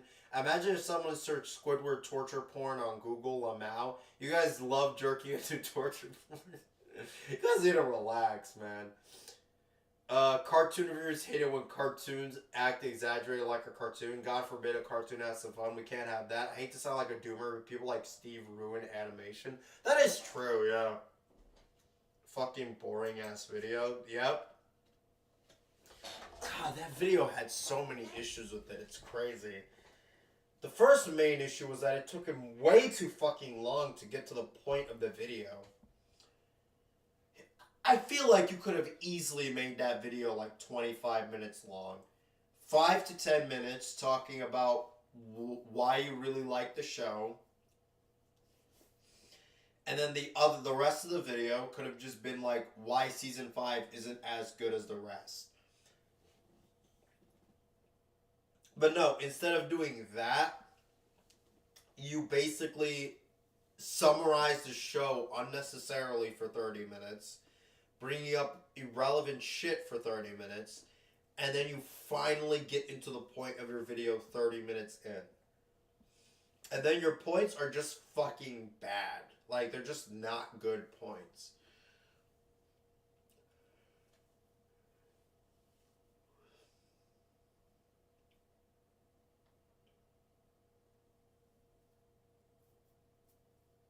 Honestly, my next live stream, I might rank all the Ed, Edd and Eddy episodes. See where I stand on every single one of them. My favorite, it's funny because even though season 1 isn't my favorite season, my favorite episode of the entire show, and not just my favorite episode of the entire show, like this episode is like is one of my favorite like all-time cartoon episodes, period. Is Dawn of the Eds. That episode, unironically, is legitimately like, when we're talking about like every cartoon ever made, it's one of my favorite episodes ever. Like, that episode is a classic.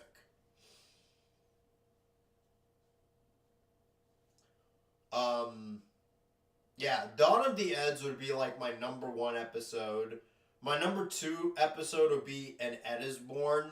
That is the episode where Eddie gets a camera and tries to record himself looking good for his brother. God, I could actually rank a lot of these episodes, to be honest. I'll definitely do that for my next live stream. So stay tuned for that, where I rank all the Ed, Edd and Eddy episodes.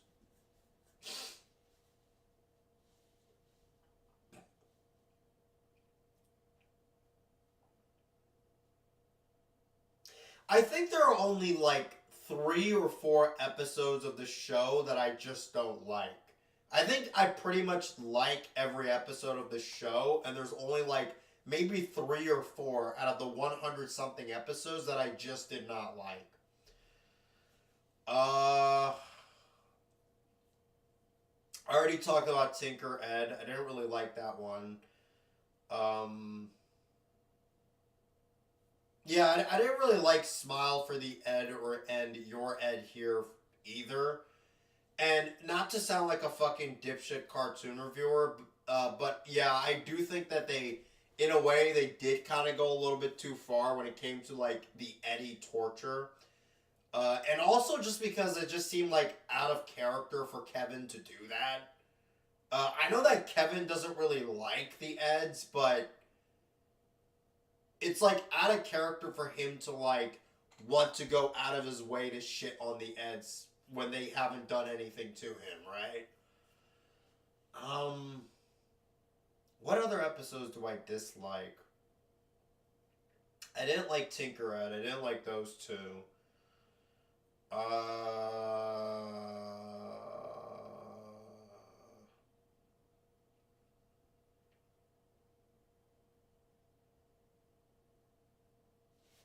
Actually, let me go through all the episodes right now and just see which ones I did not like.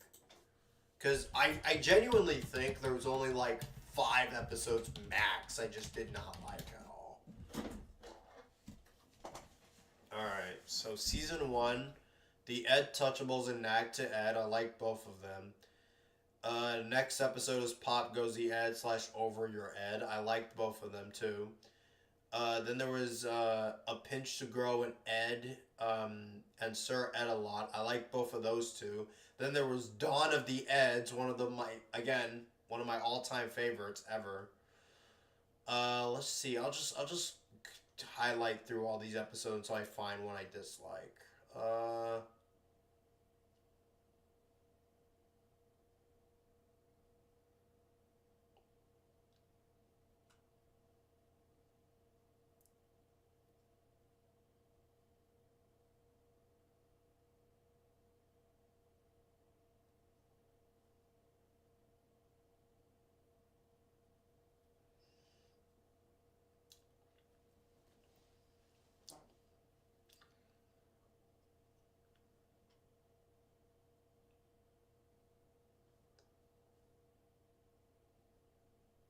God, season 1 is just so different compared to the rest of the show.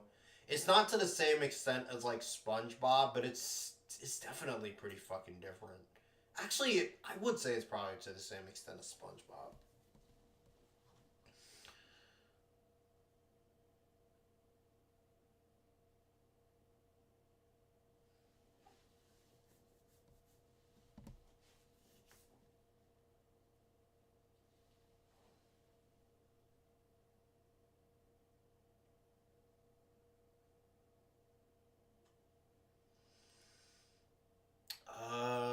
Let's see here.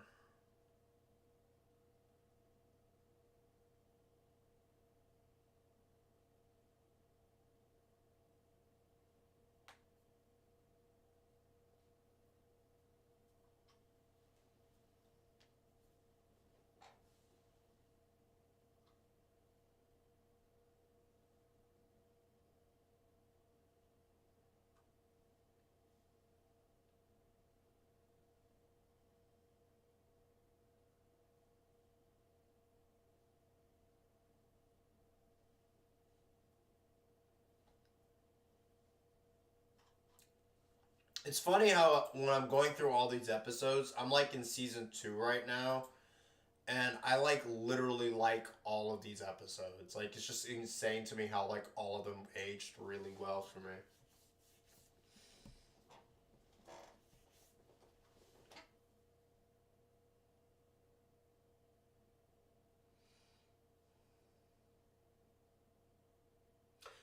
I'm on season 3 right now. Dueling Eds. That episode is a fucking classic. when Eddie offends Rolf and they fight with Fish at the end. Well, fight. Rolf is the only one who's really fighting. That episode was fucking golden.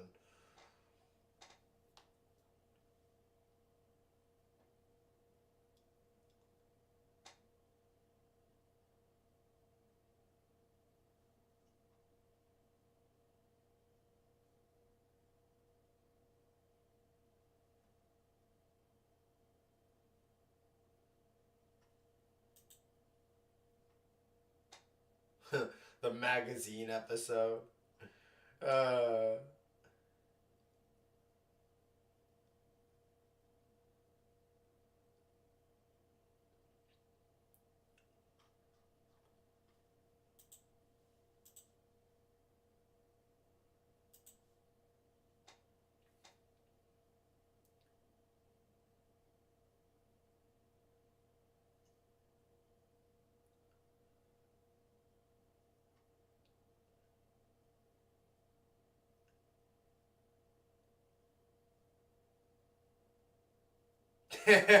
I'm on season 4 right now. Dude, that fucking violin episode is another classic.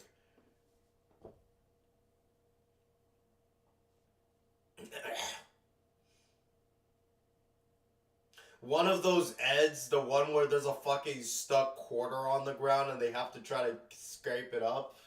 Another classic right there, too. Bro, that is actually crazy. Hold up.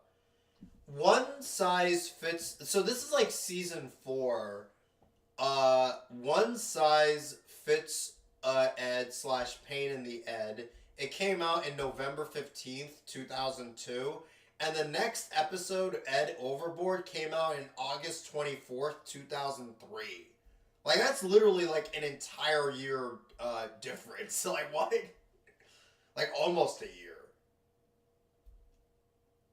I wonder why there was a gap in, like, this season 4 episode. That's crazy. That episode is 1 + 1 = Ed.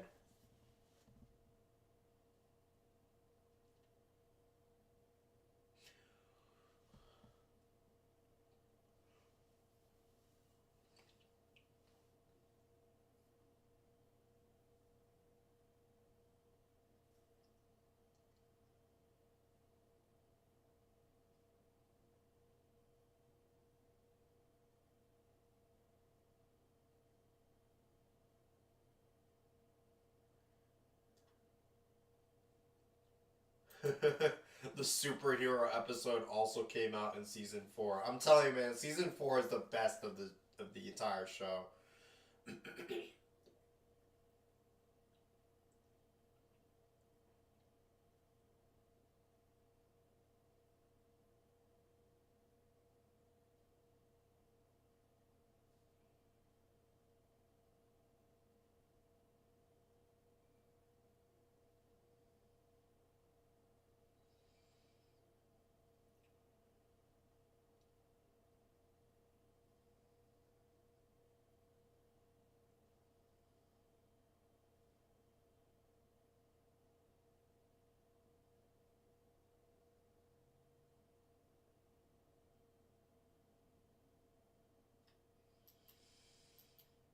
Alright, so far there hasn't really been an episode I dislike besides the 3 I've mentioned.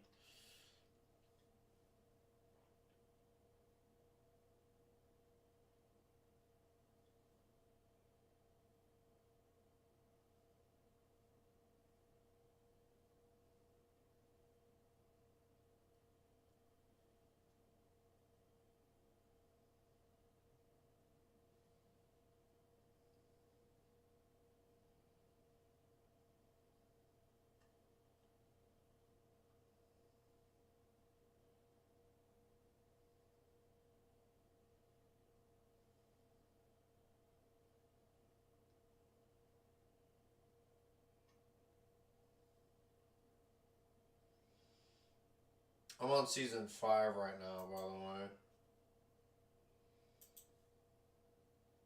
Do you think Edda and Eddie is the greatest cartoon of all time? For me, yes.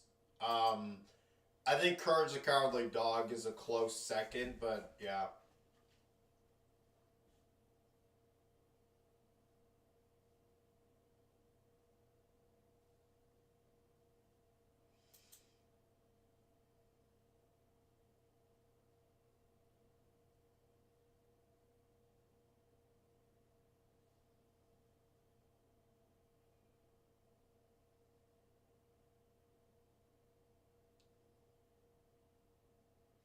Fistful of Ed. I remember that one. That one was a pretty cool fucking episode.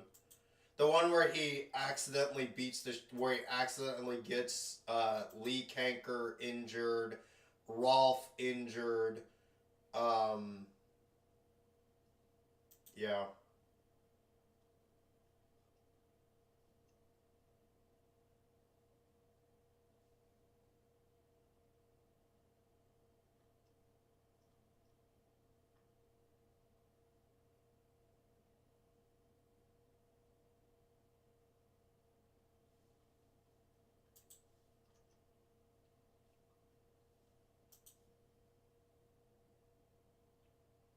Yeah, I think really those are the only 3 episodes I dislike. I looked through all the episodes, there's not a single one I don't like.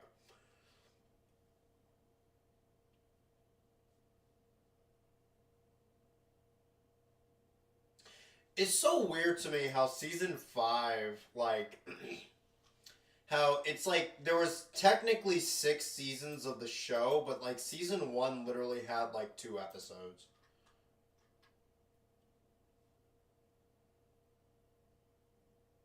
The last episode of season 5 came out in April 2007, and the next episode, which is the one in season 6, quote unquote, came out in June 2008. That's why I always just refer to it as season 5. Like I don't even think there's a reason to be like, oh yeah, season like season 5 and 6. Like it's just season 5. Who cares?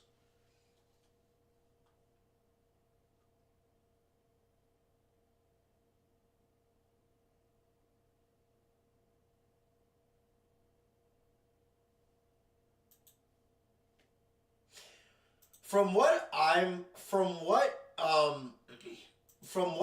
aware, I think the crew at the time actually did try to make a legitimate season 6 where they made like more episodes for it. But they were also working on the big picture show at the same time. And I'm pretty sure, like, Danny Antonucci himself basically was like, you know what, listen, I know we were given 6 seasons, but you know what? Fuck it. We're working on the movie. It's not necessary. Let's just focus on the movie. Fuck a season 6. Right? You know? And that's basically what happened.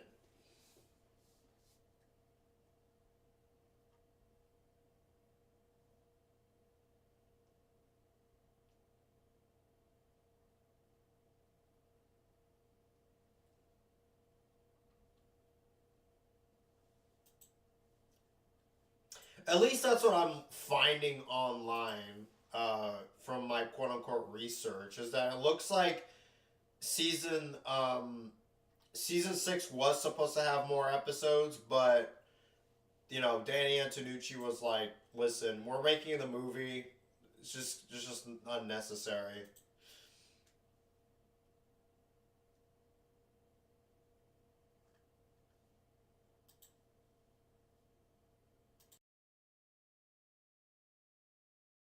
So Ed, Edd n Eddy ended only a year before regular show and Adventure Time started? That's wild. Yeah, it is kind of wild, isn't it? It's like one giant era ends, and then another era, like, begins. 2008 and 2009 were, like, the years a lot of, like, Cartoon Network shows that were popular in the 2000s just started ending. Like, Ed, Edd n Eddy ended at that time. Foster's Home ended. Billy and Mandy ended. By the way, I don't like Billy and Mandy. I think that show sucks. Camp Lazlo ended. Like, a lot of, like, cartoons that were, like, popular in the 2000s just ended in those 2 years. Yeah, Kids Next Door is another one.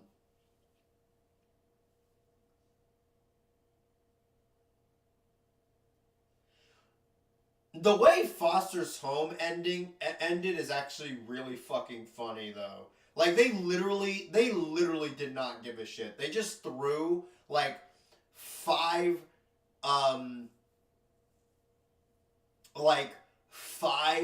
like the last 5 episodes of the show on some random ass Sunday, and that was it. Like that was it. It was done.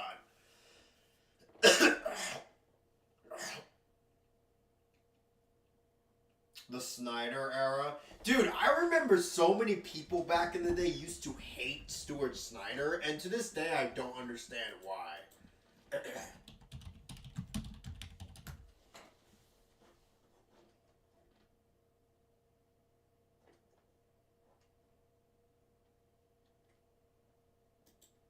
He was president of Cartoon Network for like, I don't know, from 2007 to 2014, right?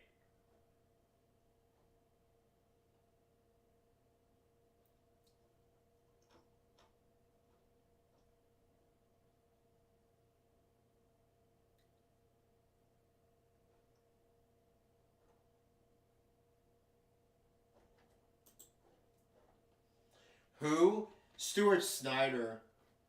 He was a guy who was like hated back in the day by like cartoon fans online because he was apparently the reason why Cartoon Network was failing or some shit, which was just asinine.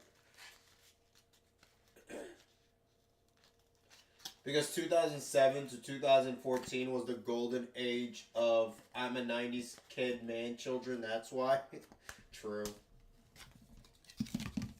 Who dat? He was the president of Cartoon Network from 2007 to 2014.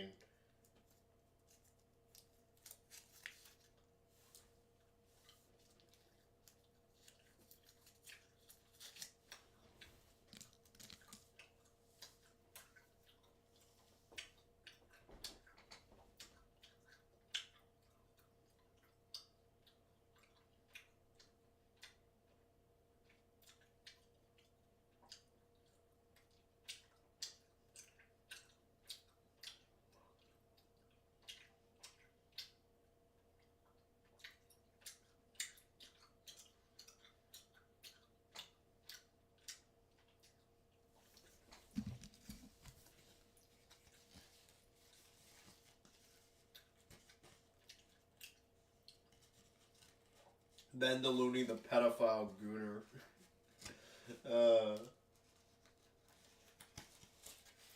Ben the Kumi. You guys need to relax, man. Just say Ben the Goonie.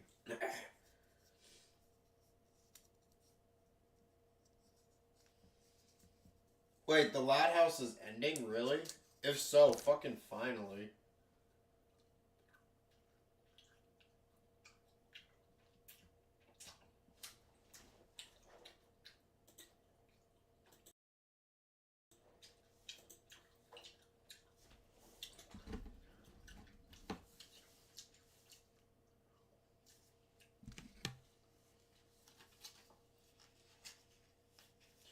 I still can't get over how the Loud House is like the longest running Nickelodeon show, not counting SpongeBob, Rugrats, and Fairly Odd Parents.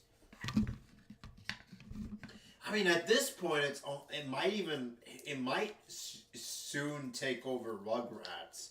Like, when did the Loud House come out? Like 2015?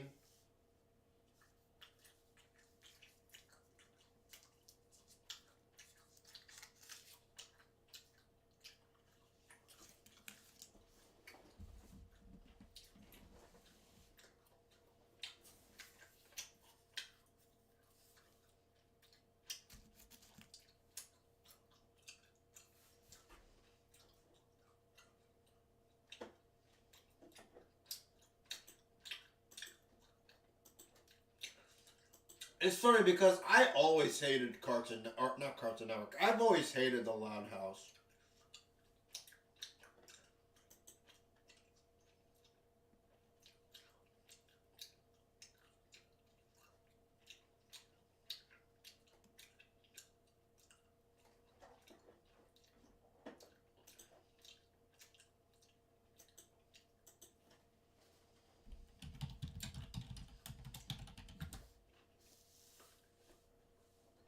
Yeah, it came out in 2016. Let me look it up. Longest running Nick shows. So it's or I should say Nicktoons because this is including like the live action stuff. So Nickelodeon shows by longevity. So there was SpongeBob, which was the #1, obviously, from 1999 to now. Then after SpongeBob, I guess the Nicktoon. Sometimes I forget that Nickelodeon created this. But Dora the Explorer. Dude, I genuinely forget that Dora the Explorer was created by Nickelodeon. But Dora technically is the second longest, but if you don't count that as a Nicktoon, it was then Rugrats from 1991 to 2004. Damn, that's wild. For the entire 90s and up to the early 2000s. Crazy. Then after Rugrats was Fairly OddParents from 2001 to 2017. Wait, what? Wait, hold up. That doesn't make any sense.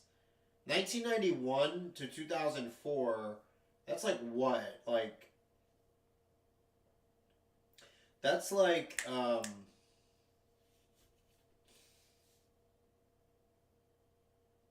is this not in order? Is that the issue? It doesn't see, oh my god. It looks like it's not listed in order, because I don't know why Fairly OddParents would be below the Rugrats. Rugrats went from 1991 to 2004, and that's 13 years. And Fairly OddParents went from 2001 to 2017. That is 16 years. So the Fairly OddParents is the second longest running show after SpongeBob, and then after the Fairly OddParents was Rugrats, and then after Rugrats was the Loud House. So yeah, it's probably gonna take over the Rugrats at this point, because Rugrats is 13 years and the Loud House has been on the air for 8. Okay, so maybe it won't take over the Rugrats, but.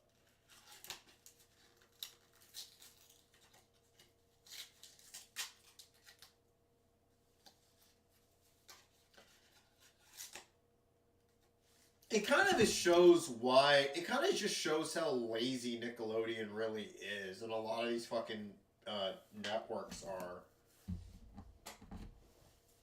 Like, they just don't want to make anything new. Like, okay, so like, what was Nicktoons that came out during this time of the Loud House, right? Nicktoons Wiki. I'm gonna look this up. I actually really want to see what are like Nicktoons that came out.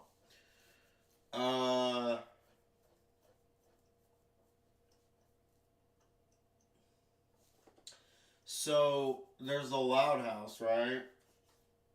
Oh, fuck. Can I do Nicktoons in order, please? Thank you.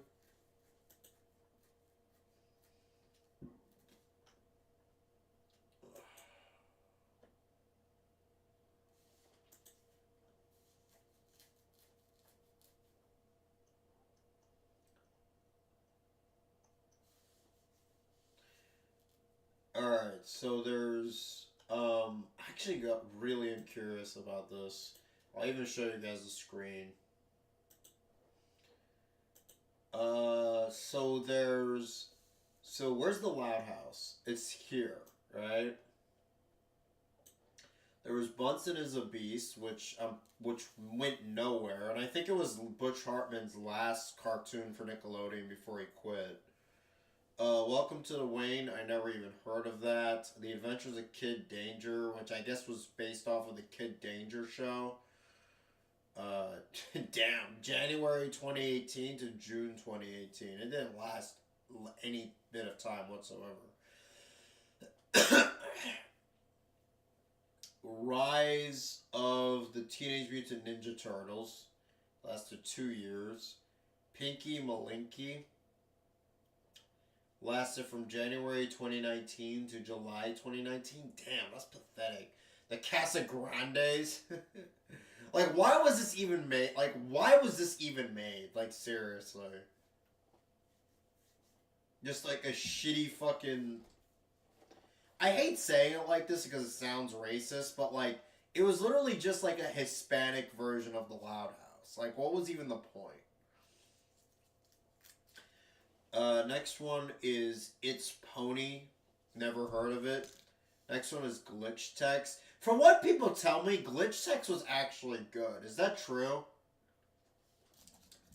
Someone in the chat tell me. And then there was the fucking SpongeBob cartoons like Camp Coral and Rugrats? Wait, what?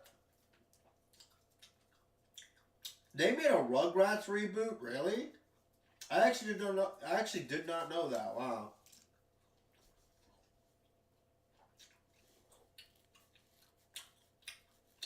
And it ran for 3 years.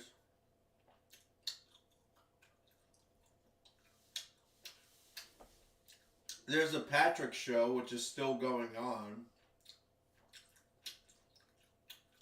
Middlemost Post, never heard of it. Star Trek Trilogy, never heard of it. Big Nate, never heard. I know what Big Nate is, but I didn't know they made like a cartoon about it. Monster High, never heard of it. Huh, ended recently too, October 2024. Transformers Earthspark, still going on. Rock, Paper, Scissors, still going on. Fairly Odd Parents reboot, still going on. Apparently a lot of people like it.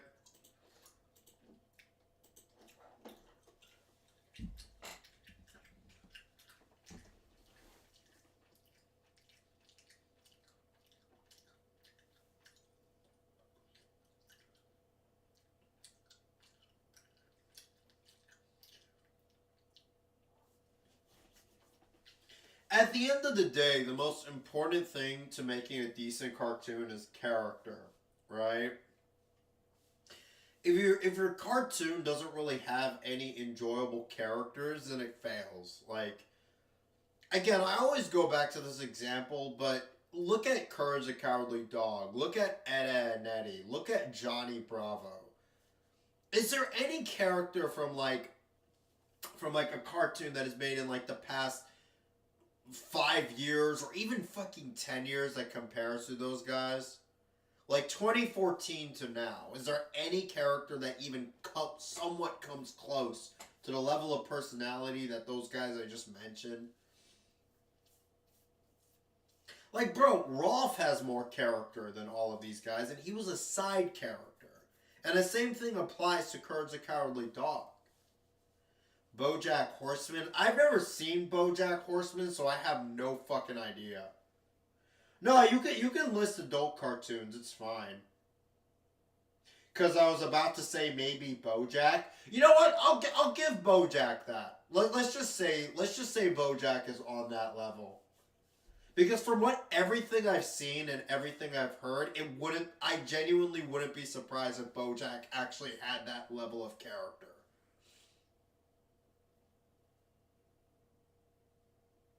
But, like, that's one, okay? BoJack Horseman has a shitload of character. Who else? Maybe Rick and Morty. Maybe.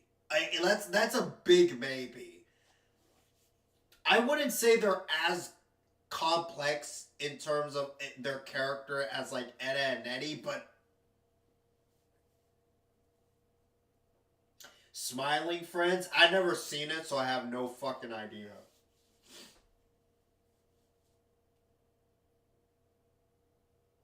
Yeah, exactly.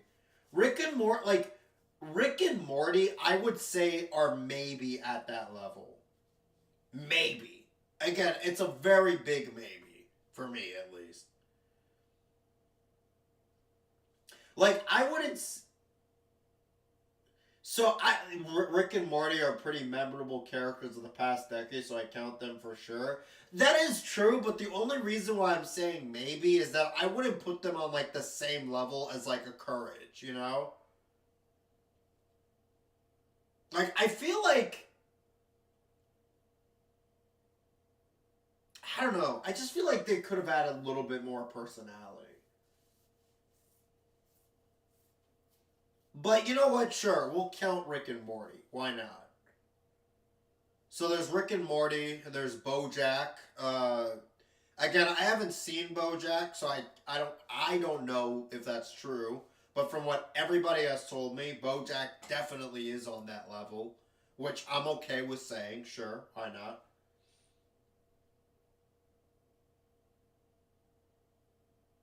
Courage is just a scared dog, Lamau. I love that show, but he's not Tony Soprano. Bro, he's not just a scared dog, though. Courage, like, he's funny. He's very clever with a lot of the plans that he comes up with. He has morality. He cares about Eustace and Muriel. Mostly Muriel. Whenever he gets pissed off, he actually has, like, an attitude. Like, saying he's just a scared dog is just not true. Like, there was so many times I watched that show, and I was genuinely shocked by how much of a personality he had as a character.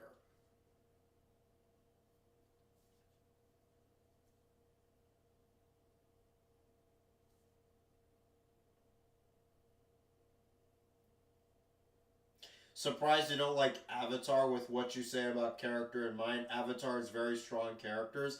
Bro, I'm gonna be honest with you. I haven't seen Avatar in literal years. The only reason why I guess I dislike it is because when I watched it as a kid, I just thought it was really fucking boring. That's the only reason why.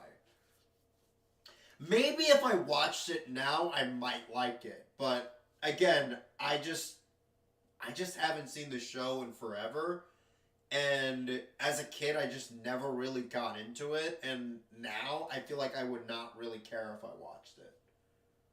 What's funny is that my professor from college, during COVID, and she's like one of the big higher-up professors, too, in electrical engineering. She actually ended up watching the entire series. She said she really liked it. She was like, because we had like that COVID break, right? Because COVID broke out. And she was literally saying like, okay guys, so what did you guys do during this like 2-week COVID break or whatever? Did you guys have fun? And she was literally like, and we all gave our answers. And she was like, you know what I did? I went and watched that Avatar The Last Airbender show from start to end. It was actually really, really nice and enjoyable. And it was just kind of funny seeing like a professor who's in her like 50s talking about it like that.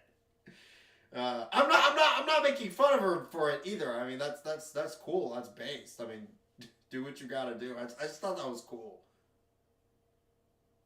And everyone in the fucking group chat was like, based.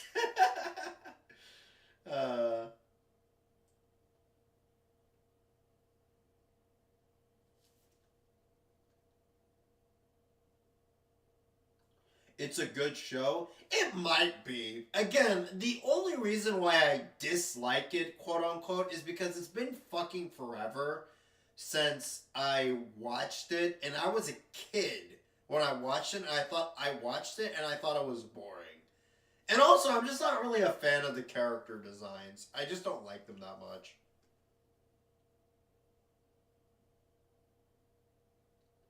I will say this though, from every single clip I saw regarding Sokka, that character, he's fucking hilarious. Like, he's actually really funny. Maybe I should watch that show. Give it like a chance, you know?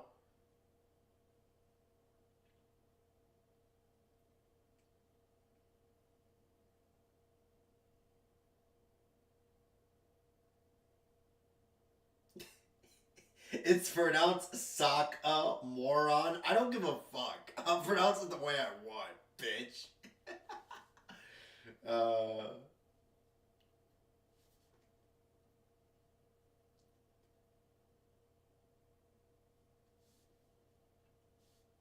Notice how I emphasize the word bitch. Bitch. You have to watch Korra. Bro, from what I've seen, even fans of Avatar hated Korra.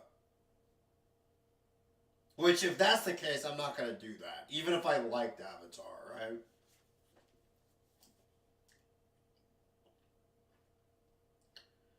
It's not necessary. True.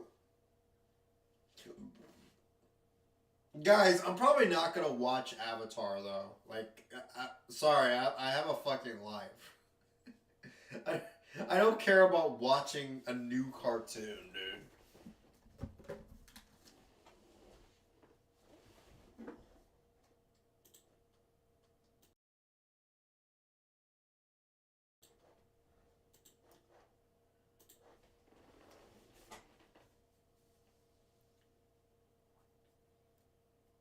God, it's about to become 4 in the morning.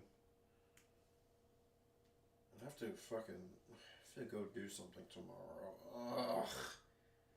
Why did I live stream so late? Woo.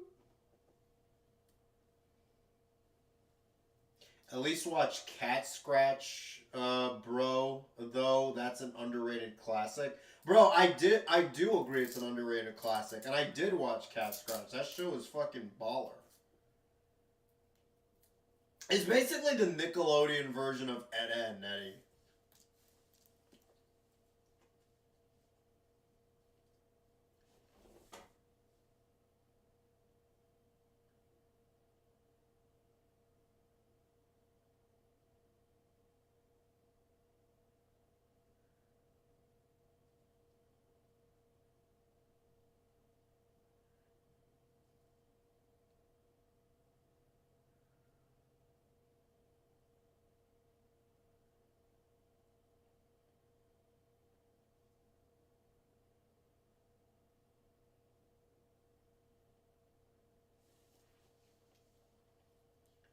Actually, wait a minute. You can't even count Rick and Morty in that little earlier discussion we had, because Rick and Morty came out in 2013, and I said the past 10 years, so 2014 and onward. Got him. All joking aside, though, if we extended by 1 year, I would count Rick and Morty. Why not? I think they showcase to have actual character.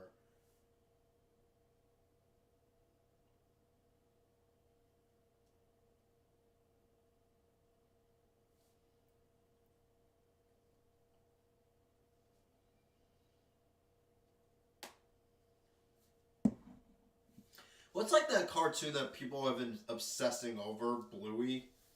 Why do people watch Bluey? Like, I don't understand. Like, isn't that cartoon literally for little kids?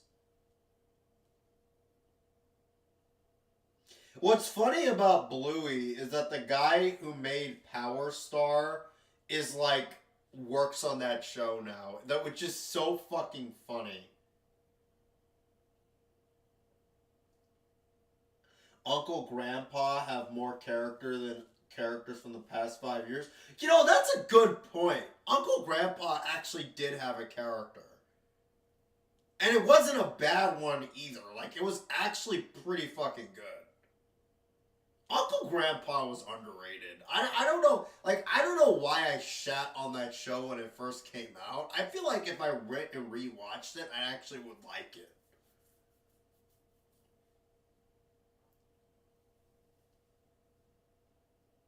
Good morning. Like, he even had a catchphrase, too. Which was something, was Uncle Grandpa was made in the last 10 years, so it counts. No, it was technically made in 2013, so it doesn't count.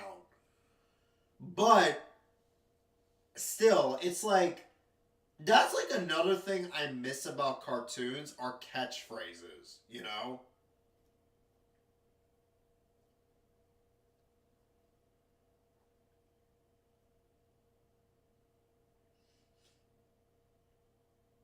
But I really do miss the era of like characters having simple personalities but are surprisingly complex, you know? Yeah. But yeah, yeah, why do people obsess over Bluey? I don't get it. It's this decade's MLP. Is the fan base degenerate? Please tell me they're not.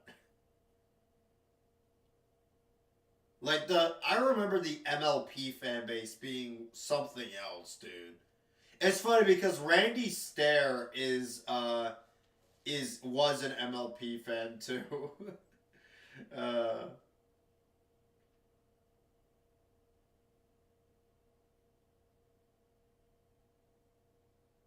The fan base is degenerate? Oh no.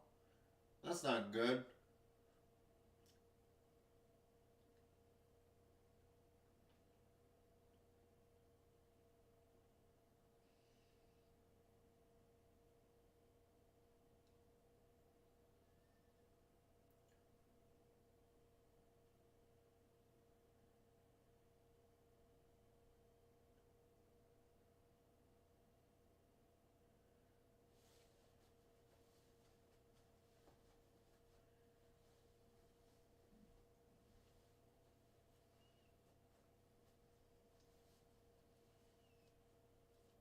Wander Over Yonder.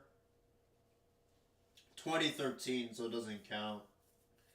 Even if it did count, would I even put what was his name? Wander on that list? Genuinely cannot think of another cartoon in the past 10 years with that isn't some adaptation. You win, Kevin. Yeah, because what I'm saying is true, right? Like, if you look at the past 10 years, 2014 to now, you had BoJack and you had Rick and Morty, and that was about it. Those are like the only two characters that actually had a character. And again, I feel like with Rick and Morty, I'm kind of pushing it a little bit because even they felt kind of one-dimensional, but I also didn't see that much of the show. Does OKKO count? No. Absolutely not.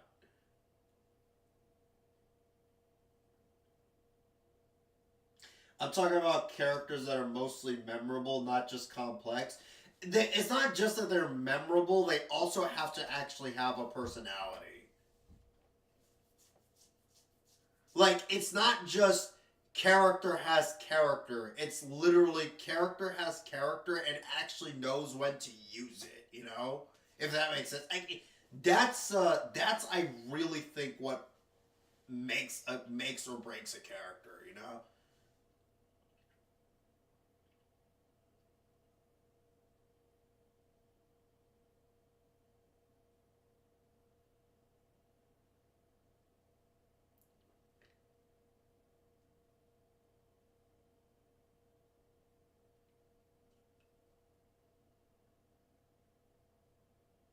A really character that just has to be interesting. True.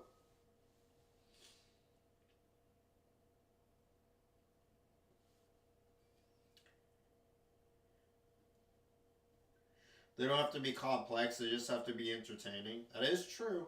That is true. Like me? True, Daffy. You know what? True.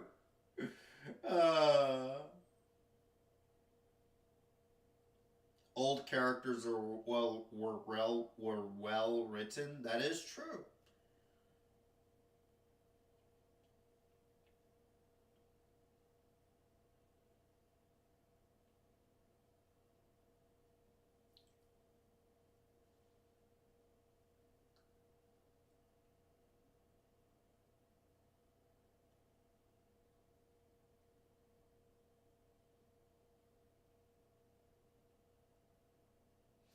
But yeah, it's just kind of a shame. Like, it's just like,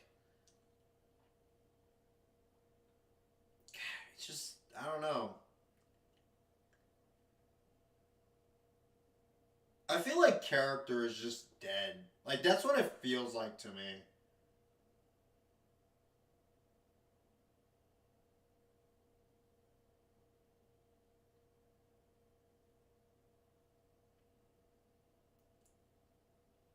Yeah, I don't really watch cartoons either, so that might be it, to be honest. When do you feel like cartoons went downhill? Probably like after the 2000s, to be honest. Saying music sucks now, but only listening to top 40 radio. Yeah, that is true. I think a lot of it is nostalgia blinding us. I'll be honest, Hatchet Man, I used to be like that, but whenever I go back and there are like many times I go back and rewatch a lot of shit, and there are some times where, yes, I do think this cartoon or whatever just fucking sucks. Billy and Mandy is like a prime example, right? But again, for like something like Edda and Nettie, no. I rewatch it, I still think it's fucking hilarious. Yeah. It really depends, right? But yeah, Billy and Mandy, that show is just so fucking awful. Like, it's just not a good show. Unfunny, don't really like any of the fucking characters. Courage holds up. Dude, Courage is a fucking goated ass cartoon. Like, I rewatch Courage and I'm like, this shit is just gold.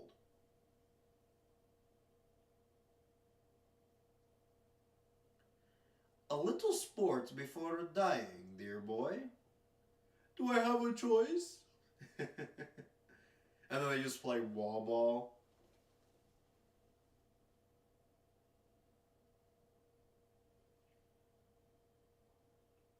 Muriel!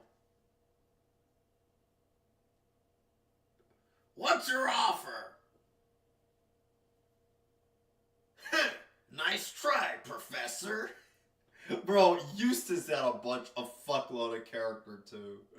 The way Eustace would look at a fucking specter who wants his slab back, and he's just like, "What's your offer?"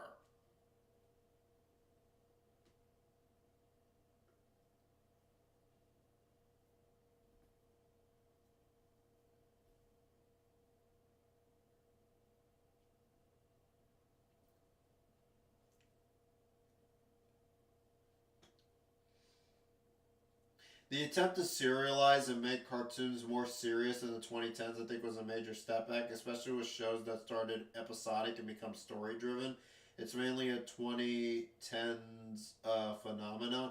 Yeah, that is true. Like, that's the thing, like, I don't understand, like, I feel like that's one of the reasons why character feels so dead, is because story is the only thing they care about, but, like, I feel like you can make good characters and have a good story, right? Like, if your characters aren't good, your story, like, who gives a shit about your story, right? Ramses looks like a glutton. He does, kind of.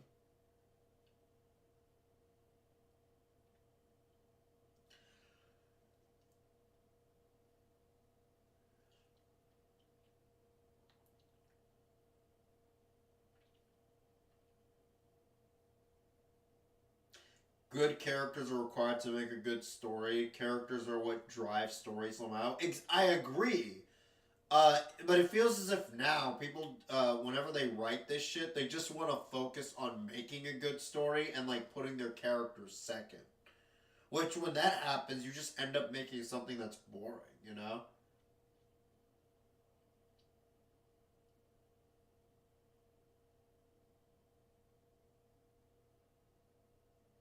That probably explains a lot. Johnny Bravo and Eddie are hard to compare to newer cartoons, since goofy slapstick has kind of been moved in favor of more serious, serialized stuff, which is a shame.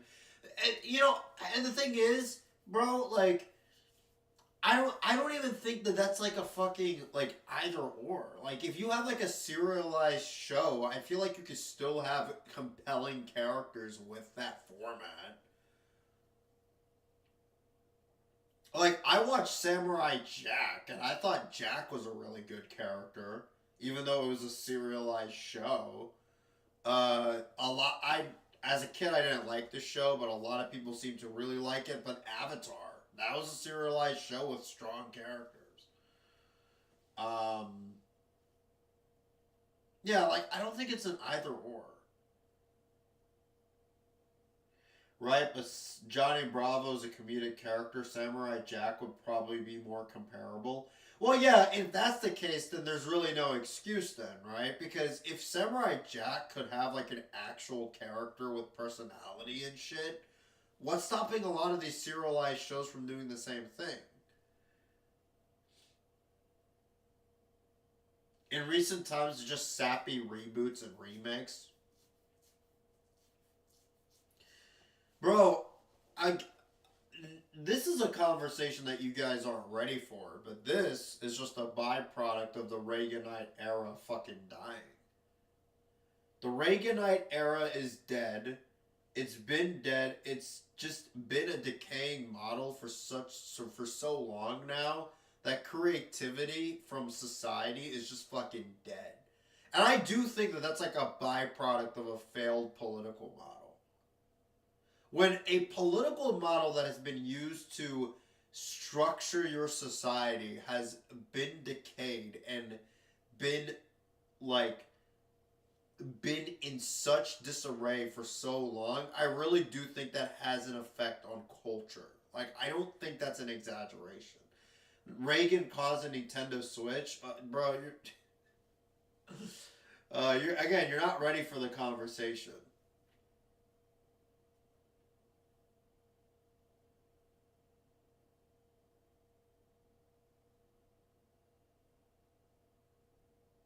Gravity Falls qualifies as far as pretty good in terms of character. I'll give Gravity Falls that.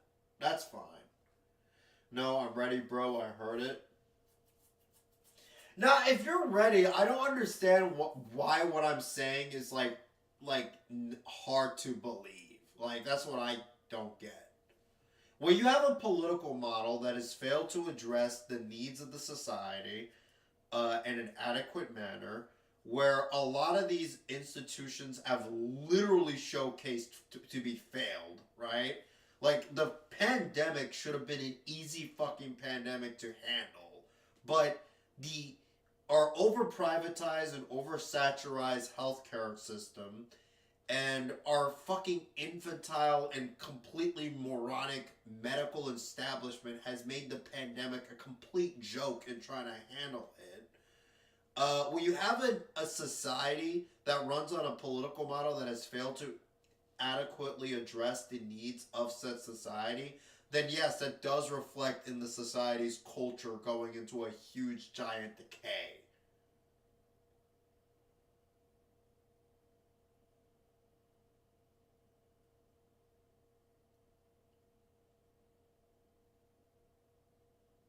Like, I don't think that that's like, like a hot take either.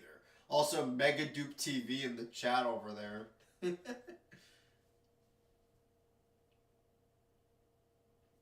Why are we still in it? That's the question. Because no politician so far has been able to find a replacement for the post-Reaganite era.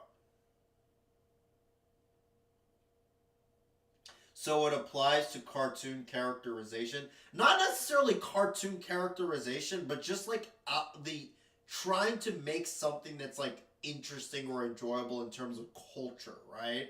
When the society has been decayed for so long, it reflects in the culture, right? And when it reflects in the culture, people just end up not giving a shit about creating something that's actually good, and that is why cartoon characterization goes down, right? I don't know why that's like hard to understand. I feel like I'm explaining it in a very, very simplistic way.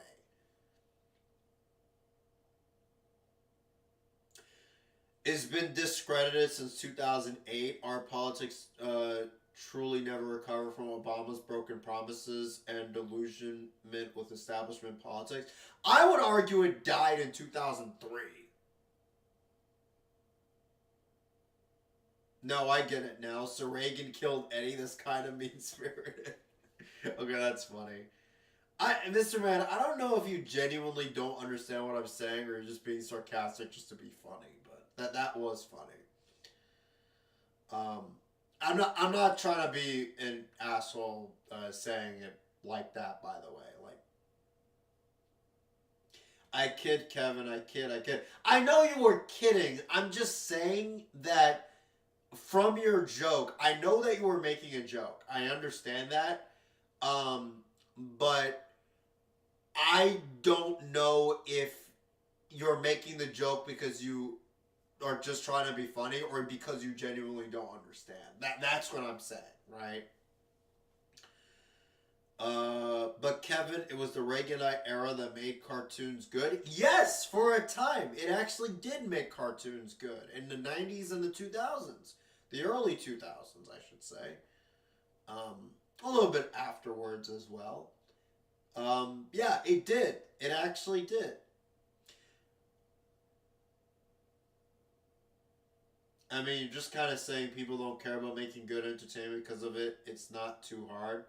I mean, yeah. Yeah, when society has completely decayed for, when society has completely decayed for so long that proper needs are not being met adequately, then culture goes down with it too. Yeah, exactly. That's why I think it ended in 2003. That war was such a fucking blunder and a complete joke that, you know, American money just went down the fucking tube for it.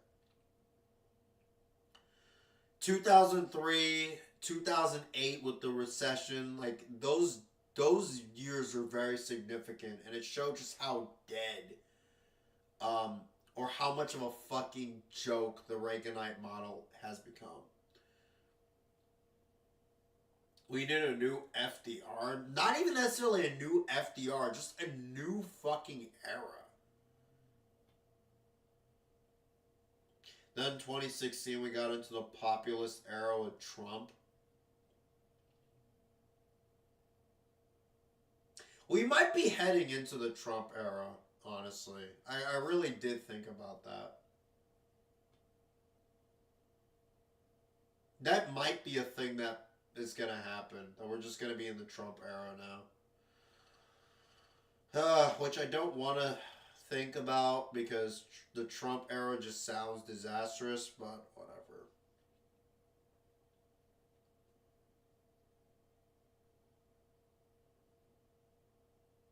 He's gonna kill democracy in cartoons.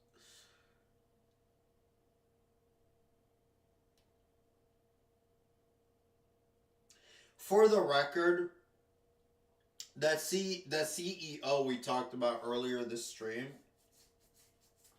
the way nobody gave any bit of sympathy for that CEO's death is a byproduct of the Reaganite era is clearly going through the fucking toilet, right? That would have never happened in the 90s, okay? There would have never been an outpour of people literally just shit-talking the CEO. That would have just not happened in the 90s. The fact that it's happening now is just insane to me. It really is. And not even is insane. I honestly think it's a byproduct of the Reaganite era being dead. Like, no one buys into it anymore.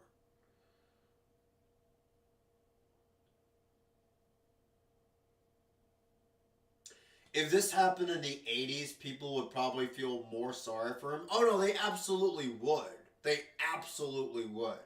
I don't even think he would have, assuming this wasn't a mafia hit, which I think it probably was, he probably wouldn't even have gotten murdered. What do you think are the biggest signs of decay in general because of the death of the Reaganite era? Healthcare, education, housing is through the roof. Like, housing costs are through the roof.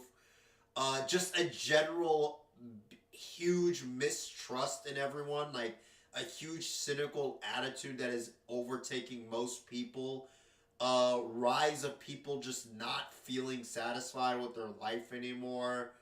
The list goes on, man. The list goes on. Like you feel it. Like it's not something that is made up. Like you actually feel the pain.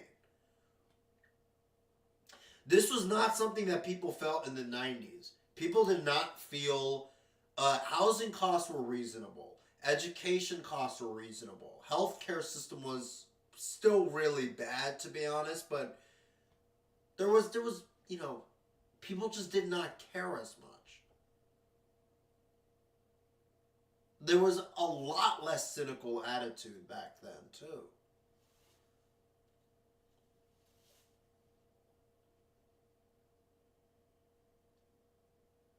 Yeah, exactly. Trust in institutions is another thing.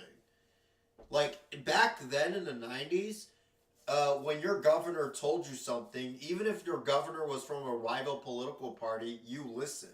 Now, bro, even if your fucking governor is part of the same political party, you're just gonna shit on him. 90s were a pretty cynical time, honestly, when you look at a lot of the popular media.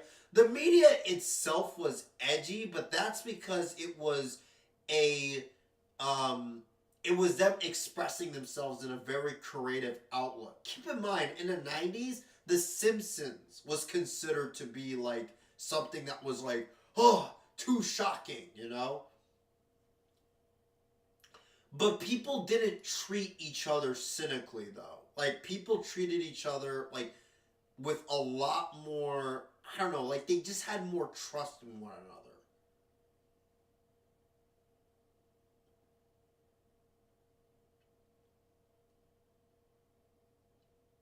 From what people describe, the late 90s was an optimistic time. Yeah, exactly. Exactly. And honestly, the cynical nature of a lot of 90s media kind of proves my point even more, because it kind of shows that people were willing to take more boundaries when it comes to creating entertainment. Now, everything is now just reboots and remakes. That's it. They're not willing to take the boundaries anymore, because why should they? They just don't feel like society adequately addresses their needs anymore. And everyone has a very cynical attitude with how they address shit now.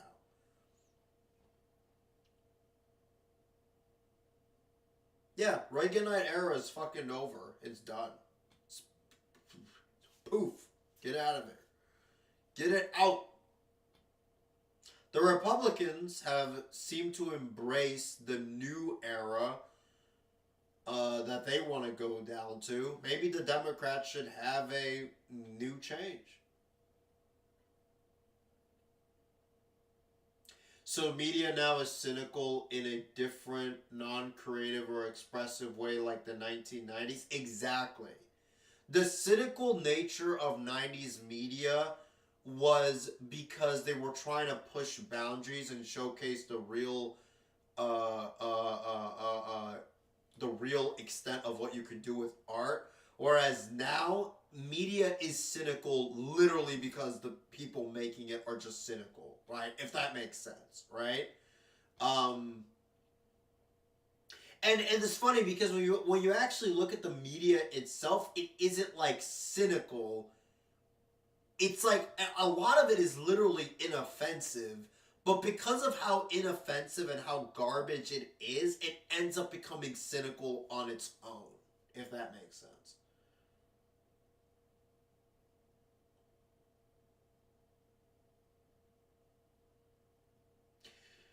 Do you think Gamergate made a lot of people on the internet political? Interestingly, if you were to ask me this question like 5 years ago, I would have said no, but now, yes, I do think that, actually, yeah.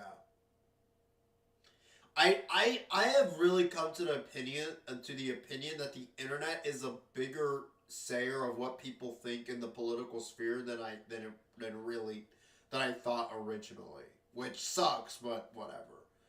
Deader than dead. Problem with the Democrats is they still think it's the Reaganite era. Yep, exactly, and that's why they lost, and they lost hard too.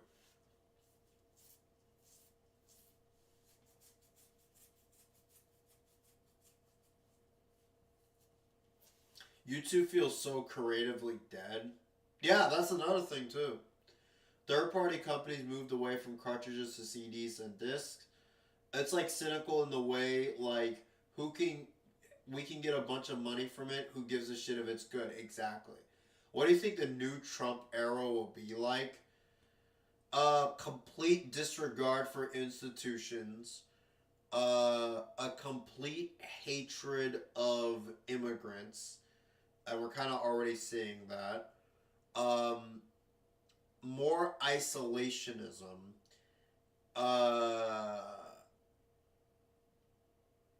God, what else would I would say? I think the biggest one is a complete hatred and distrust of the institutions of America.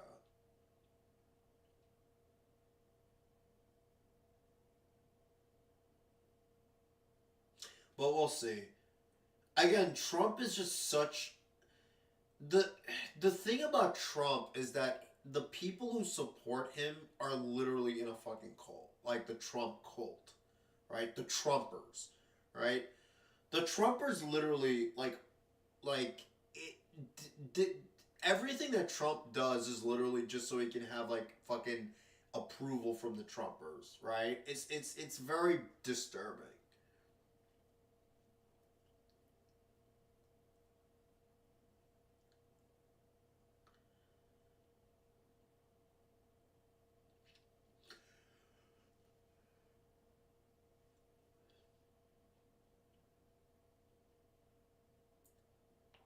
Exactly, they don't care. Because they just don't care. They just want someone who represents that change, if that makes sense. And they don't think about what he actually does, which is another thing, right?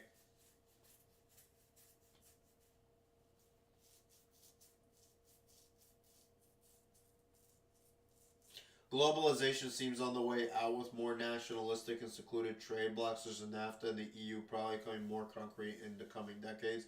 Decentralization politically too. The thing about global trade is that global trade will never not be a thing because that's just stupid. You want to trade with as much people as possible. But yes, we probably will enter an era where people are becoming a little bit more isolationist to themselves. But that doesn't mean that globalization will be completely shut down, no. It's more so like, countries will probably be like, yeah, we like globalization, but let's like keep to ourselves just a little bit more, if that makes sense. Discs were fragile, but it had more data. No, I'm people who are relegated to the internet exclusively. I feel like stuff like the online gender war would have never happened, would have never been as big without Gamergate. It barely had any real impact on the real world. In terms of what he does, Trump is no different from Bush. Trump just pretends to be populist. No different from Bush. I disagree with that, honestly. I think Trump is... Like, Bush was literally a free trade neocon, right? And the way he treated, like, the way he dealt with immigrants was far different than what Trump is doing. It's funny how Democrats try leaning towards abortion, yet he's pretty moderate on the issue, at least when campaigning. Yeah, dude, I still can't get over the fact that that was, like, their...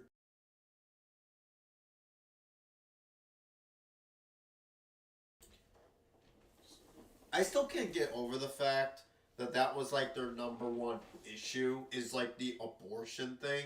Like, even if you're a pro-lifer, do you think you're gonna win not pro-lifer, a pro-choicer? Do you really think you're gonna win the election when that's like the only issue you're campaigning about? When your fucking party is literally committing a genocide in Palestine right now? It's absurd.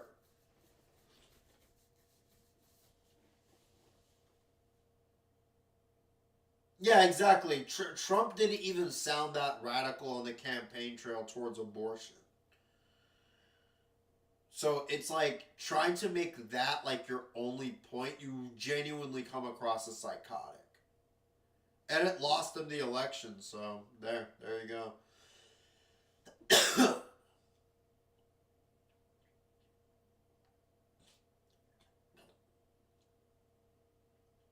He acts like he's anti-war, but he's not. Yeah, complete delusion.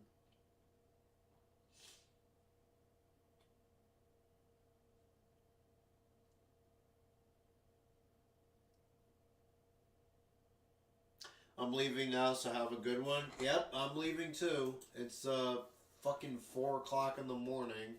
And I got something I gotta do tomorrow, so yeah. Anyways, thank you guys for coming, and I'll